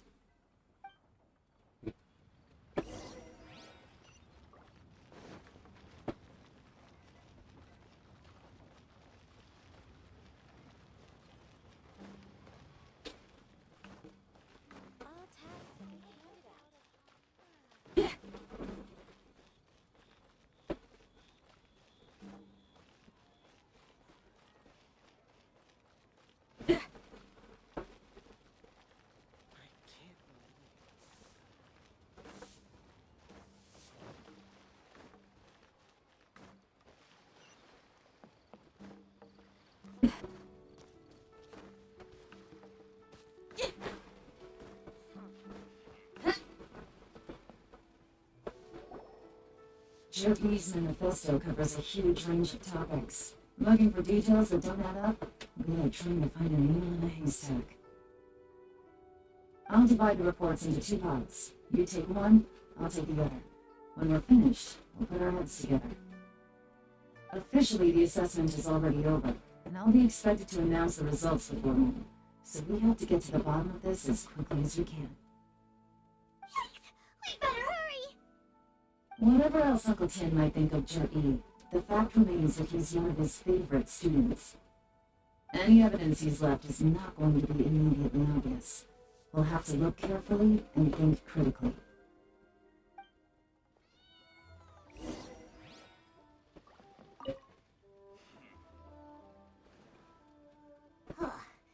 Even though Yelan took half, this is still a lot to get through. Well, we gotta start somewhere.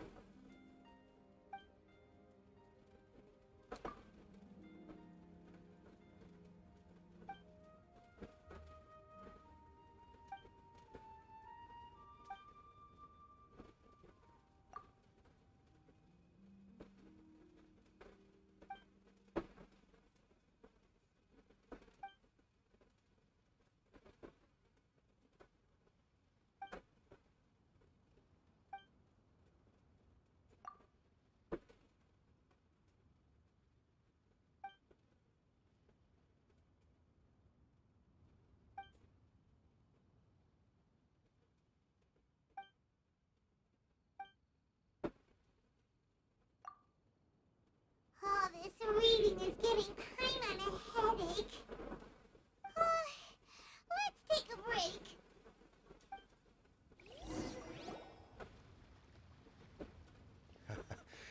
Looks like I'm the first one back, as usual. Oh, hey! It's one of Yehan's little helpers, Shunhua! If you're back, that means you finished investigating Chinwei, right? You betcha. I visited all the commerce guilds and gathered a wealth of information. Every time they asked me to leave, but I always had another trick up my sleeve. Don't drag this out. Just tell us your findings. Yes, Lady Yelan. To summarize my findings, most people who've had interactions with Qianwei will start out complaining about how proud and arrogant he is, but then go on to give a generally positive appraisal of him. The young master of the Feiyun Commerce Guild said that Qianwei appears arrogant, but he's very scrupulous in the way he works. Once he signs a contract with somebody, he treats them fairly regardless of their background. Who'd have thought? Is it possible that his reputation is fake? Is there any way you can check the accounts of the businesses under his name?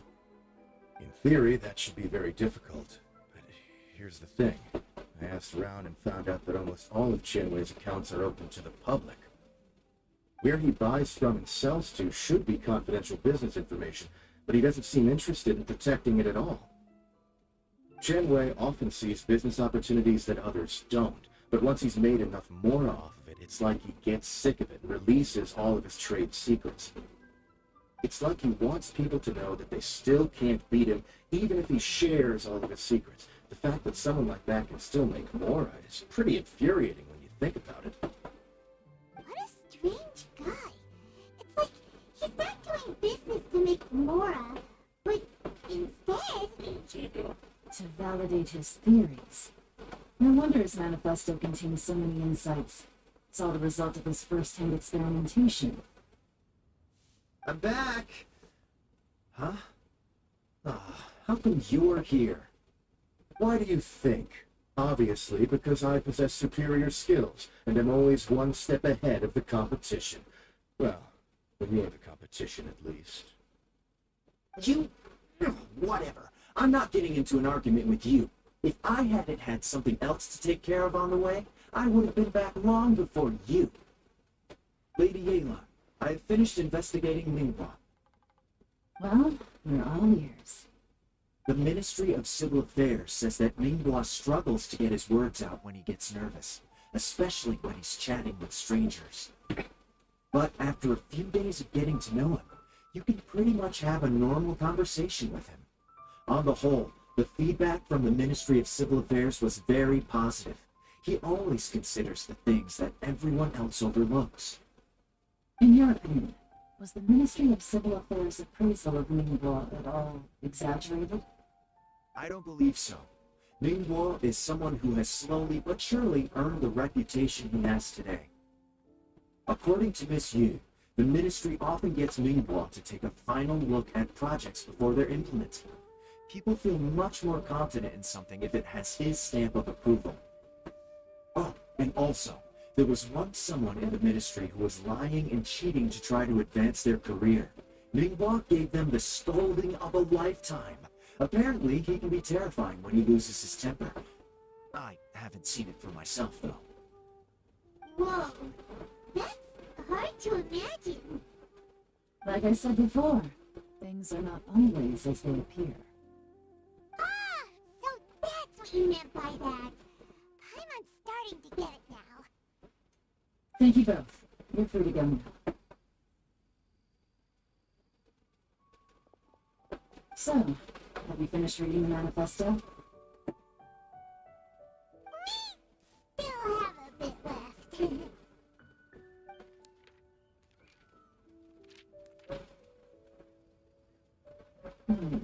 I can't see any immediate problems looking at the individual entries.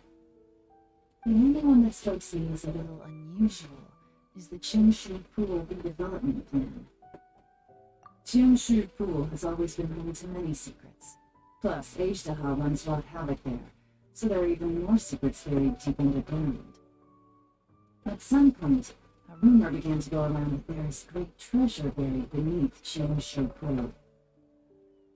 A long time ago, with the approval of the Qixing, a mining team conducted an exploratory excavation there.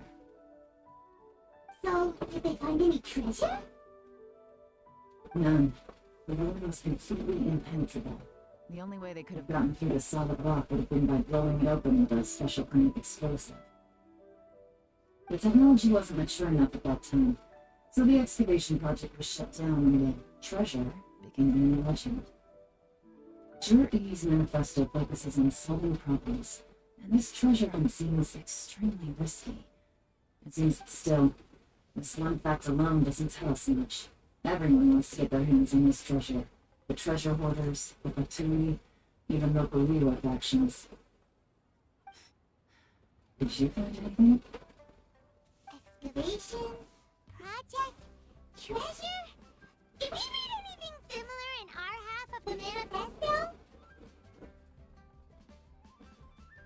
Oh yeah! Julie said the Blackcliff forge workers should get right of first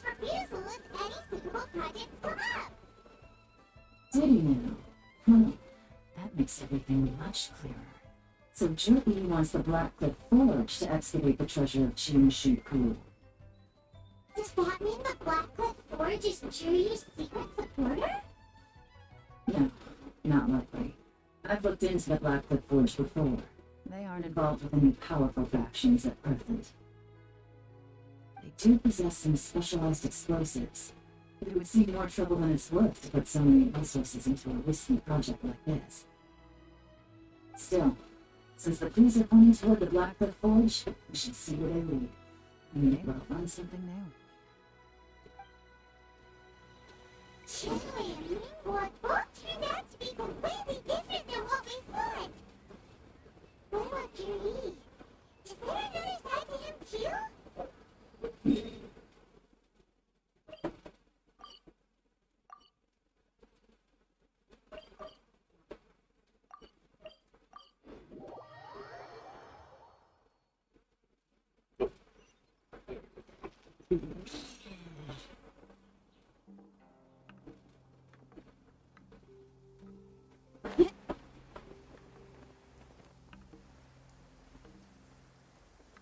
It's really coming down. This is the Blackcliff Forge. Let's look around for clues.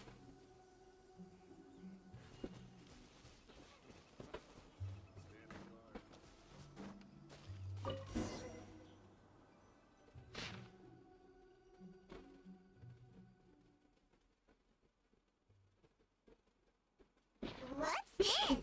A diary? From the back, it looks like a ledger, but it seems they also use it as a sidewalk. We don't know who wrote it, but it's interesting, don't you think? These newcomers, who could have sent them? You think they're suspicious? Yes. Look, it says right there, one of them's already been promoted to team leader. At this rate, by the time that Qianshu Pool redevelopment plan is ready to roll, they'll be the technical backbone of the team. That'll give them the chance to take a lot of liberties. They can copy any secret texts or steal any treasure they find underground. Imagine if we didn't suspect anything.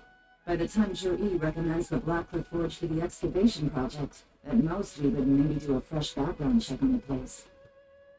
No red flags if all they did was change some key staff. And even if we decided to vet the staff individually, they'd have had more than enough time by then to come up with fake identities. That's the advantage of planning this far in advance. It was a clever move. When you put it like that, it all makes sense. If we hadn't found this out, someone else would have stolen the treasure. So, who's really behind all this? That's a question for the newcomers. But let's start with that worker over there for now.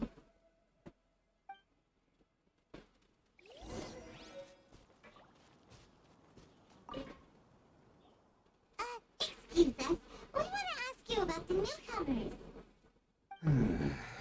You wanted to teach you or something? I gotta say, these newcomers are in tip-top shape. Fast learners, too. They're picking up all the skills unbelievably fast. My only complaint is that they're always going out drinking at night, but they never let us join them. I guess they just need some time to adjust. I'm sure we'll get to know each other over time. They go out drinking. This area isn't exactly renowned for the nightlife. I'm guessing it's a long trip to the nearest tavern. You got that right. They tell me they go all the way back to Liyue Harbor to drink at Wanmin Restaurant. It rained after work today, so they actually stuck around at the site for a while. But as soon as the rain stopped, they went out drinking again right away. Hey, you're only young once, right? I say, if they can hack it, let them at it. Interesting. Let's go talk somewhere else. Looks like our hunch was on the Mora. These newcomers are very suspicious. Drinking in Liyue Harbor, huh? Some cover story. I'll wager they've been going to intelligence updates. Good thing it rained today. It means they'll leave footprints. I doubt they'd give themselves away that easily, but let's follow them and try our luck.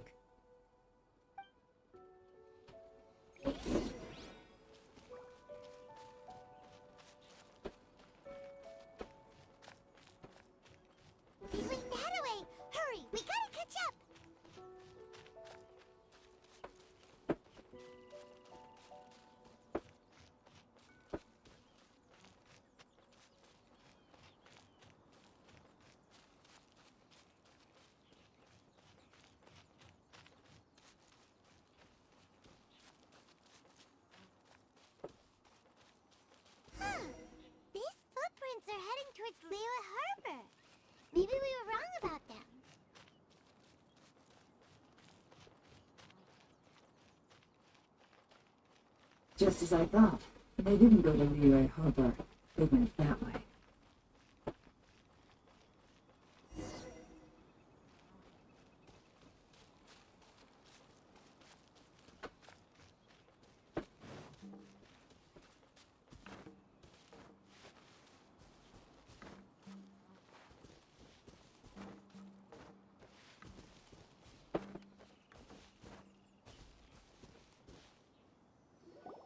The footprints stop here. But, judging from the direction, I'm guessing their destination was that abandoned house.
Looks like we were too late.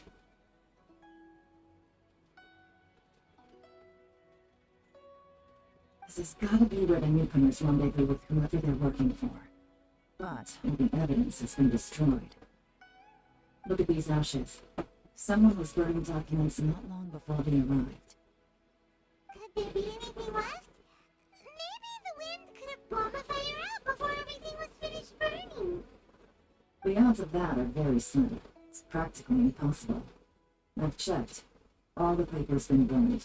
There's only ash left now. Why don't we wait for them back at the Black Cliff Forge? They've gotta go back there sooner or later. We can't count on that. Clearly they were based here at one point, but it's mysteriously abandoned now. To me, that says that whoever's behind this is moving somewhere else, to throw our investigation off course. Darn! Guess this is where a trail runs cold. Make no mistake, the purpose of our trip wasn't to find any solid evidence.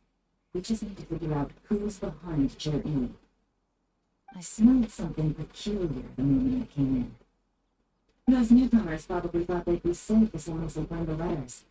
But what they failed to consider is that paper and ink from different regions produce different odors when they're burned. Really?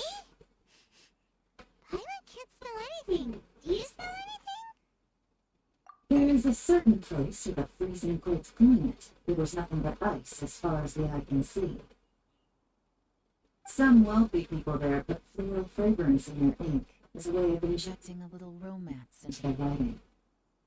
When that fragrant ink is burned, this is the exact odor that it leaves behind. Exactly. The evidence will soon be blown away by the wind, so it's nothing we can arrest anyone with. But it's all I need. Now I know who we're dealing with. I can plan our next move. Lady Yelan! Oh, thank goodness I finally found you. I thought I'd never see you again.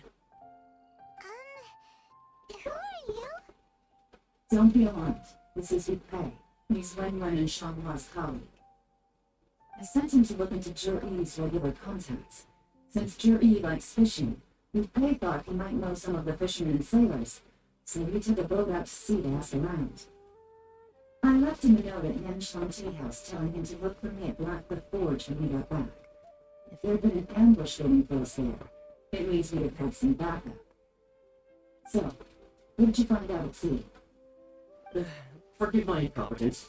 I'm afraid I've come up empty-handed. I asked all the fishermen multiple times, but none of them had any interactions with Jer-E before. Then the waves got so choppy I ended up falling overboard. Fortunately, someone managed to drag me out. When I got back, I heard that you'd been on the Black Cliff Forge and I needed backup, so I went straight there as fast as I could. Didn't even stop to change my clothes.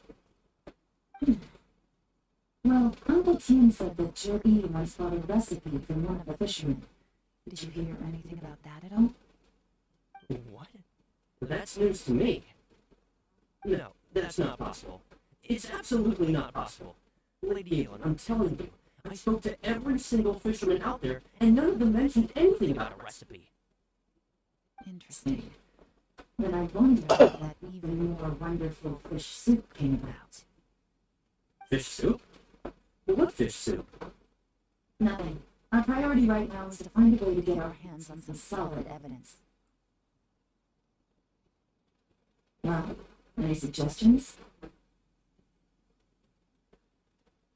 Not a bad idea. Ube, what do you think? Honestly, I've already tried following Jerry, but the guy's too cautious. Never meets with anyone suspicious. Okay, some tailing's out. No, we'll still need to tail him. But first, we need to do some groundwork. Groundwork? When you've worked in intelligence for a long time, you understand that no one can stay on high alert forever. Especially when he thinks he's about to win. Tomorrow morning, I'll announce his victory at your high pavilion. Take a guess what you think he'll do next. Be sure to arrive on time. You won't want to miss the show.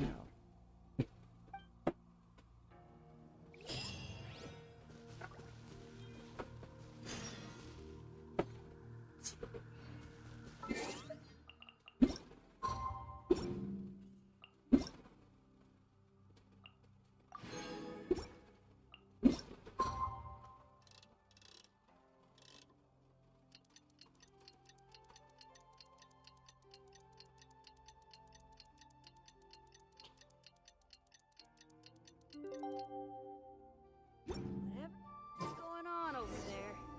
Looks pretty rock and roll to me.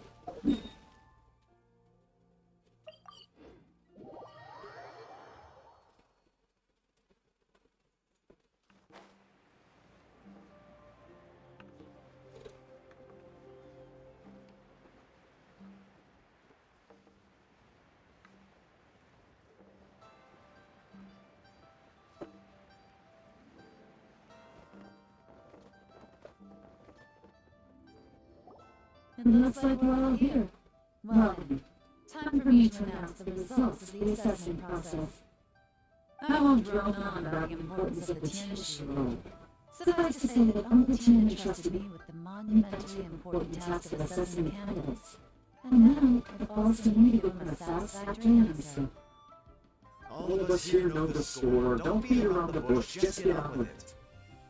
Shenmei has many pioneering ideas.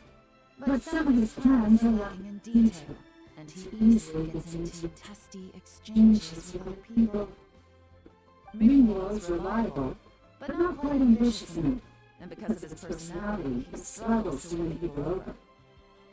In contrast, Zhi is evenly balanced across the board, and enjoys an excellent reputation in Europe. After much consideration, I've decided to recommend Zhi to the Liu and Shishin. What? Congratulations. Thank you. Honestly, I'm a little surprised to hear my name being announced. In my estimation, all three of us are worthy candidates for the Genshin position. As your competitor, I've become keenly aware of your great talents. Would either of you entertain the possibility of working with me in the future and taking on some of my workload? I'll have to see. I'm in a bad mood. This is the last thing I want to be thinking about right now. I don't mind, as long as I can help. Okay, well, that's all from me. Zhi, you'll have some preparation to do. It won't be long before you're informed of your official appointment. I hope you will work hard and make Uncle Tien proud. I will live up to the Tianshu name. On this, you have my word. I should go. I need to pack my things, and then I think a celebratory meal is in order. Would anyone like to join me? Count me out. I'm not in the mood for a celebration. Joey seems pretty relaxed now. This would be a good time to follow him. Hey, Trevor, tell me something. What exactly does that guy have that I don't? If you can't answer that, I'm not accepting this result. I also wouldn't mind knowing. Oh no, if we get stuck here, we won't be able to leave. Follow him. Yes, ma'am.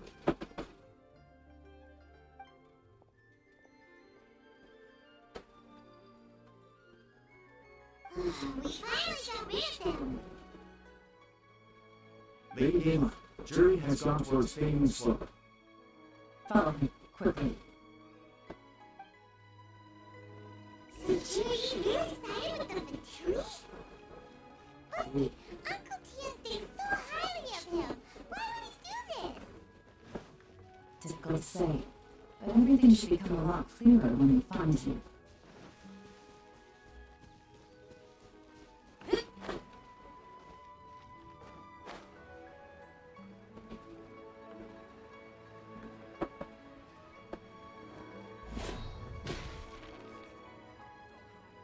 Sorry, Lady Aelon. We lost him. He's too good at this. We weren't able to keep following him without being seen. How the heck did he manage to shake Elon's coordinates? I guess Jerry didn't let his guard down. Still as vigilant as ever. No, Upe says he's much more relaxed than usual. Maybe it's just how he's wired. Perceptive enough to sense when he's being watched. How? Don't blame yourselves. Let's not forget he was trained by Uncle Tian himself. Evading detection is not an unusual skill for him to have. If I'd asked you to tail Uncle Tian, you'd have ended up in a dead end too. It's fine. So, where'd you use him? Shinue Kiosk. He only went in briefly. Upe and I were watching outside the whole time. A few moments later, a man dressed in a completely different outfit came out. Upe had a feeling that it was him, but we couldn't get close enough to check without blowing our cover. I figured that if we spooked him, it would undo what we've accomplished today so far. Another option would have been to arrest him there and then, but without any evidence, that would have been meaningless. So I stopped Upe, and I stayed here to wait for you while that meathead went to ask around in Shinue Kiosk. Good work. The fish didn't take the bait, but that's okay. As long as he's still swimming around, we'll find a way to catch him eventually. The key is figuring out what he's trying to achieve. Let's go to Shinwei Kiosk.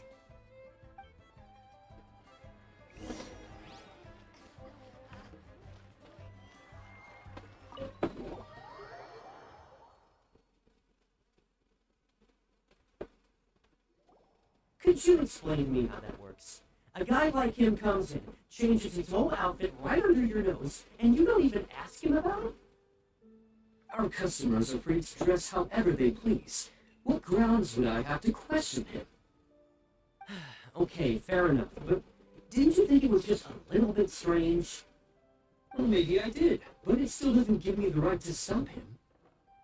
Enough. Let's tone this down a little. I'll make this quick. Just one question. What did he buy while he was here? Oh, he didn't buy anything.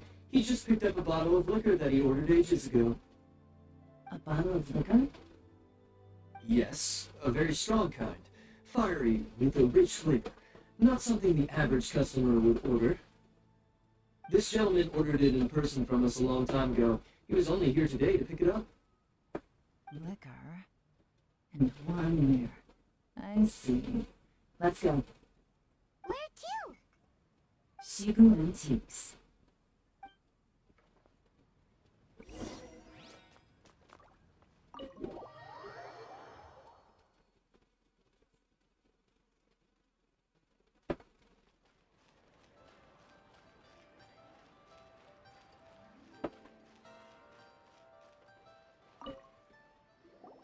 Hey, Miss Minlong. Sorry to bother you. Sure E ordered a waneware set for me not long ago, right? We're friends of his. He's been telling us how impressed he is with the quality, considering how affordable it was. So we just had to come and take a look for ourselves. Sure. Which model are you looking for? We don't really know a whole lot about wineware. Let's just go with Joe E's choice. Would you be able to show us the one he bought? Jerry picked up his set not long ago as a quality imitation of an antique wineware set. It has the look and feel of a luxury item. Just so you're aware, we don't have many of this model left in stock, and now that Mr. Jerry has taken one, I'm afraid it may encourage the price to go up a little. Don't worry, price shouldn't be an issue. I'm sure we can work something out. But I'm just a little hazy on one thing. Did Jerry's wineware set include wine glasses, or...? For this set, the wine glasses are sold separately. Minimum purchase is 1 glass, maximum is 4. Mr. Jerry bought 2. Okay. Thanks, Ling. Seems there's a little more to buying wineware than I first thought. We'll have to mull it over. Well, don't take too long. We could sell out any day now. Alright, see you next time.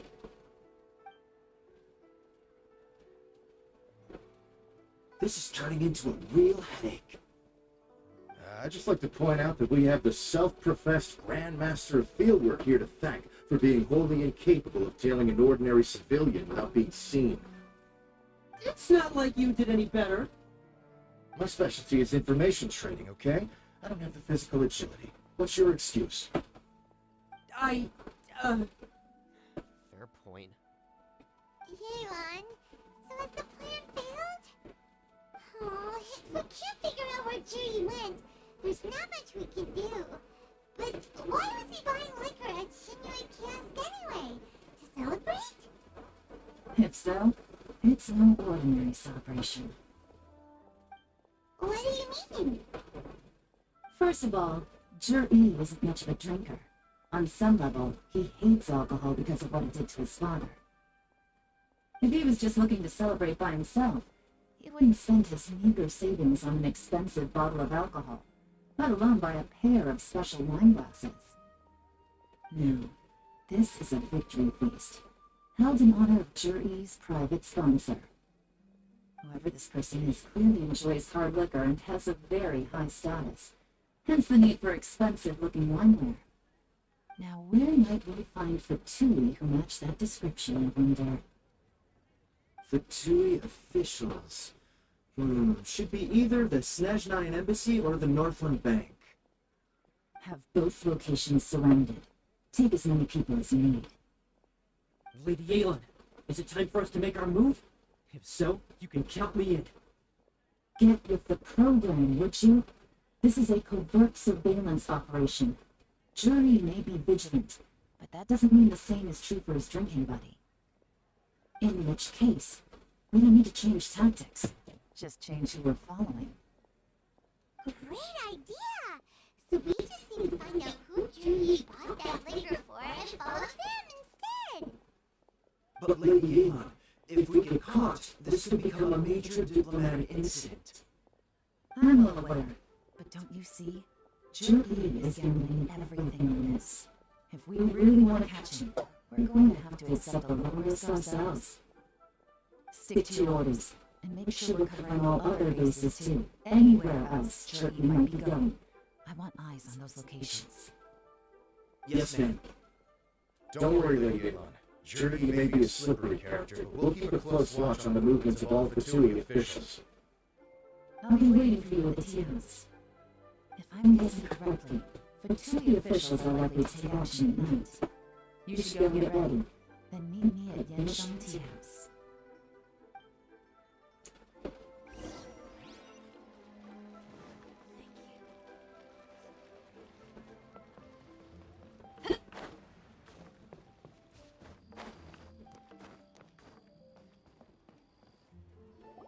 Perfect timing. Wenman just sent word that the Fatui ambassador, Yusupov, just left the embassy alone. He's heading in the direction of Chinshu Pool. Chinshu Pool? That's the place Jerry mentioned in his manifesto! It looks like that's where they arranged to meet. Sensible choice, I'll give them that. Chinshu Pool is always crawling with monsters. Most people wouldn't dream of going there. It's one place they won't need to worry about being seen. Oh no, we gotta go get them! Let's go. If my hunch is correct, We just might hit the jackpot this time.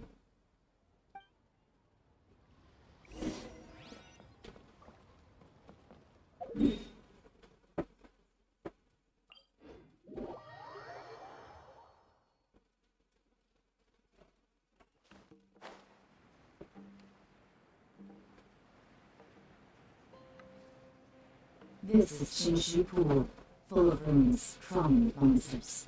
Anyone with any sense steers well clear of this place. I've looked into the place before. There's a workers' entrance somewhere around here. Follow me.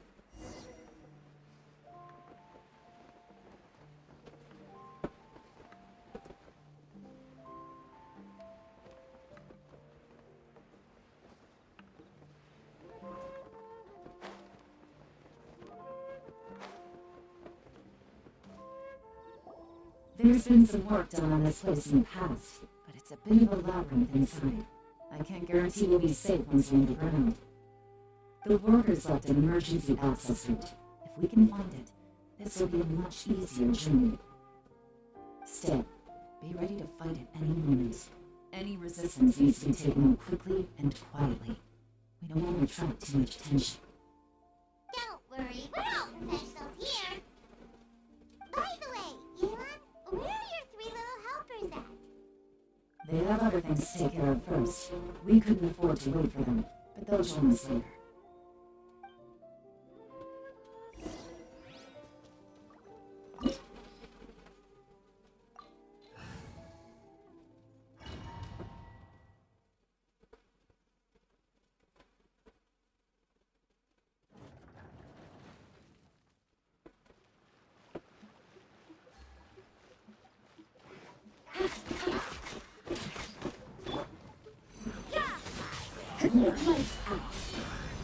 This is order.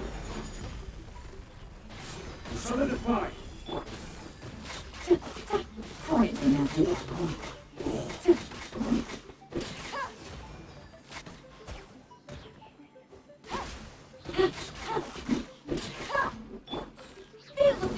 As I expected, but this shouldn't be too much trouble.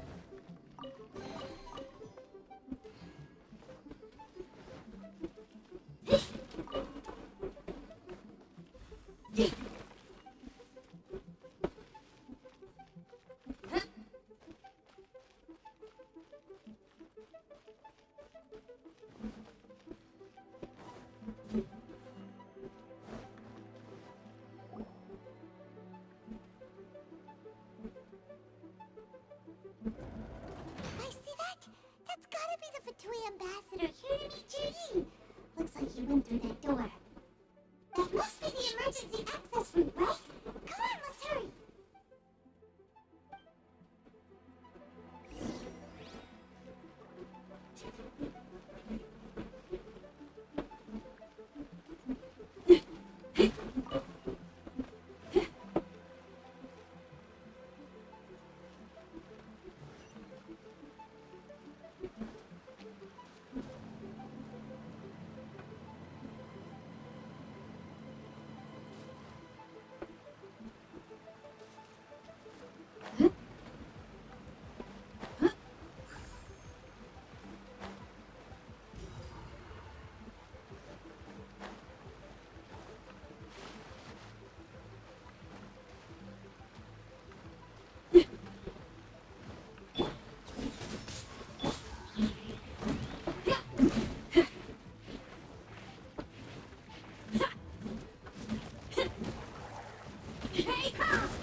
I'll protect us.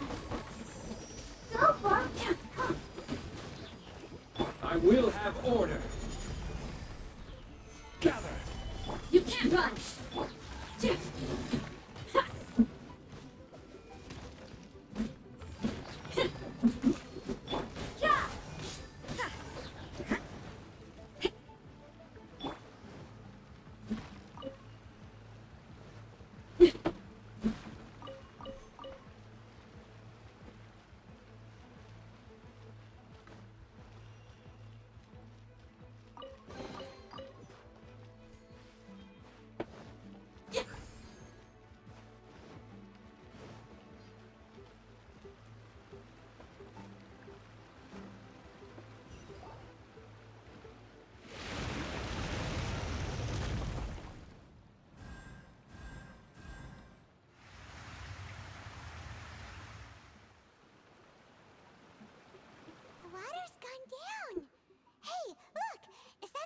through?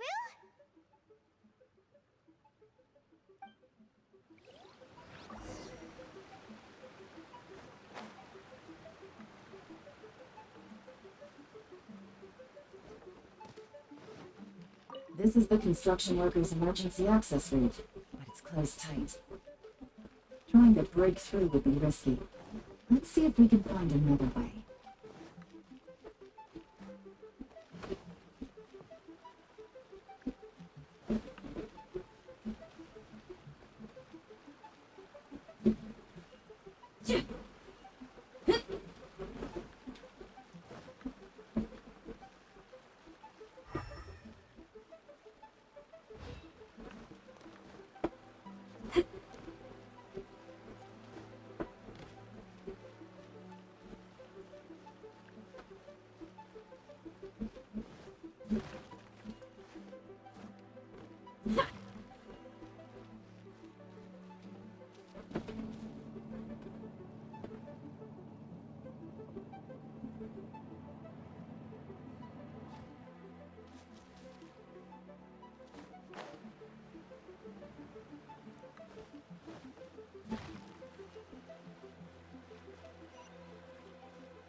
Power cord!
Here comes the challenge.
The water's flowed into the groove, and now the statues are loading.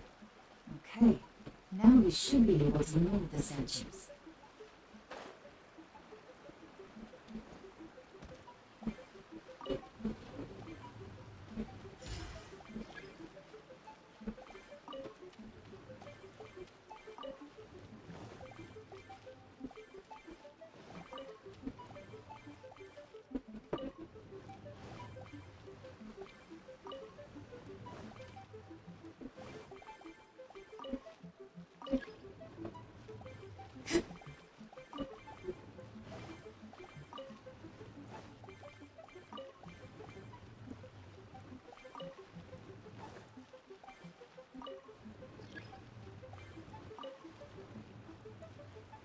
The door is open. Let's go.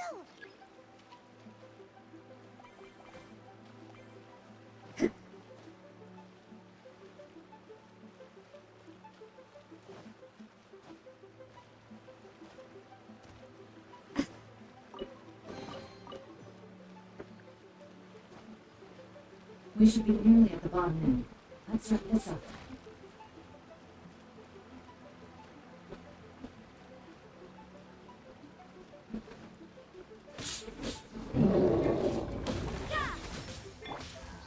Stabilize. This is going.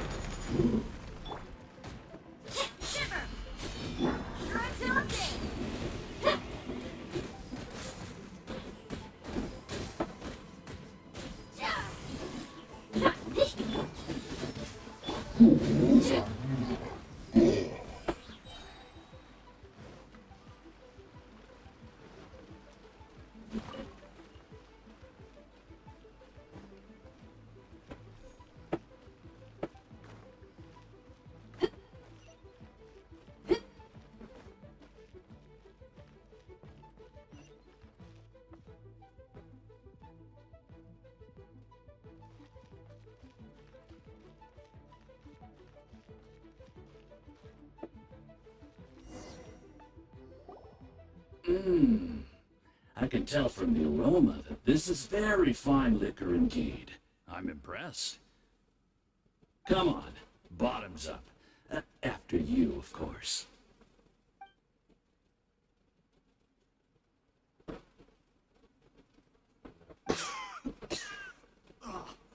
Sorry, that went down the wrong way. I've never drunk anything this strong before. It'll take me some getting used to. You'll get there. If you want to stay friends with us, you have to drink with us. I'll do my best. You're more of a lightweight than I thought. Already struggling after one glass? I thought you were made of sterner stuff. You certainly kept it together when you were poisoning your teacher's soup. Come on, another round. Less talking, more drinking. Sure. You didn't leave me much of a choice, though, did you? Just the mention of poisoning sent shivers down my spine. I'm more timid than you realize. Every time I poisoned him, I had to hide away at home for a few days because I was so scared of getting caught. Look, I know it has not been easy for you, my friend. We appreciate all your hard work. But I have to say, you really are quite a genius at poisoning people. And the poison we brought from Snezhnaya is as strong as this wine, but you found a way to turn it into an imperceptible, slow-acting poison, and came up with the idea of delivering it through fish soup. What was it you said? Oh, yeah. You said the soup's fishy flavor neutralizes the pungency of the poison, and this process even makes the soup tastier as a result. How did you think of that? It struck me one day when I was fishing. I'm lucky it did. Otherwise, I'm not sure I would have been able to fool Uncle Tien. You have performed excellently. The Fatui will continue to provide the support you need to consolidate your position as Tien Shu. Of course, this is as long as you continue to do as we instruct. Aside from Qing Shu Hu, we also have some other requests for you. which we will inform you of in due course. Don't worry. Whatever tasks you have for me, I will perform them diligently. Did you hear that?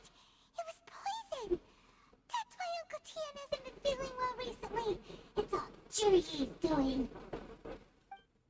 What a nasty guy. Seize him! Hold on. Did you bring a camera?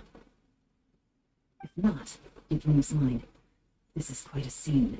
We have to capture it for posterity.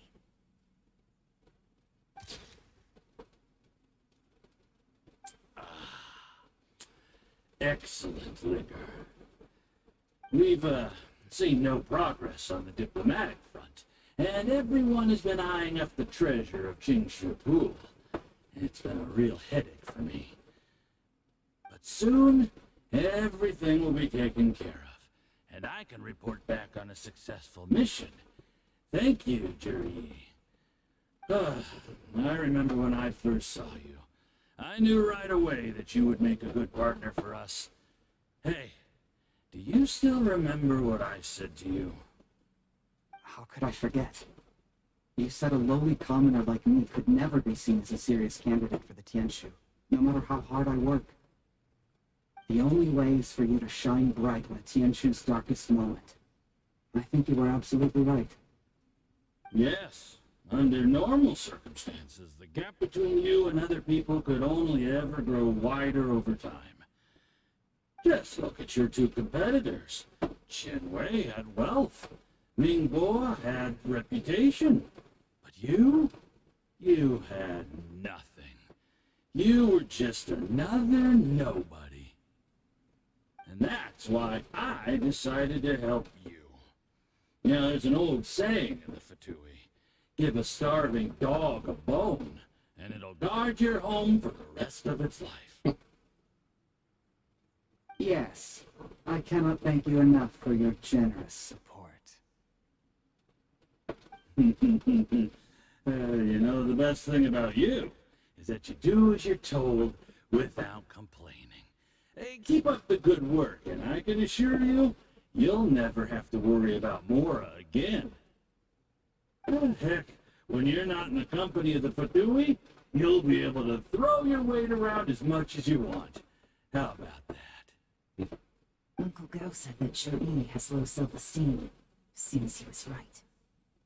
He was worried that whatever advantage he might have now will diminish over time, so the Fatui persuaded him that he should act while he can. Do you have any more film in the camera? Then get ready to use it. Tonight's grand finale should be coming up any minute now.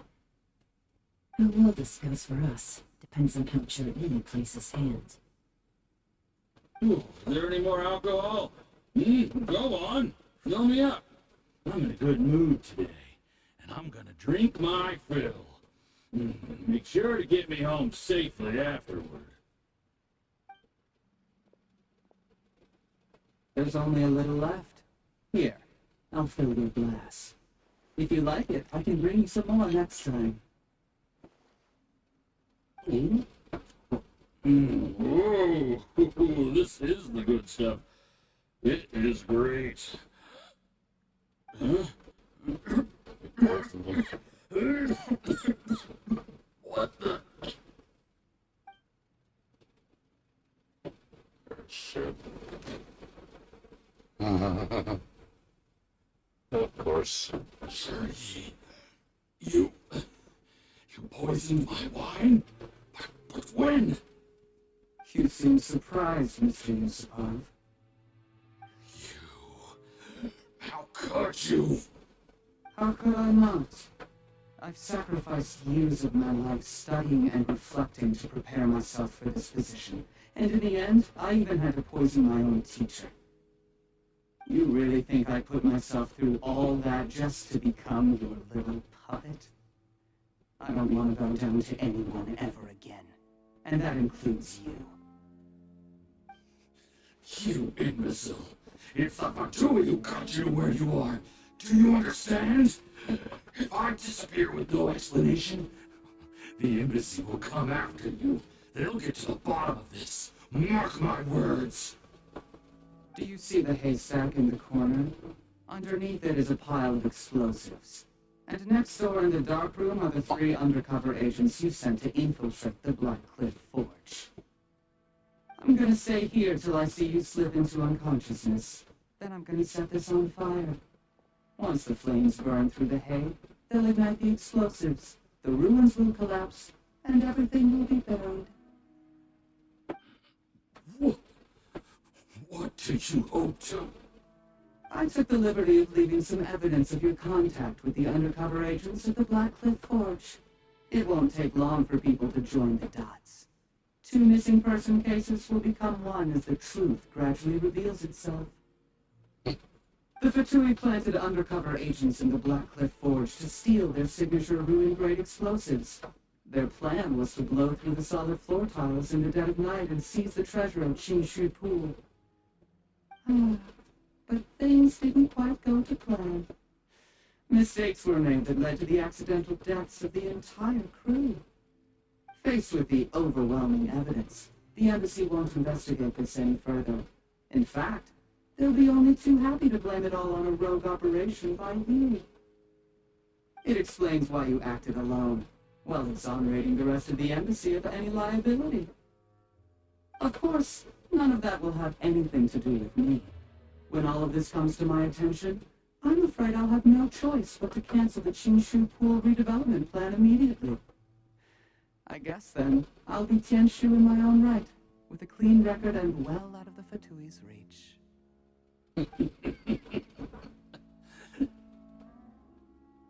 Cherry, do you really think you're gonna get away with this? The Fatui has a record of everything. That includes the poison, all interactions between us, even my trip here tonight. After I die, they'll come looking, and they'll get to the bottom of this. A record? Oh, you must mean the one in the hands of your second-in-command, Theophan? How do you know about that? Because when you contacted me, I also made contact with your associates. I have Theophan to thank for providing me with the poison I used on you today. He'll help me tie up all the loose ends. After all, your untimely demise comes with a few perks for him. Of course. He has been eyeing your position for a long time Traitor! Cherry, you! Relax. It's over. After tonight, everyone gets what they want. And anyone else in the know is either my accomplice or about to be taken out of the picture. Sweet dreams, Mr. Yusupov.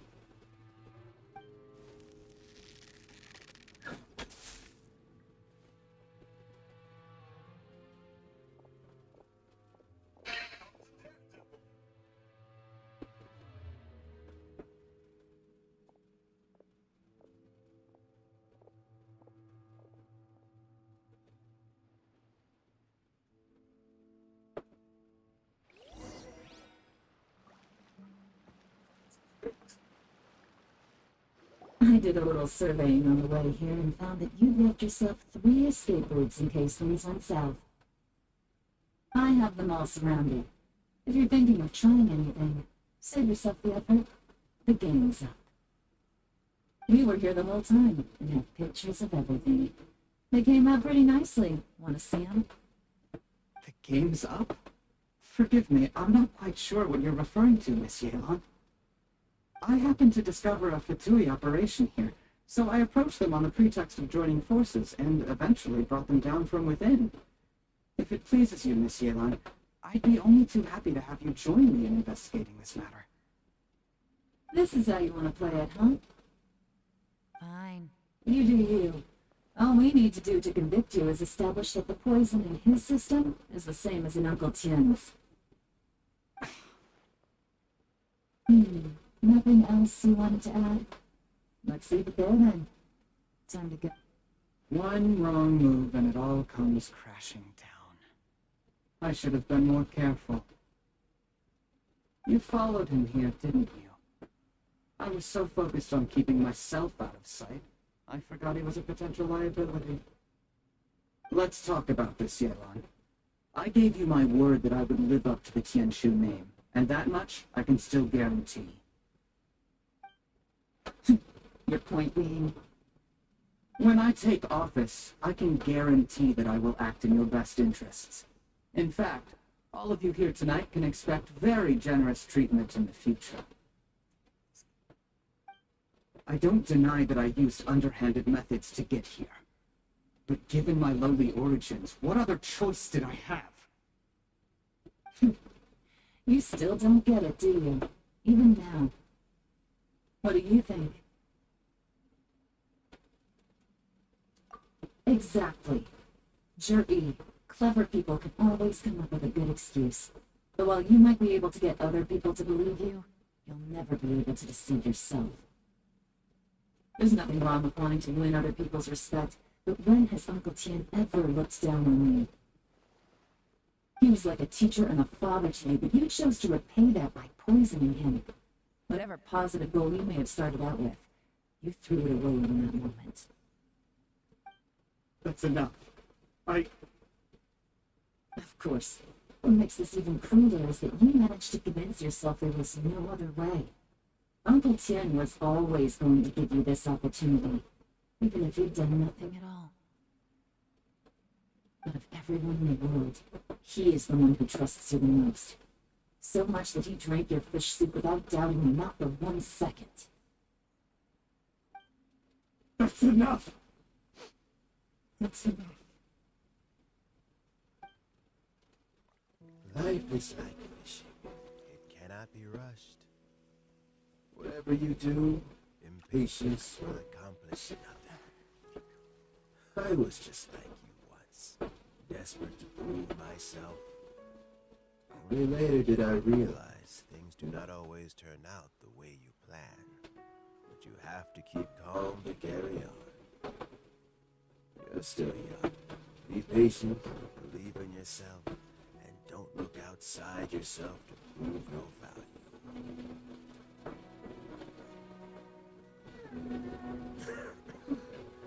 Where's Jury these days? It's been a long time since he last paid me a visit. Maybe he's just busy. Next time, if he doesn't bring a pot of piping hot fish soup, don't let him in. Whatever you were thinking about, you'll have plenty of time to mull it over in prison. Oh, I almost forgot. If the Fatui find out what happened today, prison might not turn out to be the safest place for you. Lord. Trying to have friends on both sides, it has a way of turning everyone against you. But right now, I have an opportunity for you.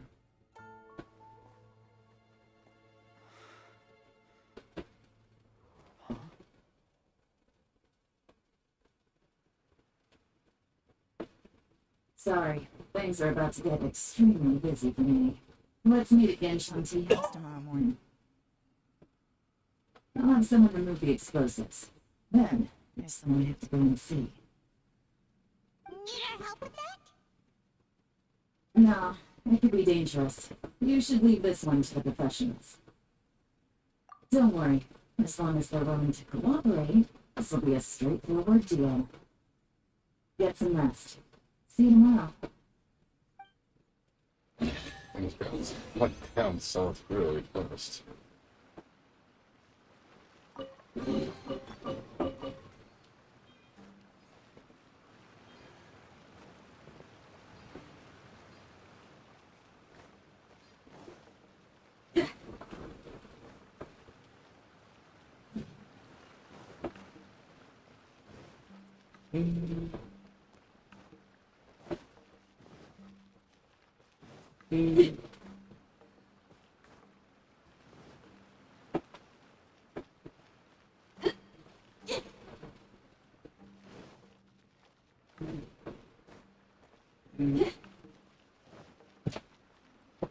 One second, I'll be right back at the restroom.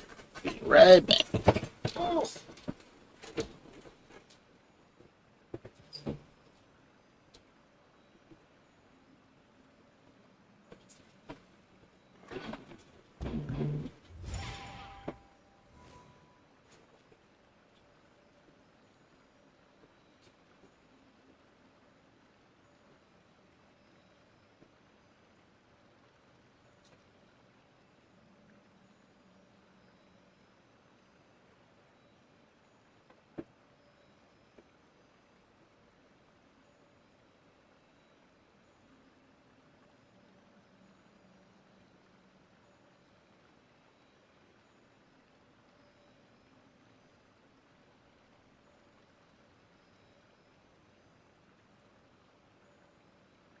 If there's fire in your soul, you gotta rock and roll. So come on, let's get moving. Sorry about that. I had to use the restroom.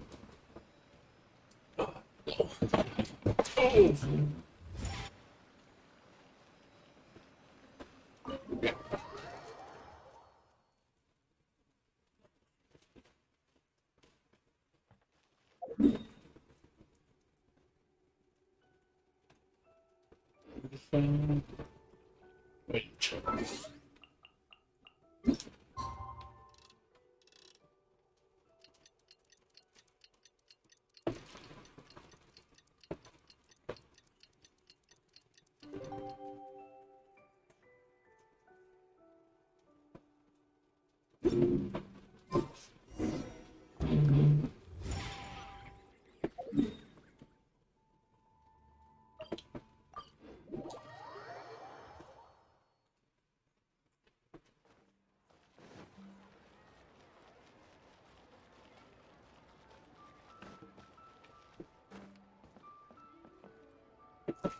There is now no poison left in his system, but recovery from the damage already done will not happen overnight.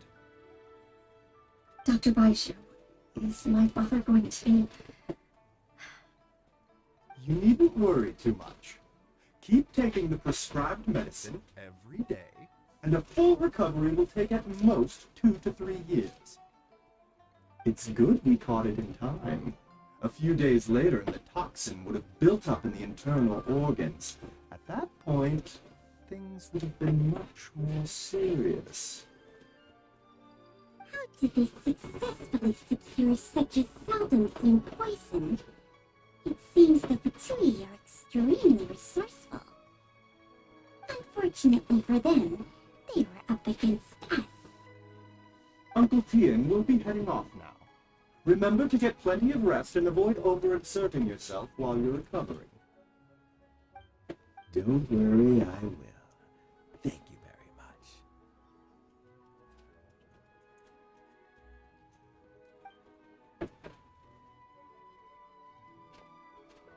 much. You're here too? Thank you for all you've done to resolve this situation. I'll have to make some tea in a moment. You simply have to try it. Yes, the exhaustion seems to have gone. My mind is steadily getting clearer again. Luckily, it looks like choosing that Tianshu's successor is suddenly not such a pressing issue after all. Hey, Aelon! My work is mostly wrapped up, so I thought I'd take a minute to check in here. The assessment process comes to an end here, Uncle Tien. In my opinion, Zhi is not suitable for the position, but Chenwei and Mingguo both have potential. You have my gratitude. People can change their loyalties easily. I've always known this. But whenever it happens, it's still a dismal experience. Is it just Paimon, or is Uncle Tien not that surprised? Don't underestimate Uncle Tien. He wouldn't have appointed me as assessment officer if he hadn't had his doubts about Zhi. Normally, the UR High Pavilion would be responsible for assessing the candidates. Isn't that right, Uncle Tien? Yes, to be quite honest, I wanted to trust him unreservedly. But I have to be responsible with the position of Tianshu. When I first met Jiri, I wondered if he had approached me with a hidden agenda. So I secretly investigated him. I concluded that he had no ulterior motives whatsoever. He just saw me as an ordinary fishing friend. In the end, even he changed. But when did it start? I never had any plans to recommend him directly, but but I always intended to give him the chance to compete on a level playing field. Family background and fame mean everything to many people, but I don't attach great importance to them. I had no reputation to speak of when I first became Tianshu. I relied on Ganyu's assistance for all manner of things. I have to admit, he's a smart guy, and very cautious. The intel suggests that the Fatui saw him as very low risk, but Jur-E was still extremely careful with the poisoning. He chose that specific liquor from Shinwei Kiosk because the fiery flavor would mask the bitterness of the poison, and he chose to wait until the Fatui official was drunk and had his guard down before delivering it to him. He also installed a secret compartment in the wine pot he bought to hold the poison. As the amount of liquor went down, he'd shake the pot to release the poison from the compartment into the liquor. Afterwards, we also found he had an antidote on him. Had the Fatui official grown suspicious, Jur-E would have drunk the poisoned wine himself, and then found an opportunity to take the antidote shortly afterwards.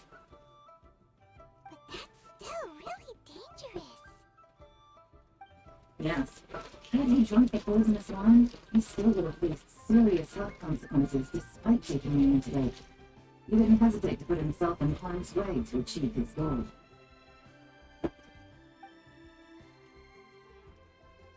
How is Jerry now? I mean, he's sitting in a jail cell. Like Yanfei says, everyone who breaks the law has to pay the price. Still, he's cooperating.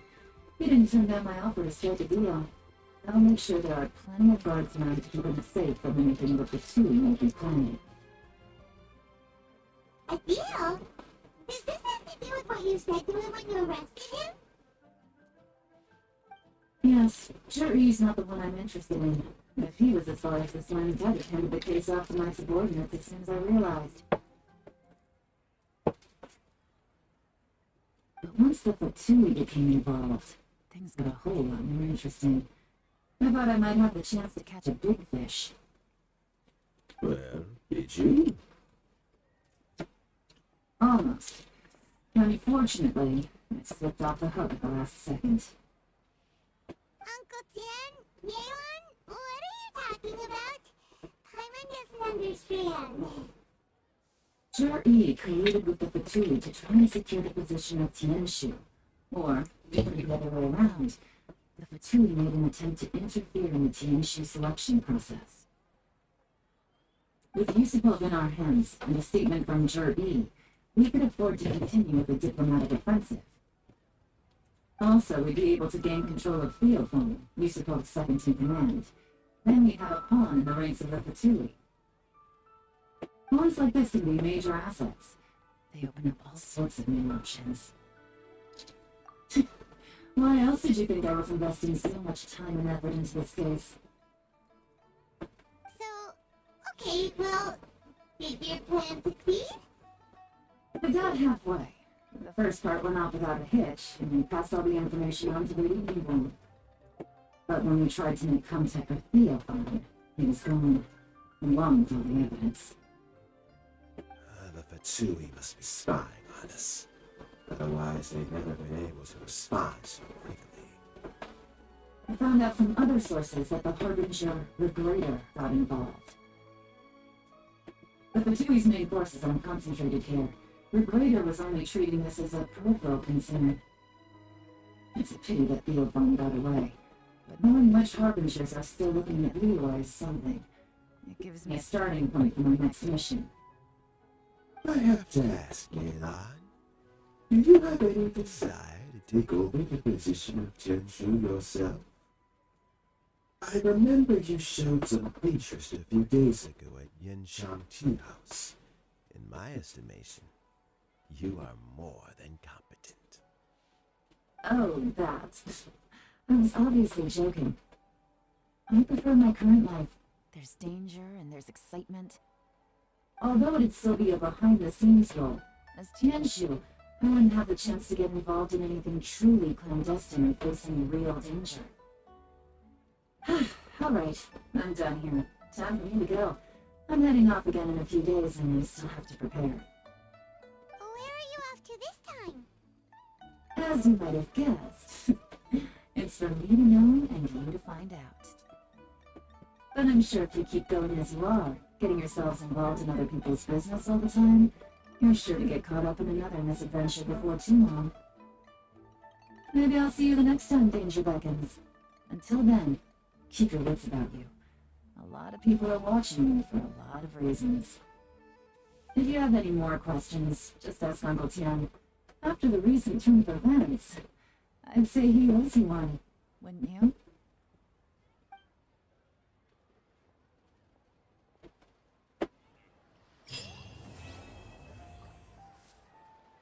On mission. That's cool though.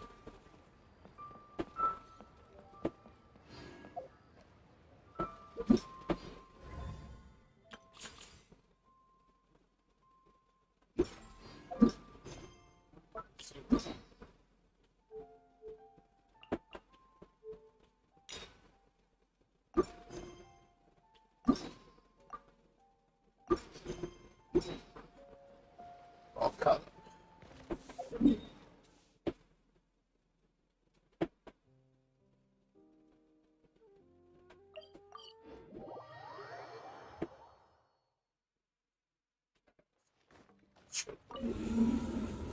Scary six.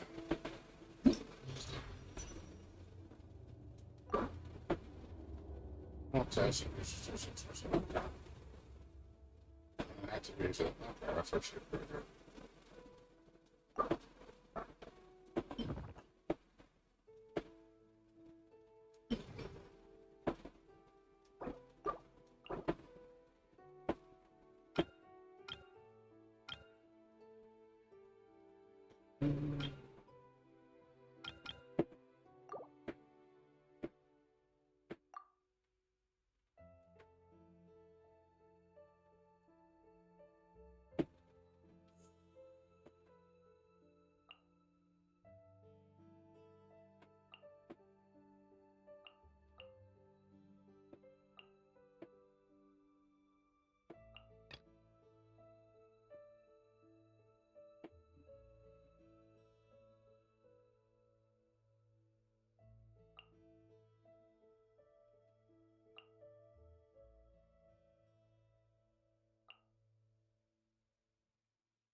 Incoming. Cut to the chase.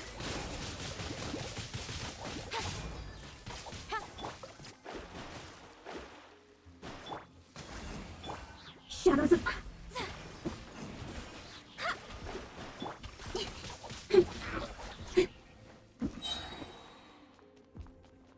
Speed of light.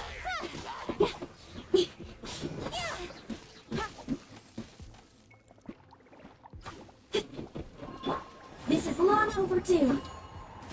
No touching. Let me scry. Nowhere to hide.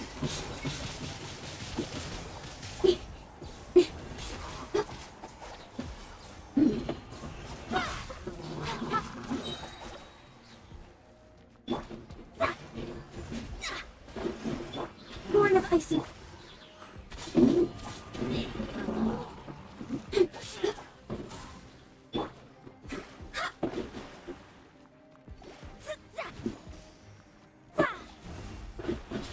No touching. With swords from shadow.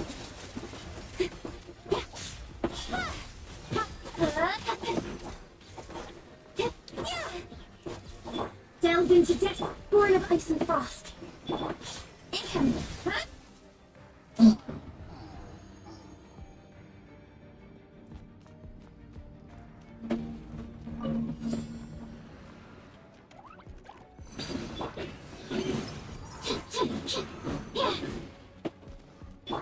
By royal...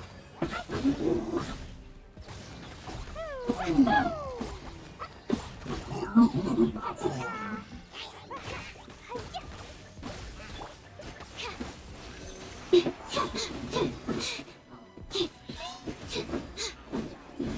test 638.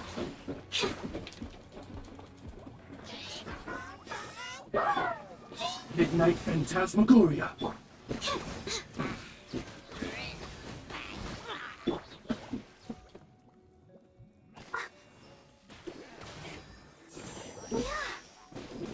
Stay clear. Downey, downey, stop!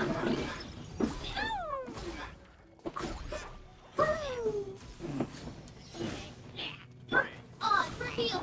Animal test 6308.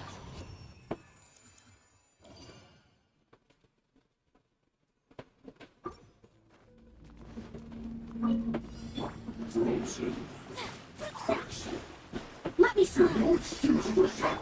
Please don't Be a killjoy. Don't blink. Nowhere to hide. That's a beautiful made one.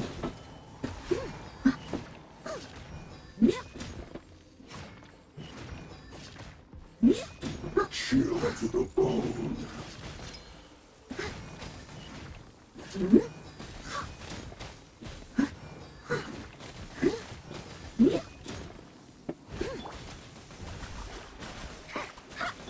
No touching.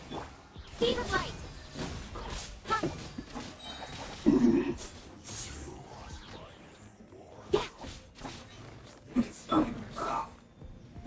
This is long overdue.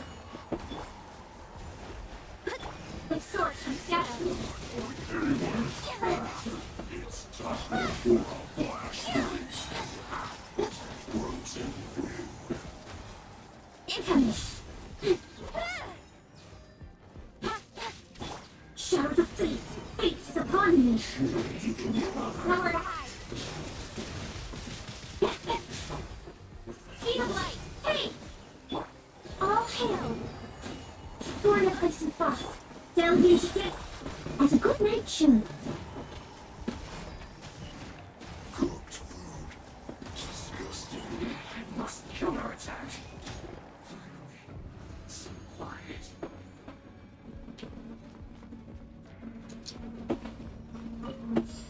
To God. Swirl, mark two. Boing, boing.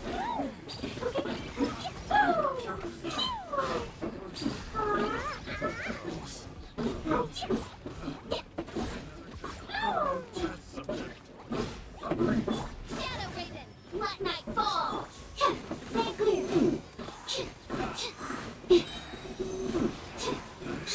Yeah, don't break my glasses.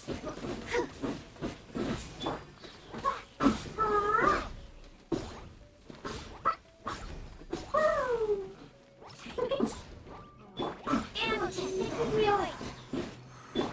By Royal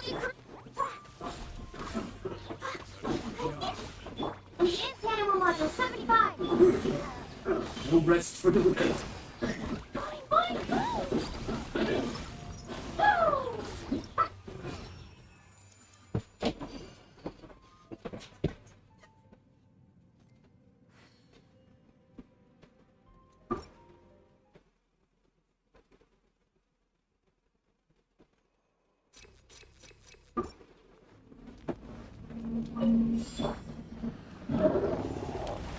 No touching. Don't blink. For Rex Lapis. Written in the stars. Cut to the chase. Speed of light. Steady as stone, as a dutiful maid would.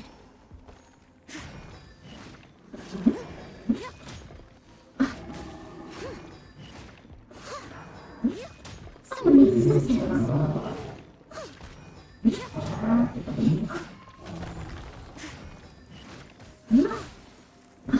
Shadows of fate. Fate is upon you. This is long overdue. A sword from shadow. Are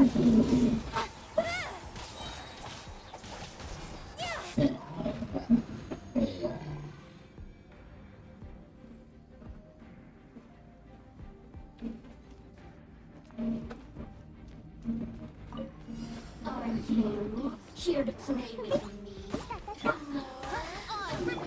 Stay clear.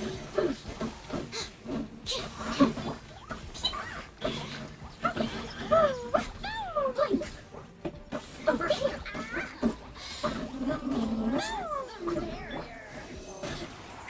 Whoa, Mark 2. Let the show begin. Blink. Whoa. Let me amuse myself. Animal test 308. Look at me. By royal decree.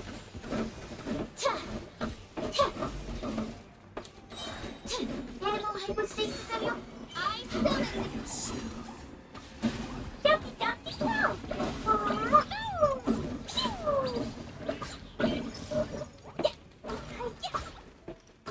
Stay clear. Can't run from debt. Wings of darkness, come.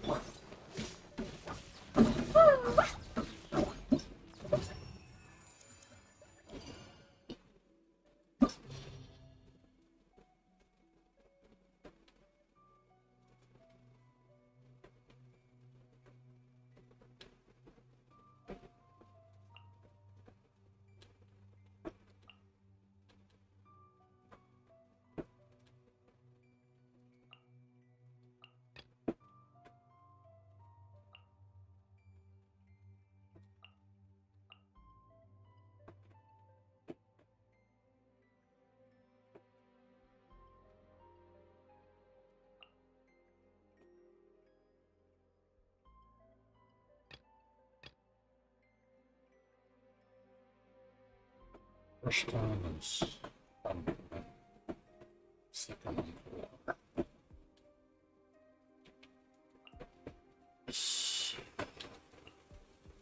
Q.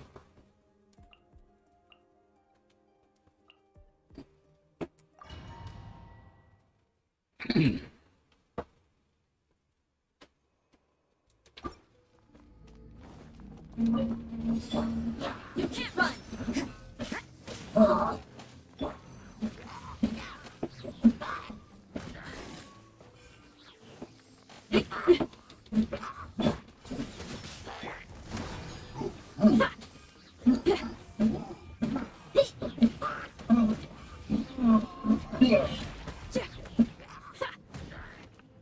Judgment.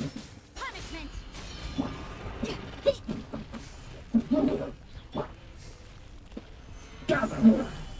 You can't run.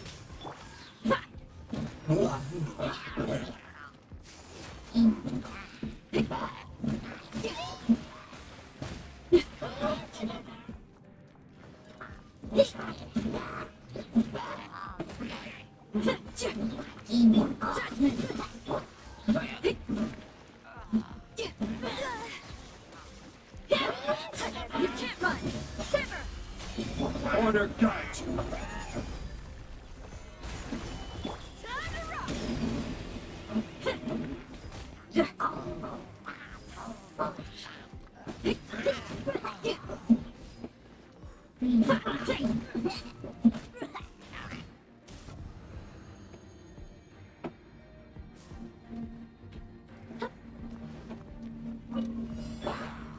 Access denied. For Rex Lapis. Midnight Phantasmagoria.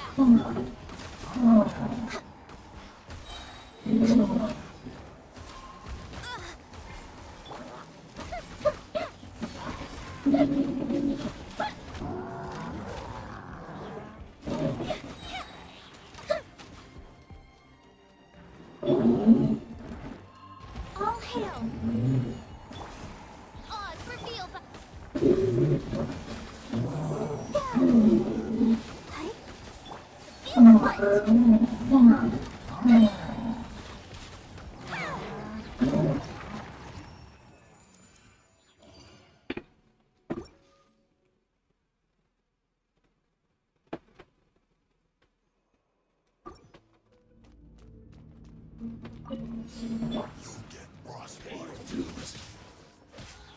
No excuse, Gather! You can't run! Well, this is order.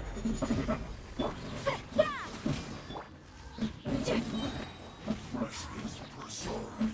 Chill to the bone. Miscalculated. Cooked food. Disgusting. No escape.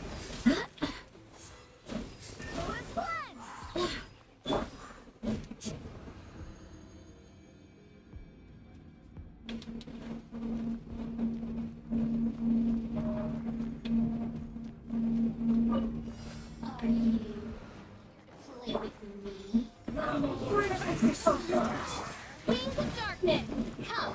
Time for a light show! I guess this is it.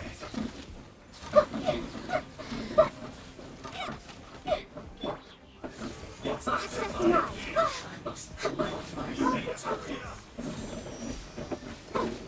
Well done. Over here. As you wish, sweet.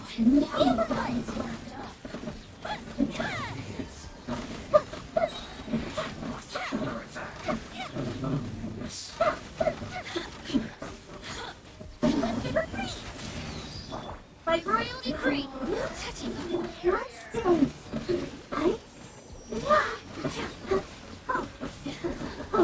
Let me amuse myself.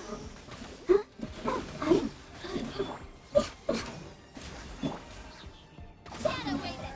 Let night barrier. Fire hazard. Assassins shine longer.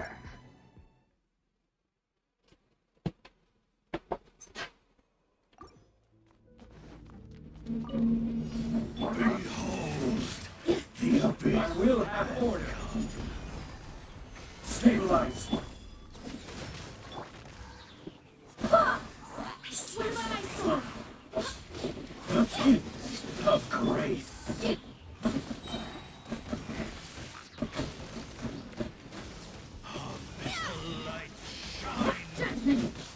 Order got you. Try to undead. The truth. My holy proclamation. The power of revelation. The truth shall set you free. Hear ye the words of joy. Barbados. Clearness. Be upon you. This is order. Gather. You can't run.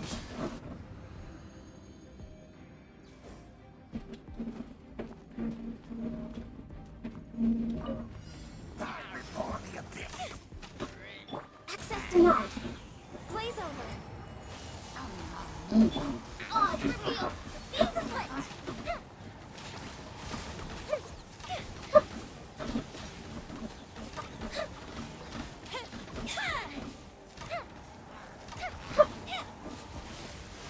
Midnight fantastical. Born of ice and frost. This is long overdue. We're waiting up. Oh, fire hazard.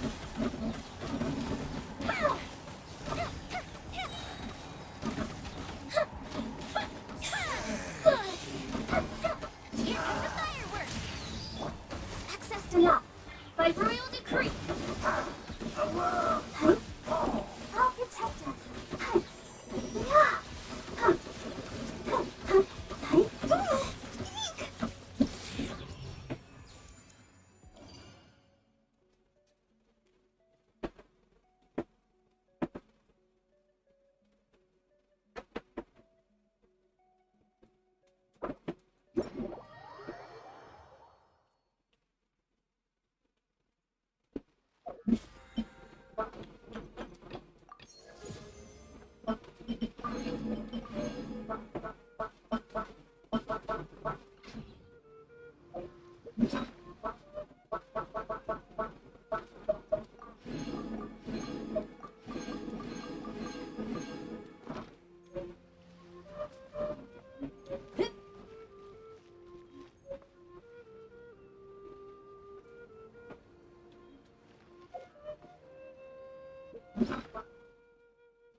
trailer dropped or not.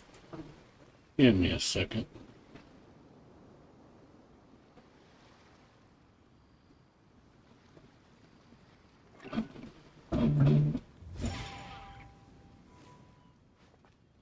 Not drop tonight. Let's see. I'm just checking something right now.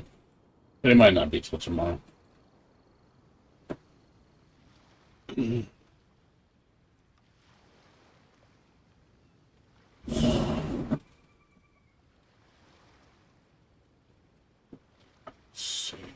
4, 6, 10.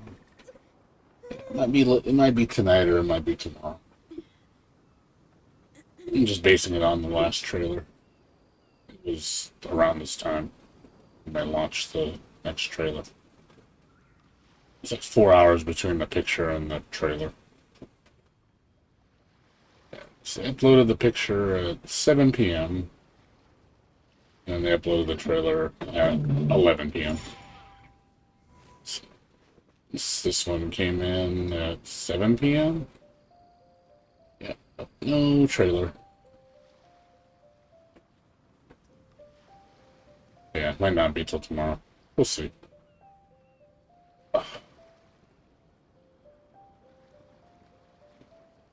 Maybe later. Okay, so we got a lot done today. No. Stop just not.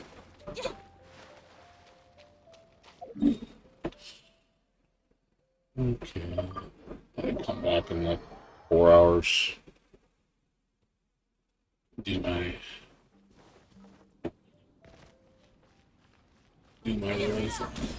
my resin dailies. So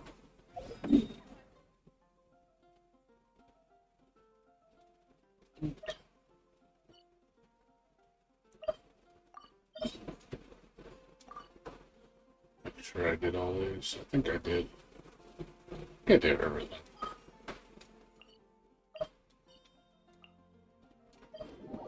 Alright, it's all done.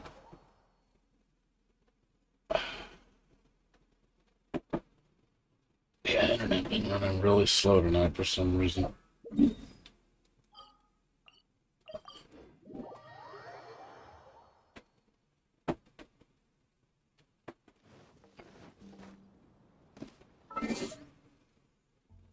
Okay, we're done with that.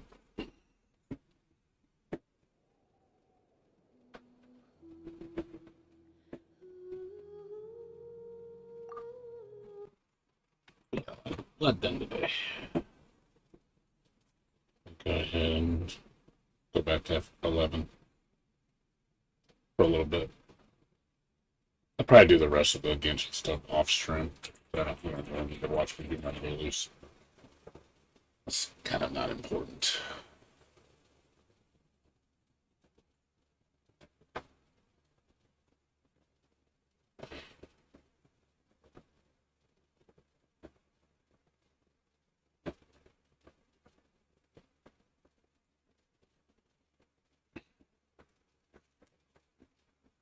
Yeah, I'll see the trailer yet though, so it's probably not going to come out until tomorrow. More than likely. Or it could be later tonight. We don't know. It is the weekend, so I don't really see them pulling a trailer out. But it is, I think it is Monday in Japan right now. So it's possible they'll still do it. Maybe it'll be a little bit later.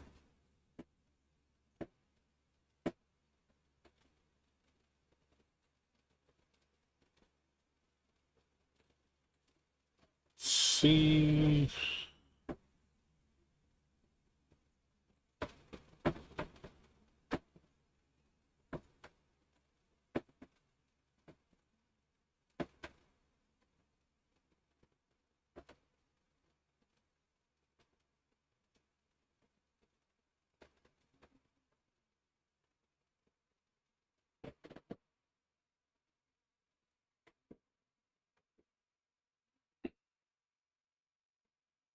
Hmm.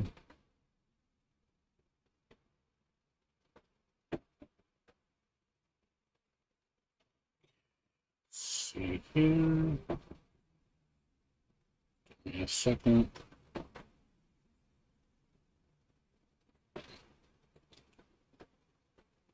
switch to windowed mode. Back here.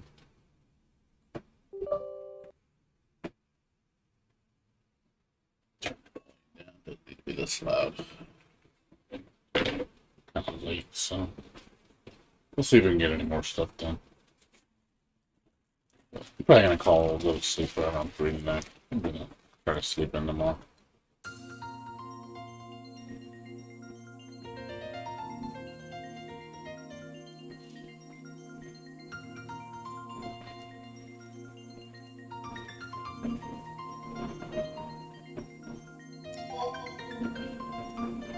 Give me a second.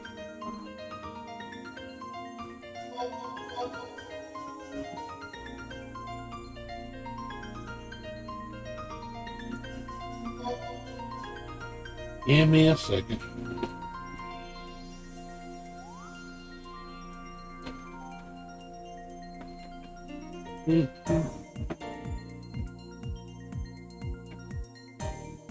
Tom's a daredevil.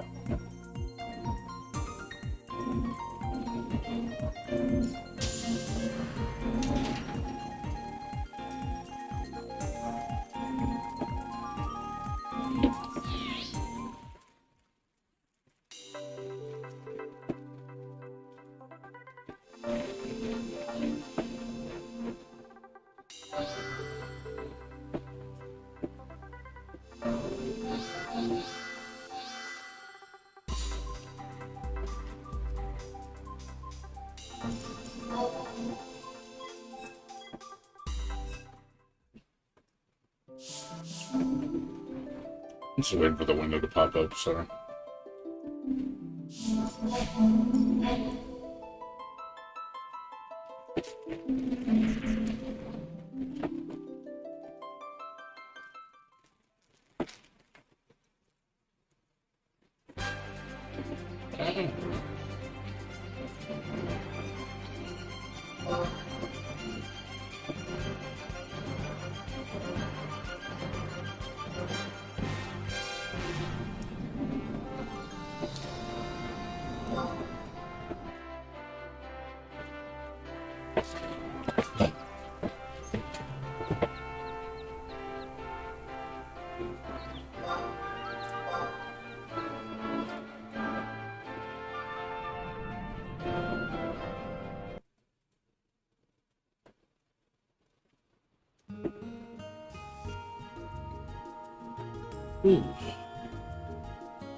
Really getting better.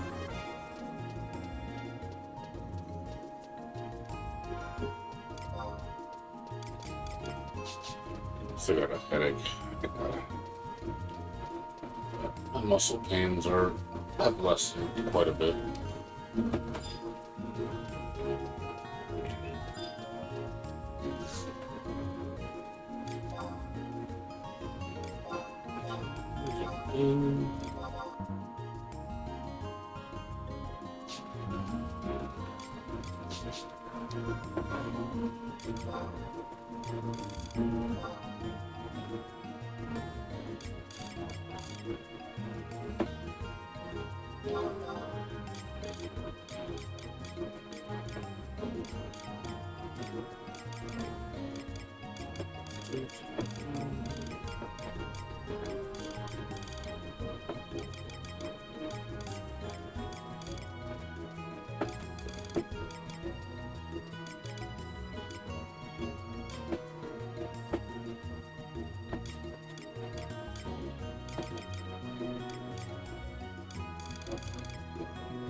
So many of these.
Be here a while.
Oh.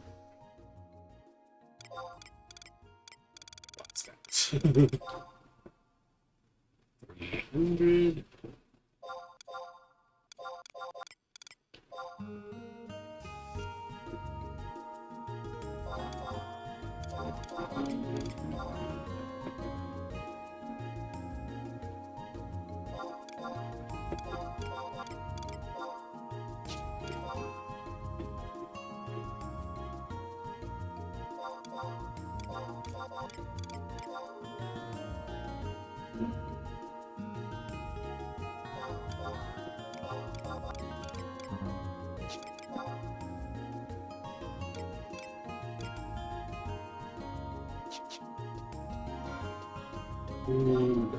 Genshin. Got a bunch of call it too. Got a bunch of this Nord fell out.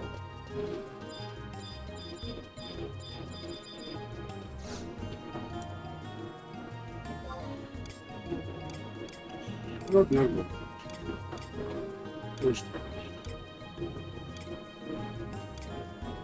Fairly burgers, so love it.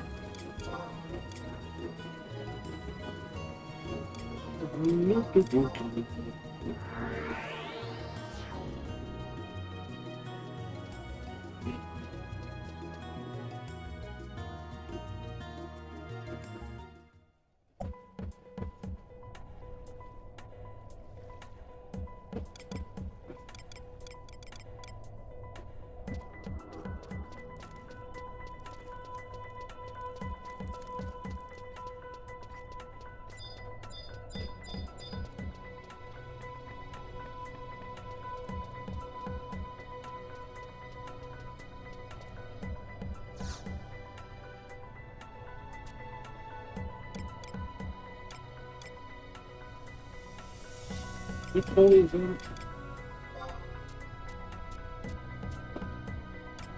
I forget how you pull these out. Can you retrieve them? I'm not sure if I remember.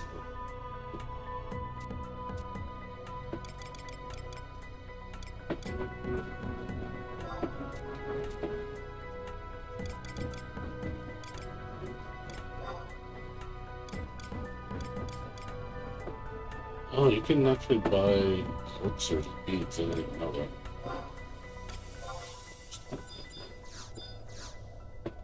Did not know that.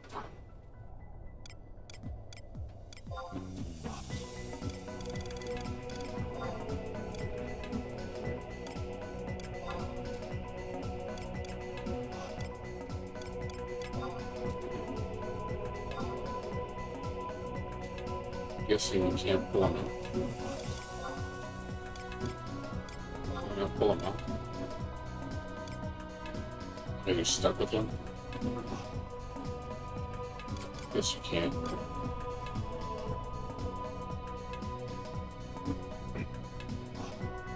When you're on trade, you can't take it away. I don't remember.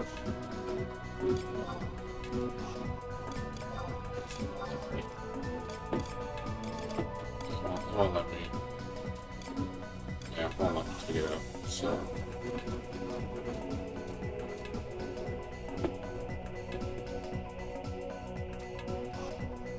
I'll leave it to take it out. Oh, well, that's fine. I don't care.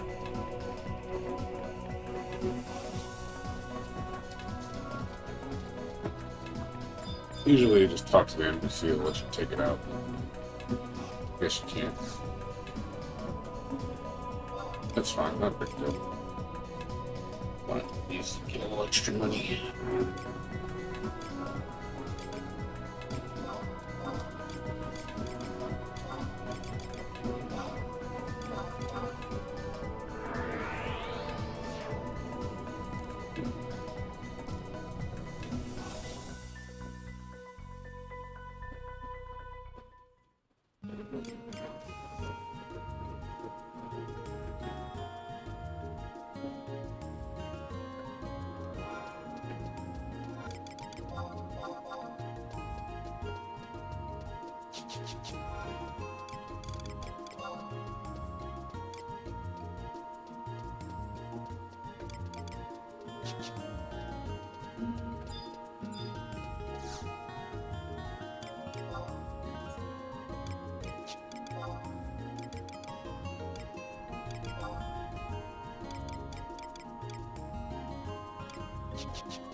Calendar of these.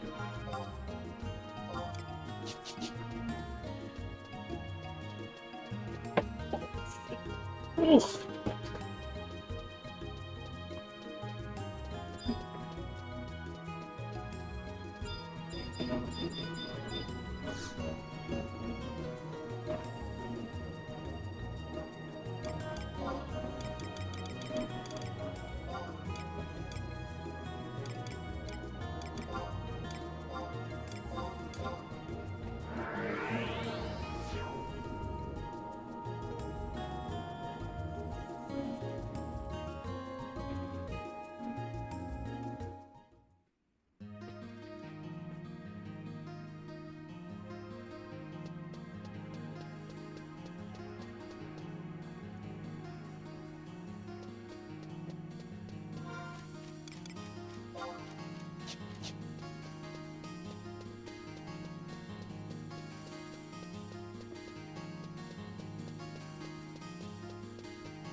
tickets to Antarctica?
Yeah, I forget I gotta get this every time.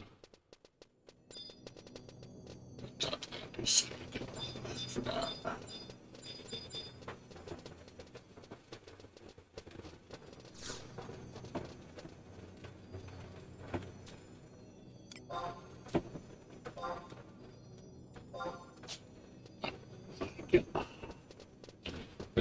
Yeah, you gotta do that every single time you do this.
That was destroy them all.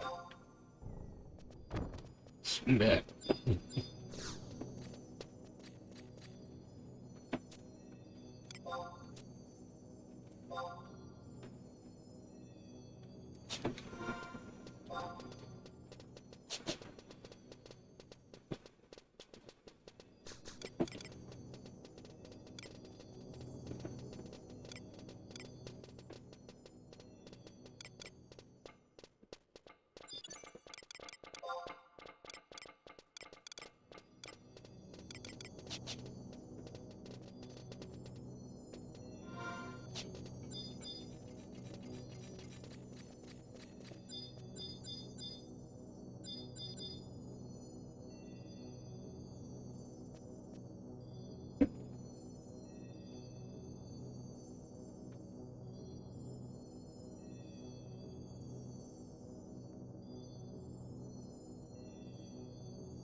Garbage truck. Now we're shit.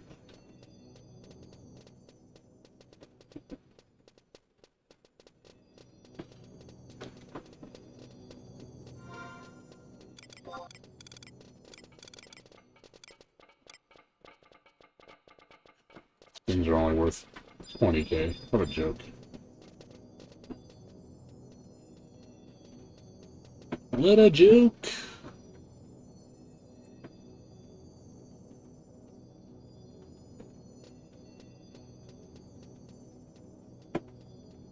Doesn't look like the trailer's going to be tonight. I think it's going to be tomorrow.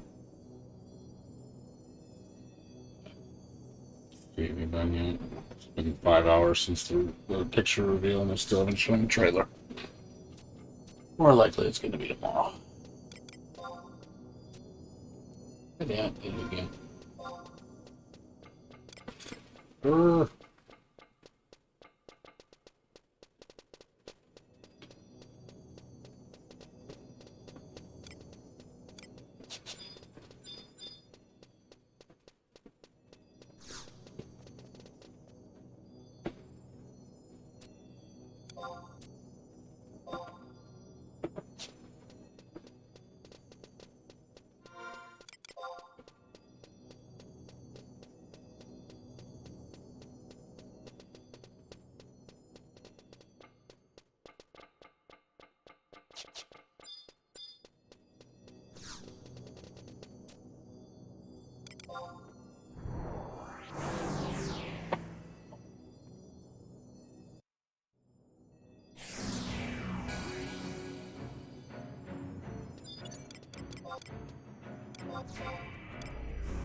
Okay.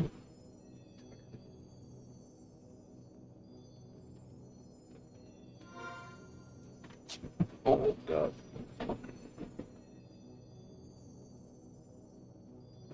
There's no one.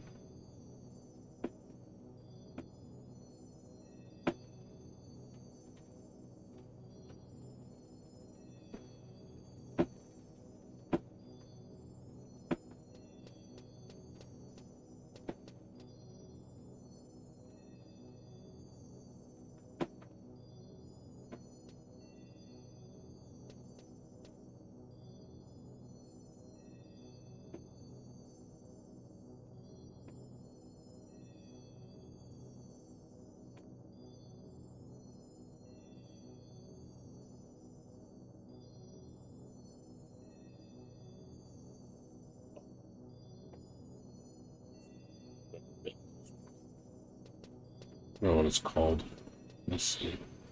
It's a haste spell. What was it? Triple attack? The quadruple, I think it's quadruple attack was, see what it's worth. Triple wind effect though. 4.6 million.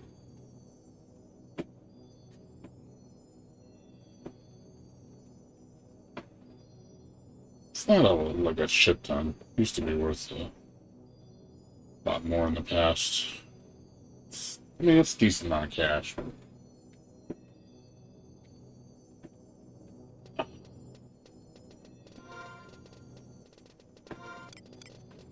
think I'm gonna log out here right now. I'm getting kind of tired, so like a little bit early today.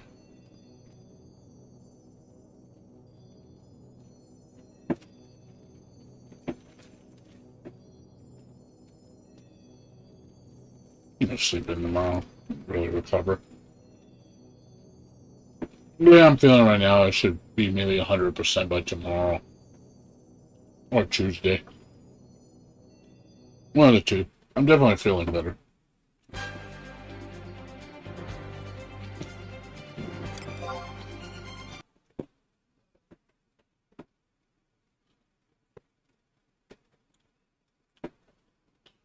Anyways, I'm gonna go ahead and host somebody. Give me a second. Like I said, I'm kind of tired.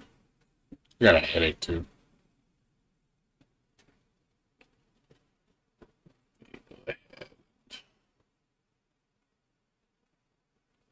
Let's send you guys to Velner. You guys can watch him. Anyways, I'll see you guys later. You guys have a good one. Take care. Good day.